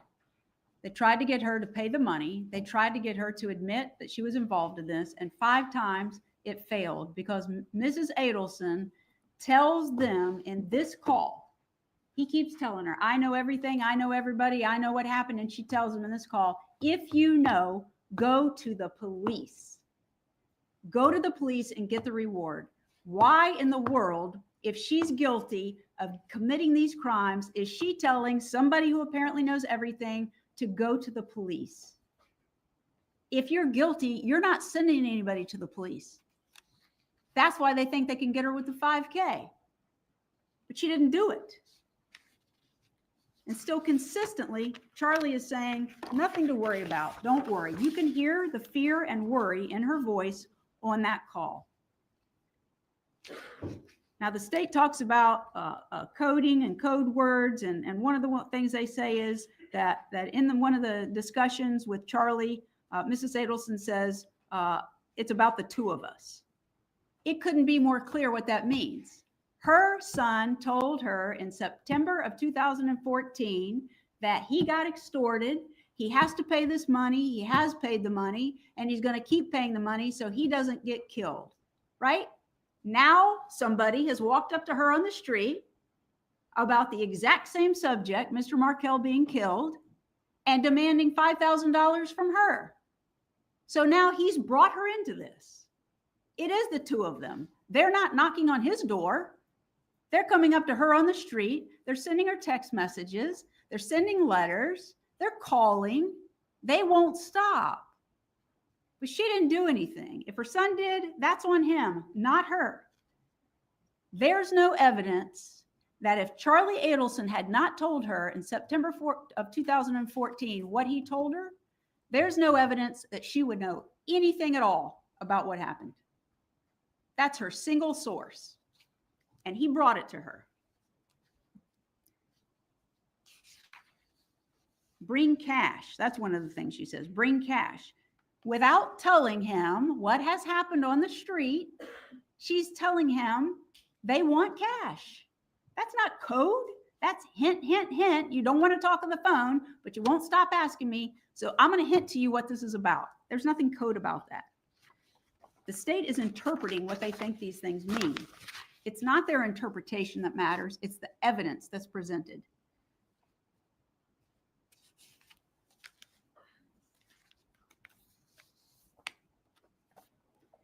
The judge has read you the jury instructions. So I'm not going over all of them with you, but I want to say this.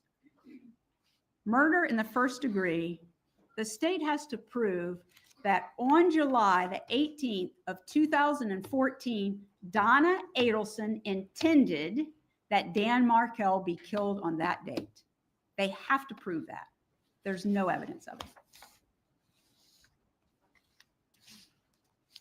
First degree murder is killing with premeditation, is killing after consciously deciding to do so. The decision must be present in the mind at the time of the killing. The premeditated intent to kill must be formed before the killing. They've got no evidence of her doing anything until after Mr. Markell is dead, when she writes the checks at the instruction of her son. Conspiracy. The state has to prove beyond a reasonable doubt that the intent of Donna Adelson was that the offense of first-degree murder would be committed on the date that he's killed, not after the date, before and up to the time that he's shot and killed. They have to prove beyond a reasonable doubt that she had that intent, and they have nothing. Solicitation to commit first-degree murder. They have to prove the following two elements beyond a reasonable doubt. I'm sorry, back to conspiracy. I forgot to say this. In order to carry out the intent, Donna Adelson had to agree, conspire, combine, or confederate with Charles Adelson or Catherine Magbanawa or other persons to cause the first-degree murder to be committed. Had to be before, no evidence of it.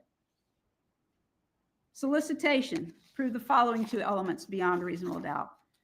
Donna Adelson solicited Charles Adelson or Catherine Magbanawa or other persons to commit first-degree murder.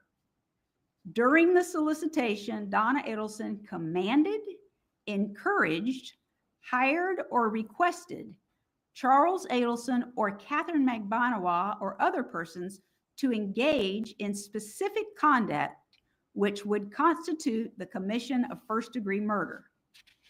What does solicit mean? It means to ask earnestly or to try to induce another person to engage in specific conduct. We know that the state has not presented evidence of Mrs. Adelson actually shooting and killing Dan Markell. They are asking that you find her to be a principal, that these other people did the killing, but she's a principal. And to prove that she's a principal, you have to show that she helped another person or persons commit the crime.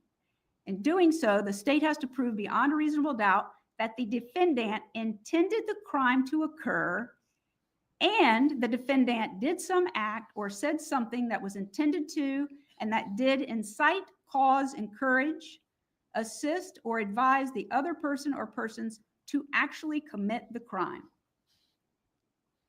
For first-degree premeditated murder, the state must prove the defendant intended that the killing of Daniel Markell occur. Then you heard the instruction of a principal when active participant is hired by the defendant.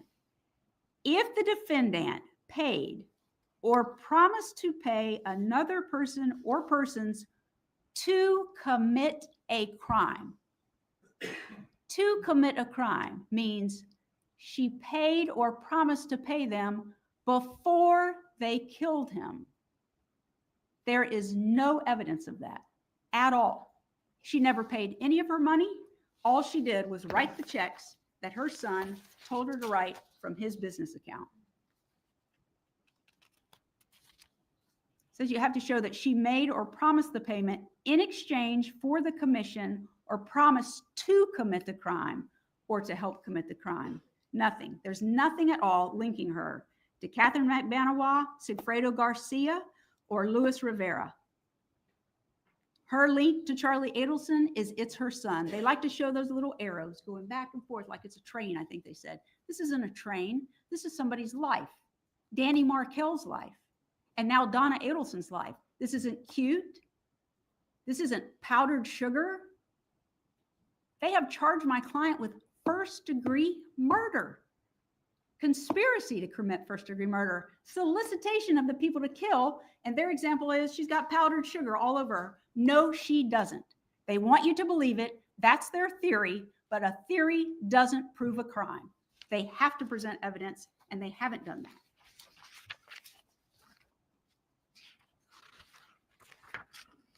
Let's talk about Vietnam and the evidence that the state has introduced. Their exhibits 129 and 130 are the visas for Donna Adelson and Harvey Adelson. That one's Harvey's. Could you put that on? Now, there's something very important about these. It says their name and what they're going to do. You see that line? It's in, I guess that's Vietnamese, but underneath it, it's in English. And it says good for single/multiple entries.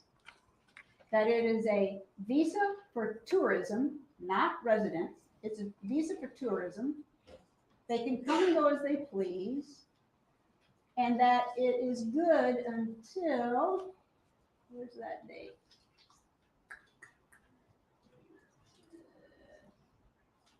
Here it is. It's good until, they put the dates backwards. So this is February the 5th of 1950. And the state says, oh, well, she was going to be gone past the date of the bar mitzvah. This visa allows them to come home, and if they want to go back, go back. Now, here's something really important. The state said that we're trying to tell you she was going on vacation. That's not true. Her prior attorney testified that before there was a conviction, she was very upset and said she wanted to kill herself if her son was convicted. And her husband was concerned about her doing that. So he wanted to get her away, to clear her head so that she wouldn't take such a drastic step. That's not a vacation. She's beyond herself. And then he gets convicted. And it's worse. And here's the thing. The state has been saying, since this woman was arrested, that she was going to flee this country to avoid prosecution. Flee. She's going away. She is not coming back. She's going somewhere where we could never get her and bring her back. They took almost nothing with them. They took a few credit cards, some cash, 2 pieces of luggage, and 1 carry-on.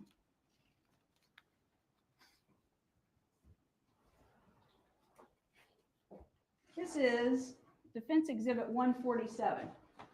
When the search warrant was executed, after Mrs. Adelson was taken into custody, here's the luggage in plain view with the tags on it to go to one stop and then to Vietnam. And that's terrible. I'm sorry, I'm not criticizing. I think you got to hold it. In any event, there's the luggage. It's there when the search warrant is executed. And the gentleman from Miami, what did he tell you about that when they executed the search warrant? They didn't even look in the luggage to see what they had. Not even look in the luggage.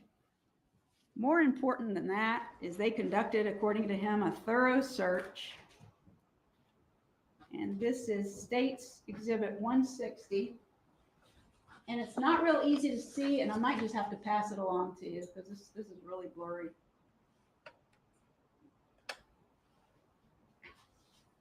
You see that? You see that little light down there underneath the white shirt?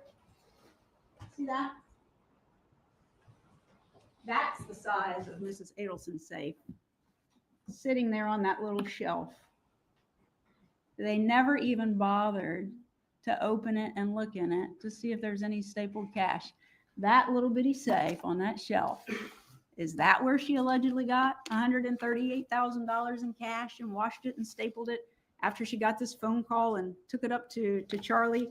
Never happened. Couldn't happen. Wasn't going to happen. And the investigator was so concerned about it, he never even touched it.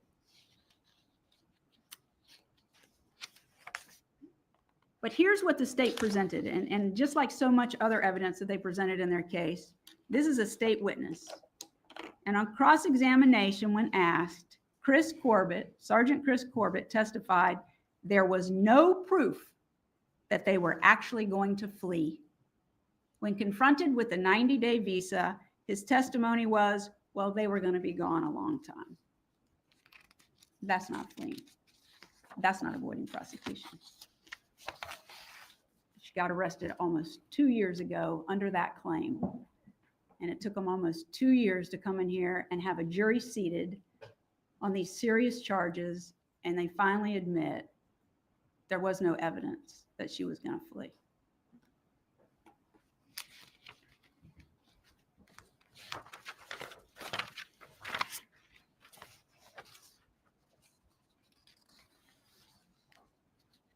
Danny Markill was killed on July the 18th of 2014, and Mrs. Adelson, according to Agent Sanford, was a person of interest, but she was not arrested in 2014. They immediately started, according to him, gathering bank account information, emails, phone records of Donna Adelson. 2015, she was not arrested. In 2016, they conducted the bump operation against Donna Adelson, and we've just gone through that entire bump operation. And still, even though others were arrested, Donna Adelson was not arrested. She was not arrested in 2017. She was not arrested in 2018. She was not arrested in 2019 or 20 or 21 or 22. Not arrested. And what did Agent Sanford tell you? That they had listened in on this call or heard the recorded call where Mrs. Adelson thinks she's gotten cut off from her son, and she's talking about going away, getting airline tickets, and she wants to kill herself. She talks about it on there. She wants her and Harvey to do it together. And he wants to get her out of town and away from the media and clear her head. And Agent Sanford said, here's how invested he is. They think they might get a warrant for her on the day that she's arrested. They're not sure if they're going to try or not, but maybe they're going to. So he's up here in Tallahassee, and what does he do? He hops in his car and he starts driving towards Miami, not even knowing whether they're going to try to get a warrant. When Mrs. Adelson got her visa, there was not a warrant. She was doing nothing wrong. When she booked the ticket, or Rick Sugarin helped book the ticket, there was no warrant. She was not doing anything wrong. She got advice of her legal counsel that there was no warrant. There was no promise with Mrs. Kappelman, but her lawyer told her of the possibility if they got a warrant, she could self-surrender and turn herself in. She packed her bags, no warrant. She gets in her car to drive to the airport, no warrant. She gets to the airport, and sometime therein, they actually get a warrant, and she knows nothing about it. They go to where she is seated with her husband, waiting for the flight to board, sitting down amongst the crowd, and they watch her and wait, even though they've got a warrant. They don't arrest her.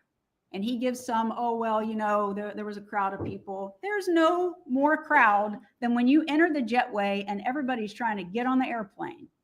They waited until she presented her ticket and walked through the little door so they could say that she was actually fleeing. It was a setup. They knew exactly what was going on. They set her up so they could claim, oh, we captured the matriarch murderer. She was fleeing the country to flee prosecution, never to return. It was a great story. Got a lot of headlines. Spun with their theory. But we're in trial almost 2 years later, and they know she wasn't fleeing this country. You know, I'm gonna sum it up here. And this is from the state's evidence. TPD, FDLE, the FBI, and one agency in Miami-Dade are all involved. They have people listening to phone calls around the clock, 24 hours a day during this 2-month bump period. In their investigation, in their words, they have collected hundreds of thousands of emails, over 2,000 phone calls during that 2-month period, recorded text messages, bank records. They got experts analyzing all of this stuff. They got cell tower records, and I don't even understand all that stuff, but it supposedly can place you in places. They've been working on this case, according to Agent Sanford, right up until the time he was sitting on the stand, still investigating Donna Adelson. If you were going to have proof that Donna Adelson committed a crime, you should have had it beyond a reasonable doubt before you put handcuffs on her in the Miami International Airport. They still didn't even know that day if they were going to arrest her. In all the evidence they have collected, she can't help herself but run her mouth. Not a single email, no phone calls that are recorded, no written documents, no emails, not one single thing that said anything about wanting Danny Markell killed. The most aggressive thing they have are her foul words and wanting to aggravate him. This is not, could she possibly have done it? Could she probably have done it? Might she have done it? You have been sitting here hearing testimony for almost 2 weeks, and there's not a single piece of evidence that connects my client to that murder. Charlie Adelson? Yep. Potentially Wendy Adelson? She's the one who said she hated him. She's the one fighting with him in court. Donna Adelson? Nothing. Not a single piece of evidence. You have to find her not guilty because they have failed to do their job on all 3 counts. They cannot prove she had him killed. At the time that he was killed, she had paid anybody or asked anybody to do it. Please take this case seriously. Please go back and review the evidence. Please discuss what's been presented. Don't get talked into something that you don't agree with. The verdict has to be unanimous. If you don't reach an agreement, if you can't be unanimous, there's another procedure we go through. But please don't buy into what the state is about to do, telling me how wrong I am or telling you how wrong I am about everything and how they have this mountain of evidence, because they admitted it. Agent Sanford admitted it. There is no direct evidence linking Donna to anything. And all this circumstantial evidence isn't really circumstantial evidence. It's argument about what it could mean, what it possibly mean. Could it have been? That's not beyond a reasonable doubt. Thank you. Ms. Fulford, State, you may give your rebuttal.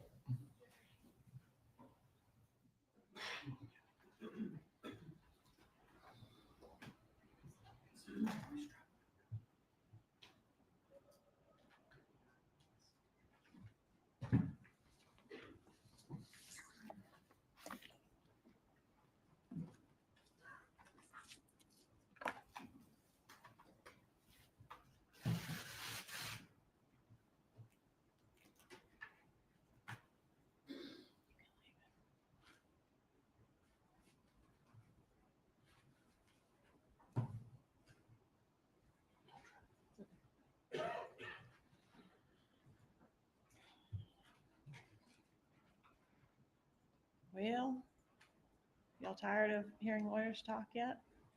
Down for another hour or two? Kidding.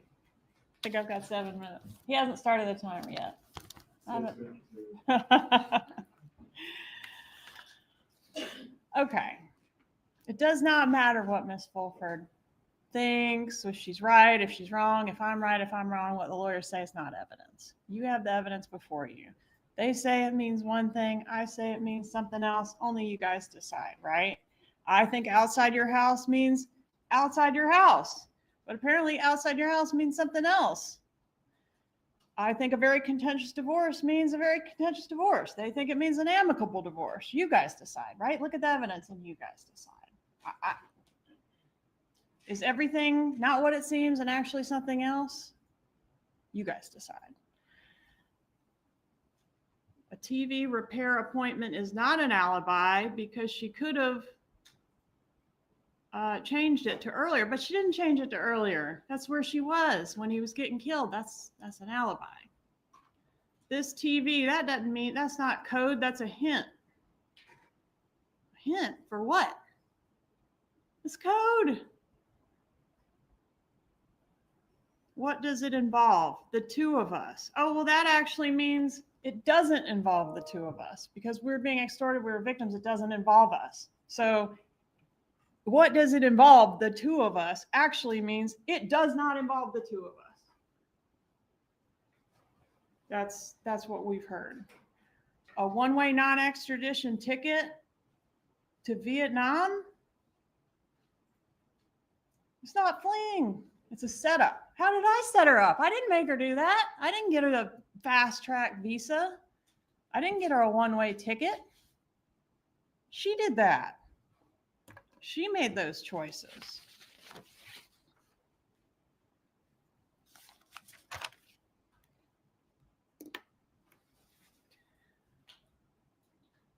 Wendy didn't bother to tell her mom she was ready to give up on the relocation. Yes, she did.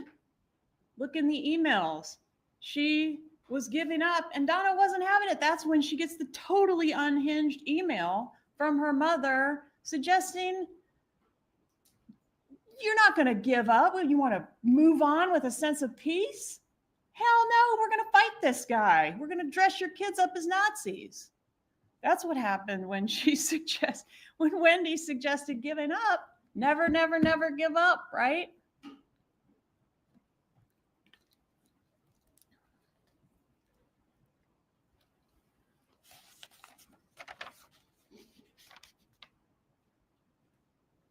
This murder charge is not based on the fact that she said some bad words. I mean, I'd be facing murder just in this courtroom. Obviously, people. That is not what this case is about. You've got to look at all the evidence. I mean, it is death by 1,000 cuts. It is powdered sugar. You've got to look at the whole thing and make a decision. And I'm sorry that there's not a smoking gun, but she was too smart for that. She thought about it. She planned it. She made sure we could never get her, right? She took precautions, but she did make mistakes. And that's what all those exhibits are. Mistakes.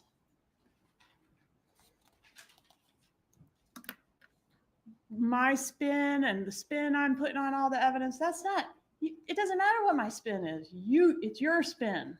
You look at the evidence, you decide. I tell you what I think it shows. They tell you what they think it shows. Come up to the other side. And what do they think it shows? They don't have to prove anything. I have to prove the case. Yes. But what are they saying?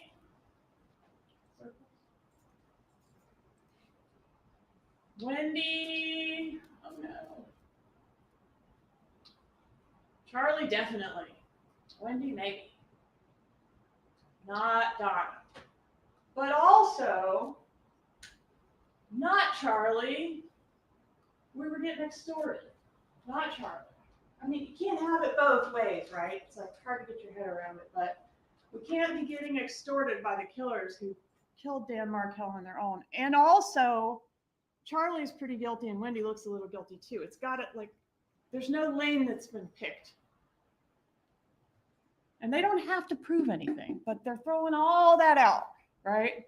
And it's like, you were getting extorted, or Charlie and Wendy did it behind your back and they don't tell mom what they're doing.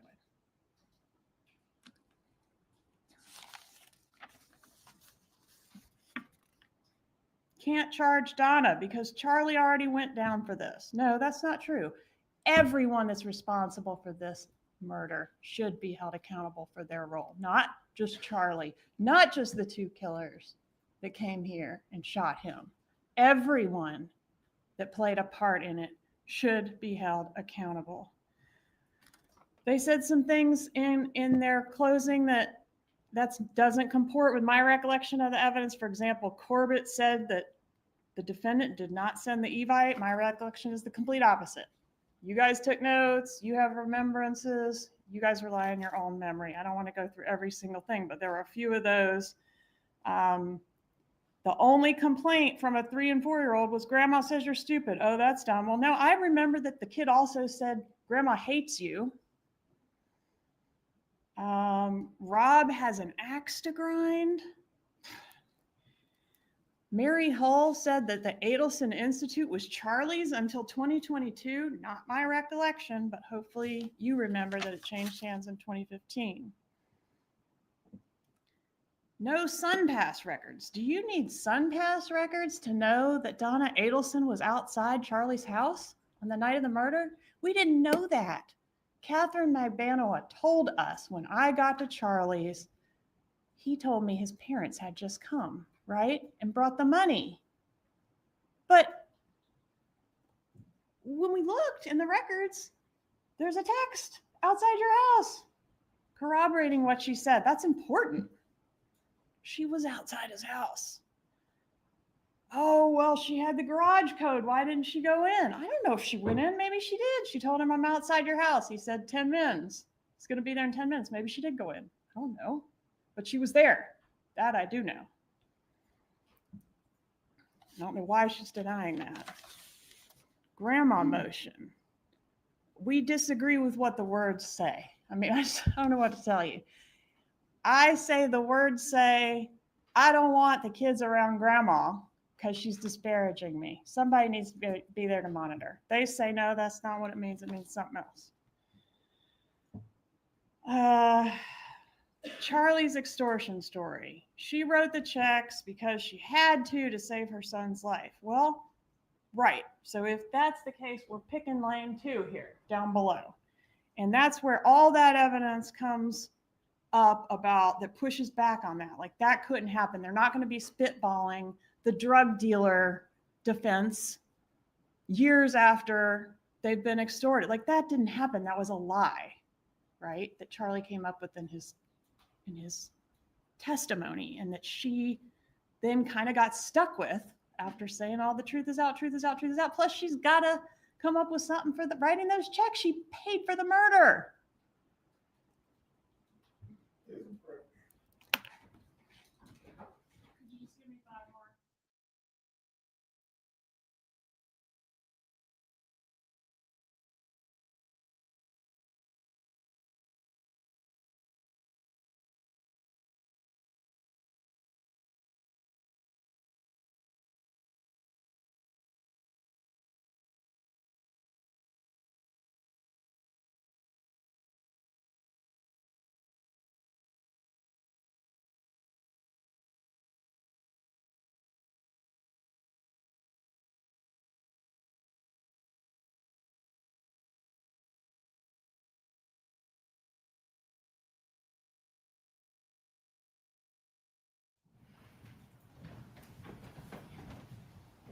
Please continue.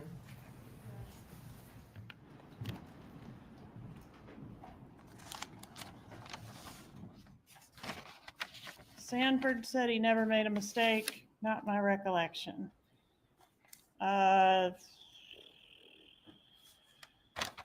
What's the pushback on extortion? Her behavior on the wire. She doesn't say, oh my gosh, it's happening again. She doesn't say anything about the prior extortion. If the prior extortion had occurred, she would immediately tell him it's happening again, or some reference to the fact that this is something that's been ongoing. She doesn't do that. Instead, she talks in code. It's a TV. What the heck? Why are you talking in code? Her Googling extortion versus blackmail 7 days before Charlie's trial. That wouldn't happen if the extortion was real. She wasn't extorted. Charlie didn't tell her there was an extortion because there never was an extortion. She was paying for a murder. She knew it was going to be a murder. She's the one that wanted it done. Her discussion of Charlie's lawyers meeting with Garcia's lawyers.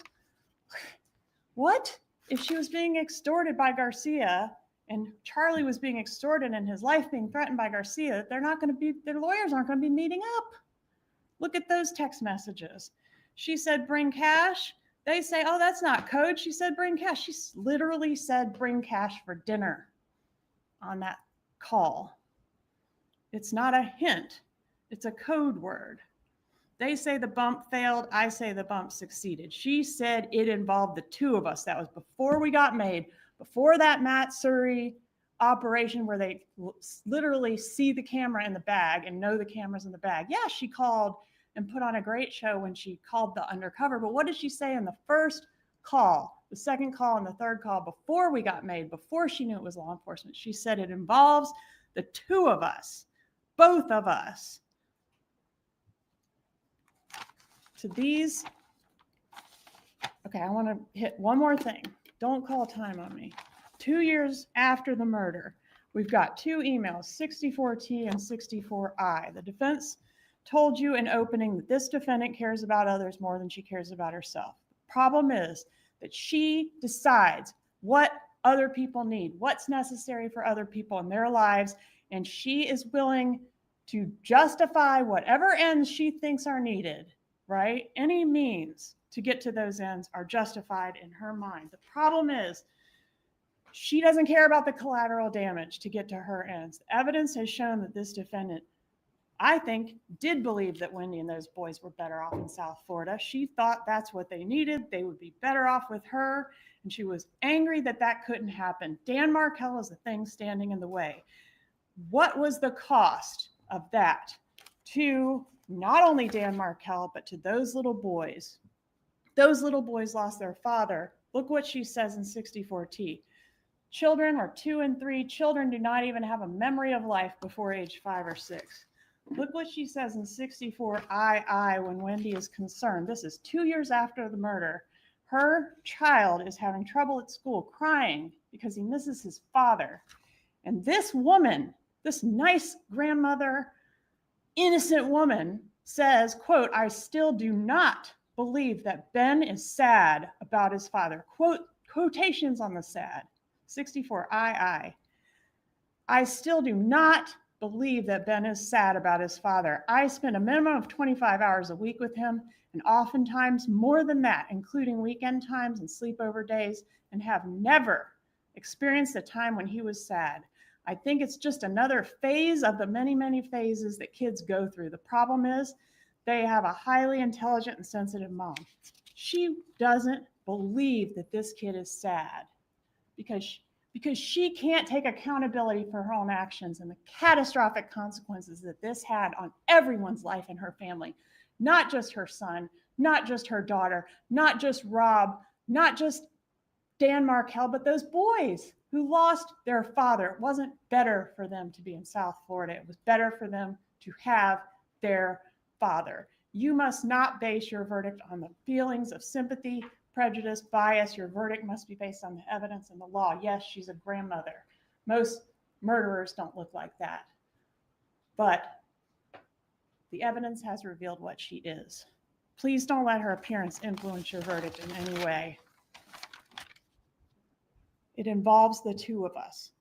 What about the script? They didn't even talk about the script. She wrote a script for a witness that was perjured testimony based on a lie, an extortion lie that's been proven in court to you to be false. This defendant tried to erase Dan Markell, thinking there would be no harm to those little boys. They don't have a memory of their father. They feel the absence of their father. This defendant decided they didn't need their dad. She doesn't get to decide that. She wanted it done. She brought the money. She stroked the check. She didn't have to do that. Charlie was a signator, had signing power on that account. He could have written the checks. She wrote the checks. Why? Because she was neck deep in this thing. She wrote the checks. She said it involved the two of us. She wrote that script. May you have the strength and the common sense to see this evidence for what it is. It's only one thing. There's only one truth. It can't all be right. It's only one truth. Render a verdict that does justice. Find her guilty. Thank you. In just a few moments, you'll be taken to the jury room by the bailiff. The first thing you should do is to choose a foreperson who will preside over your deliberations. The foreperson should see to it that your discussions are carried on in an organized way and that everyone has a fair chance to be heard. It is also the foreperson's job to sign and date the verdict form when all of you have agreed on a verdict and to bring the verdict form back to the courtroom when you return. During deliberations, jurors must communicate about the case only with one another and only when all jurors are present in the jury room. If a juror goes to the restroom, the deliberation should stop until the juror returns. You are not to communicate with any person outside the jury about this case. Until you have reached a verdict, you must not talk about this case in person or through the telephone, writing, or electronic communication, such as a blog, Twitter, email, text message, or any other means. Do not contact anyone to assist you during deliberations. These communication rules apply until I discharge you at the end of the case. If you become aware of any violation of these instructions or any other instruction I have given in this case, you must tell me by giving a note to the bailiff. Many of you have cell phones, tablets, laptops, or other electronic devices here in the courtroom. The rules do not allow you to bring your phones or any of those types of electronic devices into the jury room. Kindly leave those devices on your seats where they will be guarded by the bailiff while you deliberate. If you need to communicate with me, send a note through the bailiff. If you have voted, do not disclose the actual vote in the note. If you have a question, I will talk with the attorneys before I answer, so it may take some time. You may continue your deliberations while you wait for my answer. I will answer any questions if I can in writing or orally here in open court. During trial, items were received into evidence as exhibits. You may examine whatever exhibits you think will help you in your deliberations. The photographic, disc, jump drives, reports, and document exhibits will be sent into the jury room with you when you begin to deliberate. If you wish to see any other exhibits, please request that in writing. In closing, let me remind you that it is important that you follow the law spelled out in these instructions in deciding your verdict. There are no other laws that apply to this case. Even if you do not like the laws that must be applied, you must use them. For more than 2 centuries, we have lived by the Constitution and the law. No juror has the right to violate rules we all share. Before the deliberations begin still afternoon, we are going to discharge at this point the alternate jurors. If the clerk could please read out the names of the alternates.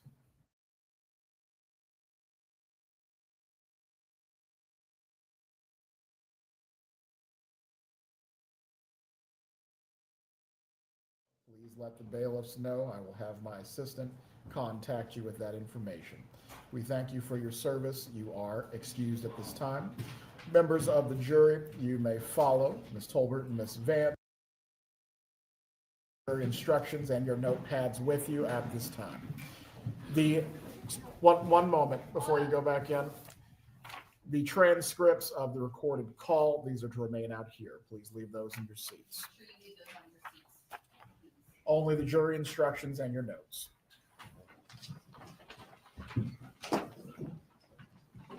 We're gonna take care of the headphones and all that.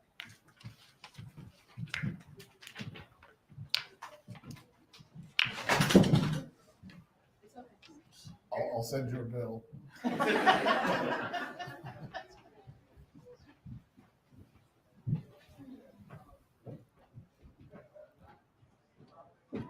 Deputy Bunk, if you can check on the radio to see if there's another jury room possibly that they can be taken to temporarily while the headphones and the audio equipment is moved.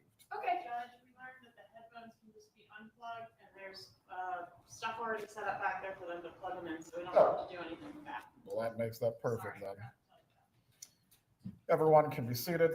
If the parties can review the items that will go back into the jury room with the jurors. The instructions that were read aloud with a copy of the verdict form. You can inspect that as well before it goes back. I will hand that to the clerk at this point. Instruction 4.2, instruction upon discharge, that will just remain out here as the case is not yet concluded.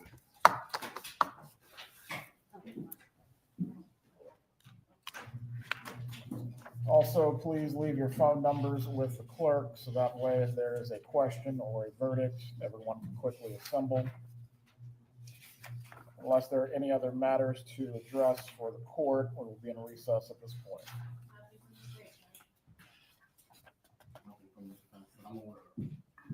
I'm aware.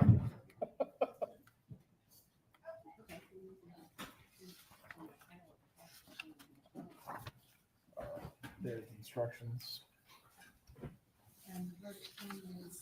Verdict form is in there. Check for pages 8 and 9. For everyone else, you may step outside the courtroom or you may remain at this point. We will be waiting for the jurors.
sure everyone understands.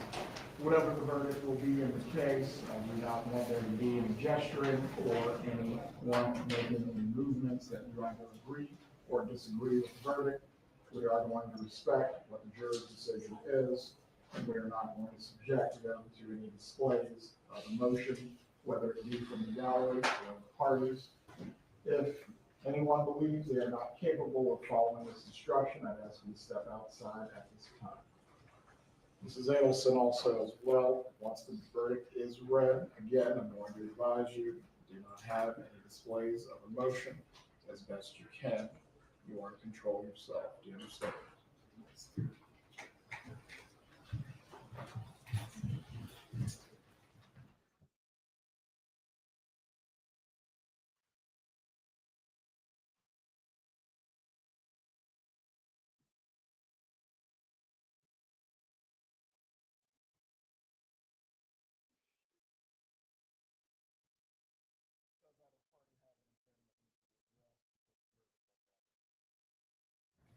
There you are. Please bring in the jurors.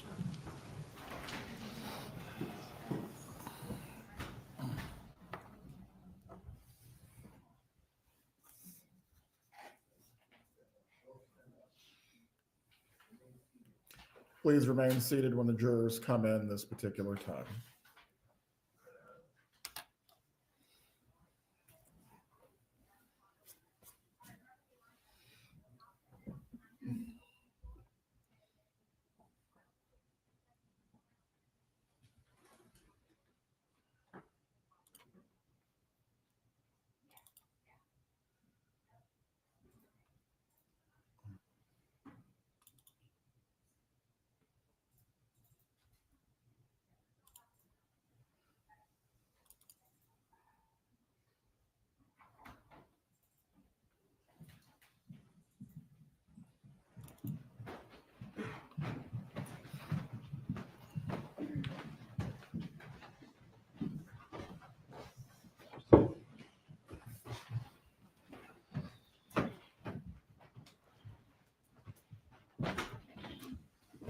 If the jury foreperson could please rise. Has the jury reached a unanimous verdict? If you please can hand the verdict form to the bailiff.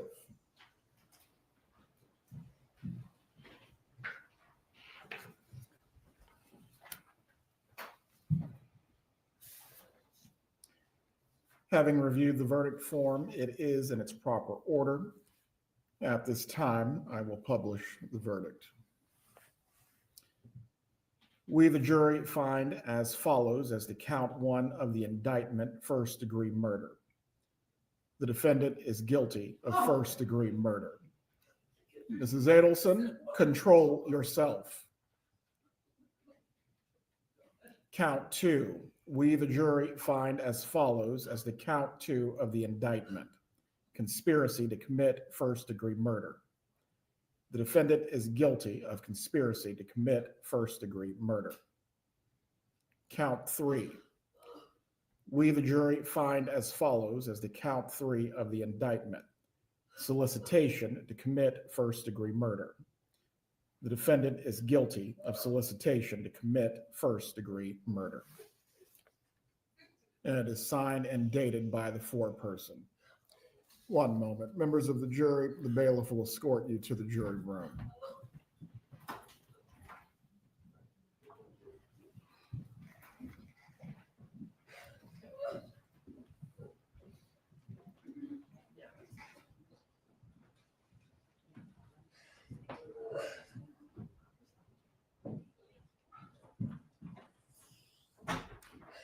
Mrs. Adelson, while this was not the outcome I'm sure that you desired, there will not be any further outbursts in front of the jury. If you cannot control yourself, I am going to have to determine if you'll be removed from the remainder of this process. Do you understand what I'm saying to you?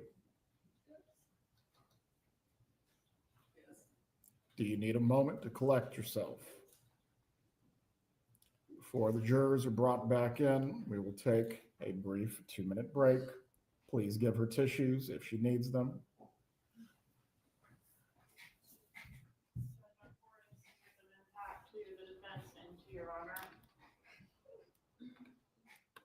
When the jurors are brought back into the room, does the defense wish to have the jurors polled before they are discharged? Yes, Your Honor. Very well.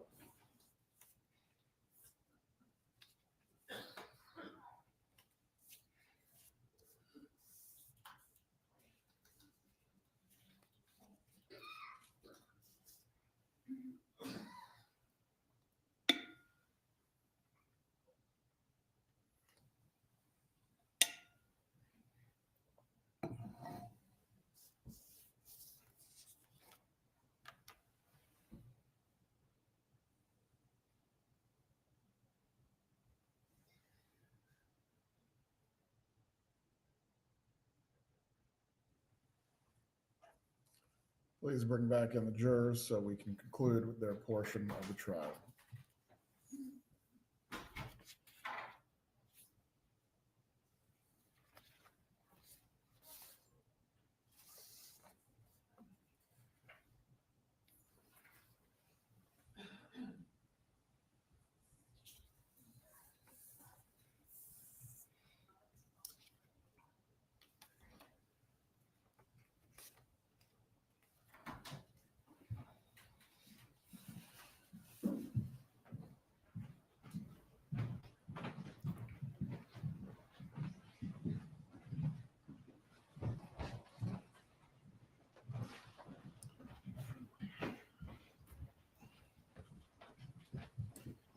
Members of the jury, before I discharge you for this evening, I am briefly going to poll you concerning whether your verdict is unanimous at the request of one of the parties. When you hear your last name, please appropriately respond.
Give to you before you are discharged, please listen carefully. Ladies and gentlemen, I wish to thank you for your time and consideration of this case. I also wish to advise you of some very special privileges that are enjoyed by jurors. No juror can ever be required to talk about the discussions that occurred in the jury room except by court order. For many centuries, our society has relied upon juries for consideration of difficult cases. We have recognized for hundreds of years that a jury's deliberations, discussions, and votes should remain their private affair as long as they wish it. Therefore, the law gives you a unique privilege not to speak about the jury's work. Although you are at liberty to speak with anyone about your deliberations, you are also at liberty to refuse to speak to anyone. A request to discuss either your verdict or your deliberations may come from those who are simply curious, from those who might seek to find fault with you, from the media, from attorneys, or elsewhere. It will be up to you to decide whether to preserve your privacy as a juror. With that being said, I want to extend my thanks on behalf of the entire Second Circuit for your service in this matter. You are discharged. Have a good evening.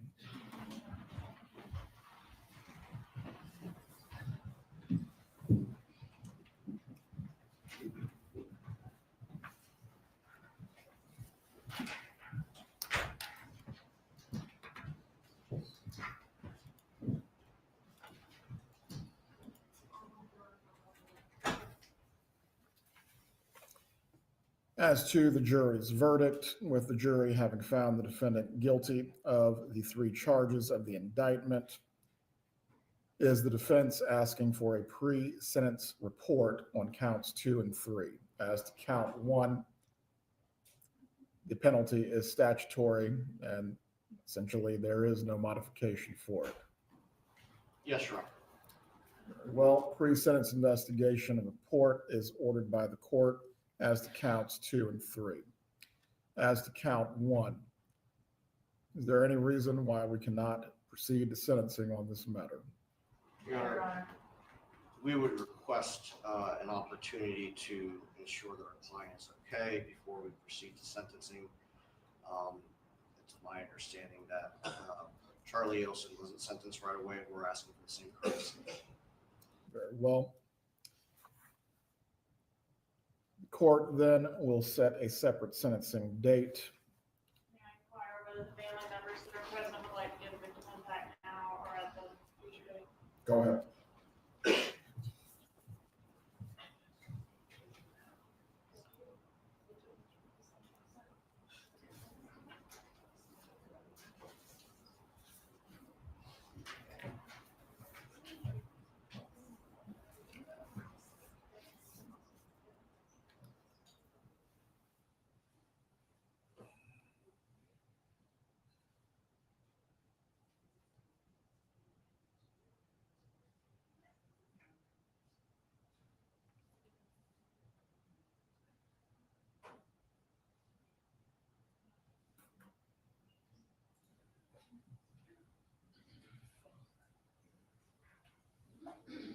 We're going to victim impact statements this evening.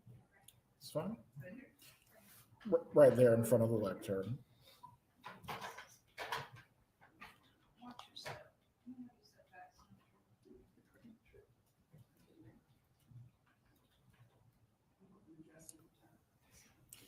If you please can identify yourself for the record. Yes, my name is Ruth Mark. Sorry? I'm worried you're going to trip. Just- Okay, I already did. My name is Ruth Markel. You may give your impact statement, ma'am. Thank you, Judge Everett. To the Honorable Judge Everett, my name is Ruth Markel. I am the mother of the late Dan Markel. I stand before you today to express the profound sadness and grief that Dan's family and I have endured since his tragic murder. We have lost a treasure. My son Dan's life was cut tragically short at 41 years old. For 11 years, we have been forced to a life filled with unimaginable pain and heartbreak. Dan's father, Phil, and his sister, Shelley, share in this unending sorrow. Dan was a devoted father, brother, and son. Dan's life was marked by his devotion to family, education, and community.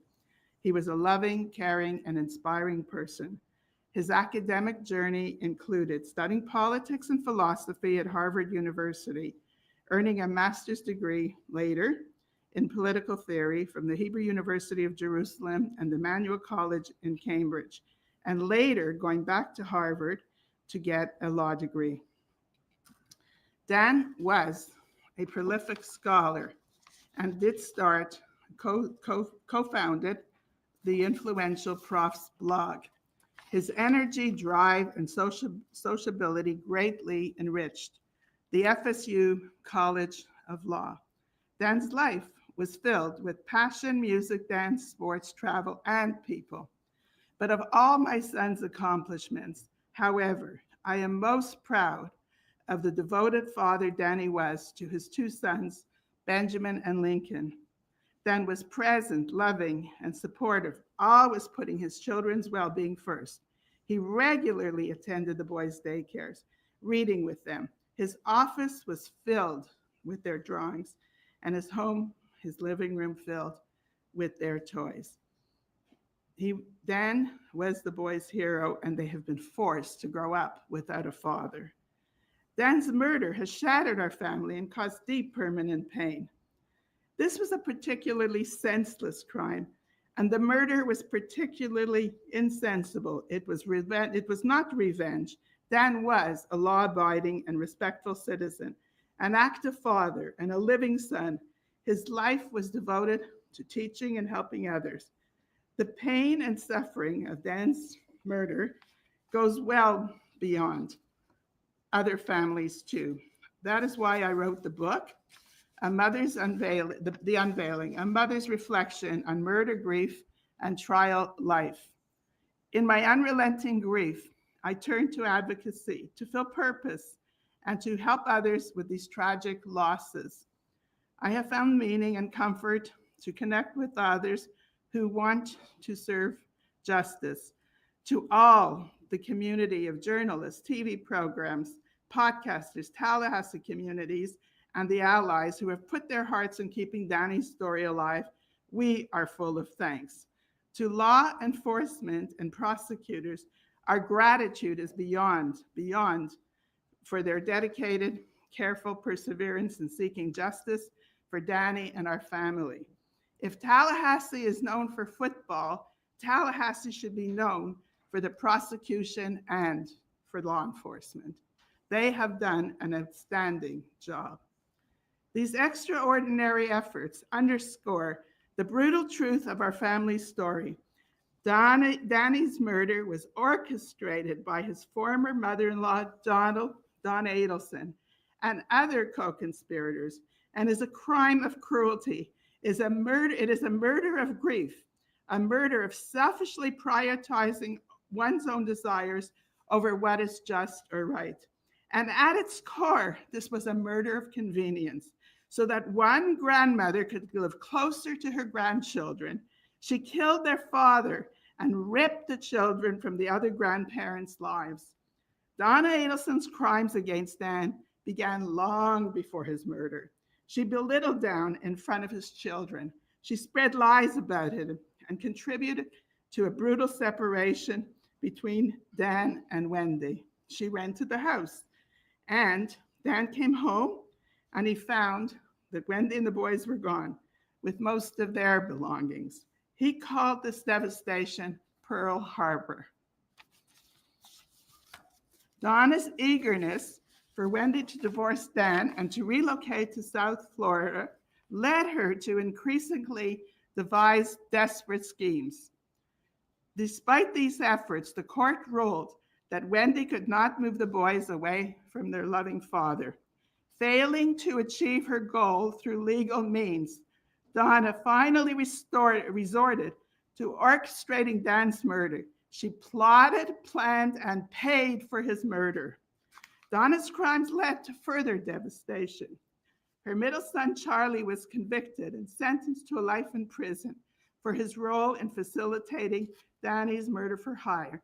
Can you imagine a mother involving a son to complete a murder? Donna's eldest son, Rob, an honest and decent man, is estranged from the family. And her younger child, Wendy, has decided once again to relocate to another state. Her actions and those of her co-conspirators have caused children to lose their parents. Catherine McManus, Freda Garcia, and Charlie Adelson, also convicted, are all convicted for life and have lost access to their children. Prior to her arrest, Donna's recorded phone calls with Charlie reveal their lack of a moral compass or capacity for self-reflection. She blames external forces for her family's curse. They're outside of her, but she is the curse, and lashes out angrily at witnesses who took the brave step to testify. Her modus operandi has always been to run from Tallahassee and then to try to flee to Vietnam. For our family, there is no such prospect for escape. Danny's absence, and that leaves a hole at the center of our lives, no matter where we go. Yet Dan's murder was not enough for Donna. His death was not enough. Danny had to be fully erased from his beloved sons. The boy's last name was ever changed, an extraordinary decision to excise The Markel name from Phil's only grandsons who shared his last name. And after the first arrests were made, Donna didn't allow the Markel family to have access for over 6 years. It was only when there was a phenomenal Tallahassee advocacy group that passed the Markel Act. The passage of this bill was immediately followed by our first invitation to see the boys after the arrest. The door only cracked open.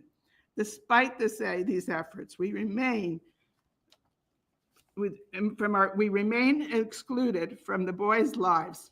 We were not at their bar mitzvahs or graduations. We have extremely highly choreographed visits and communications. We only wait for the day that Benjamin and Lincoln will visit their father and his grave in his father's history and his grave in Toronto. We want nothing more. The facts of Danny's murder, are difficult to swallow.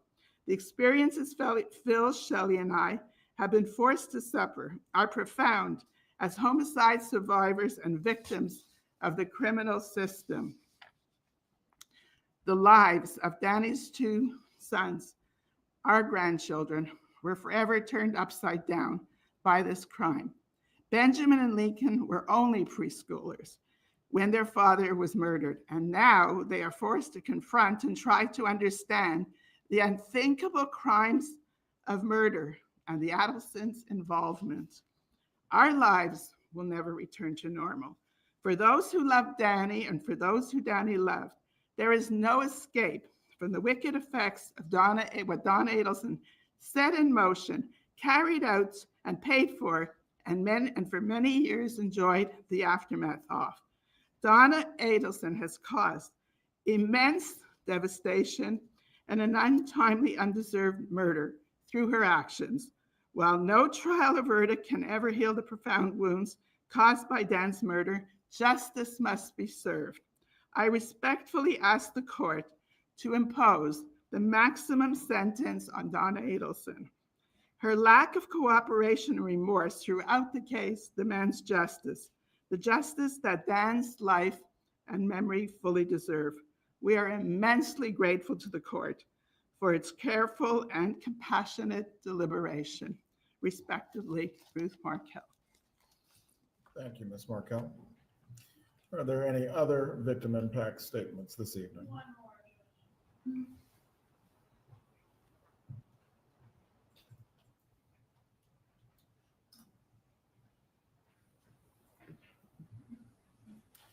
If you please could tell us your name for the record.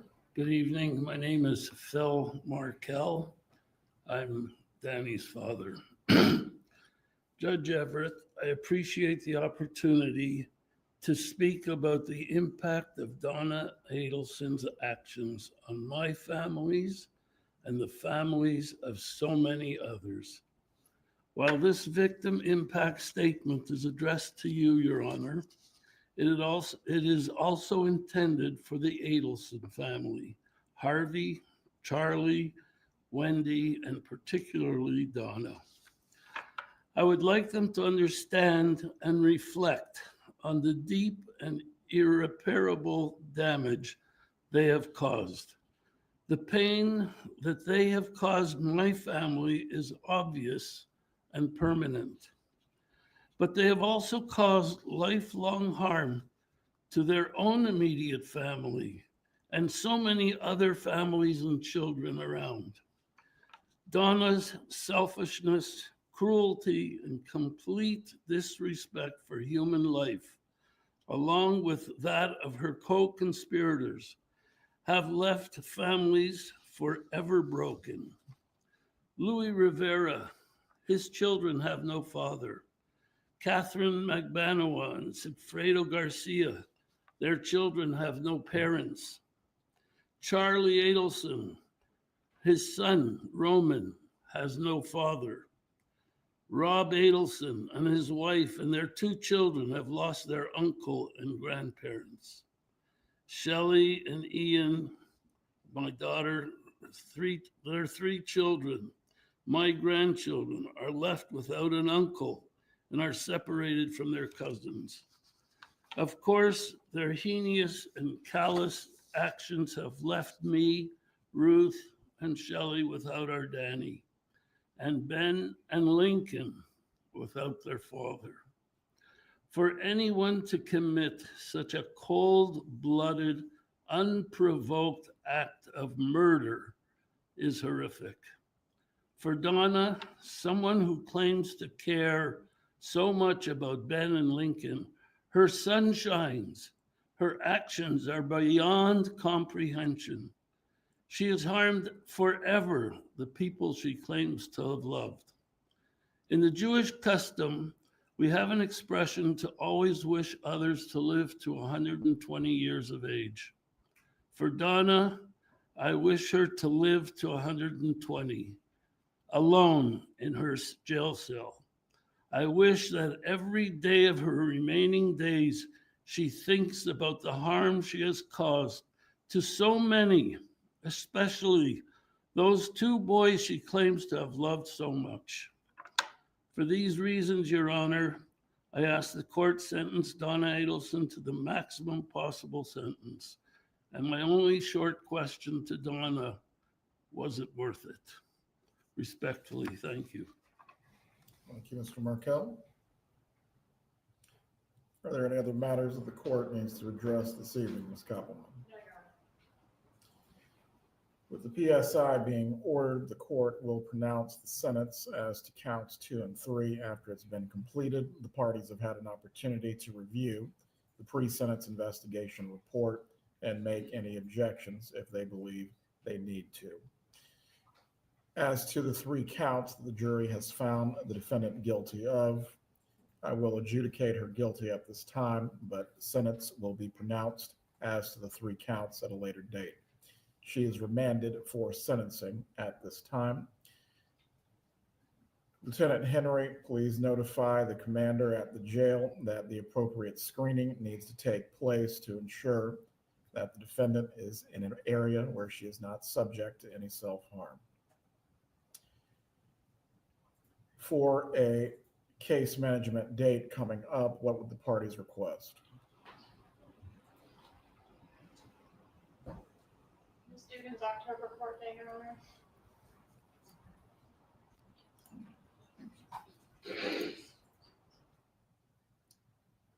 Leave that is 10/14. Is that correct, Ms. Dugan? Yes, sir. October 14th for case management at 2:30 p.m. That will be in the normal courtroom 3B. Patricia, if you can make sure that the notice goes to DOC so they are aware that the PSI needs to be completed as soon as possible. Thank you. We are in recess at this time. We will reconvene on October 14th. Have a good evening, everyone.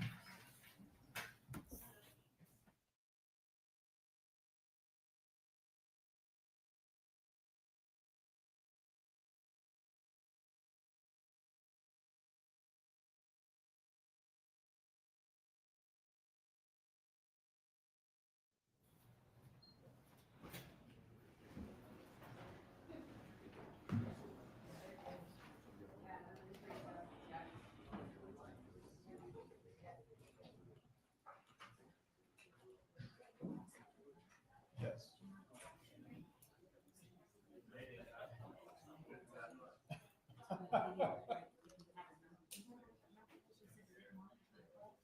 For a trial call with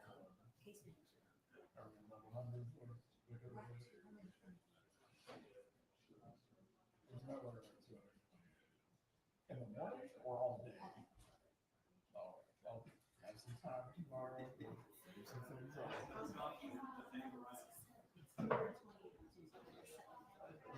Between the public defender and private practice. Between public defender, regional counsel. What's that? All right, lawyer.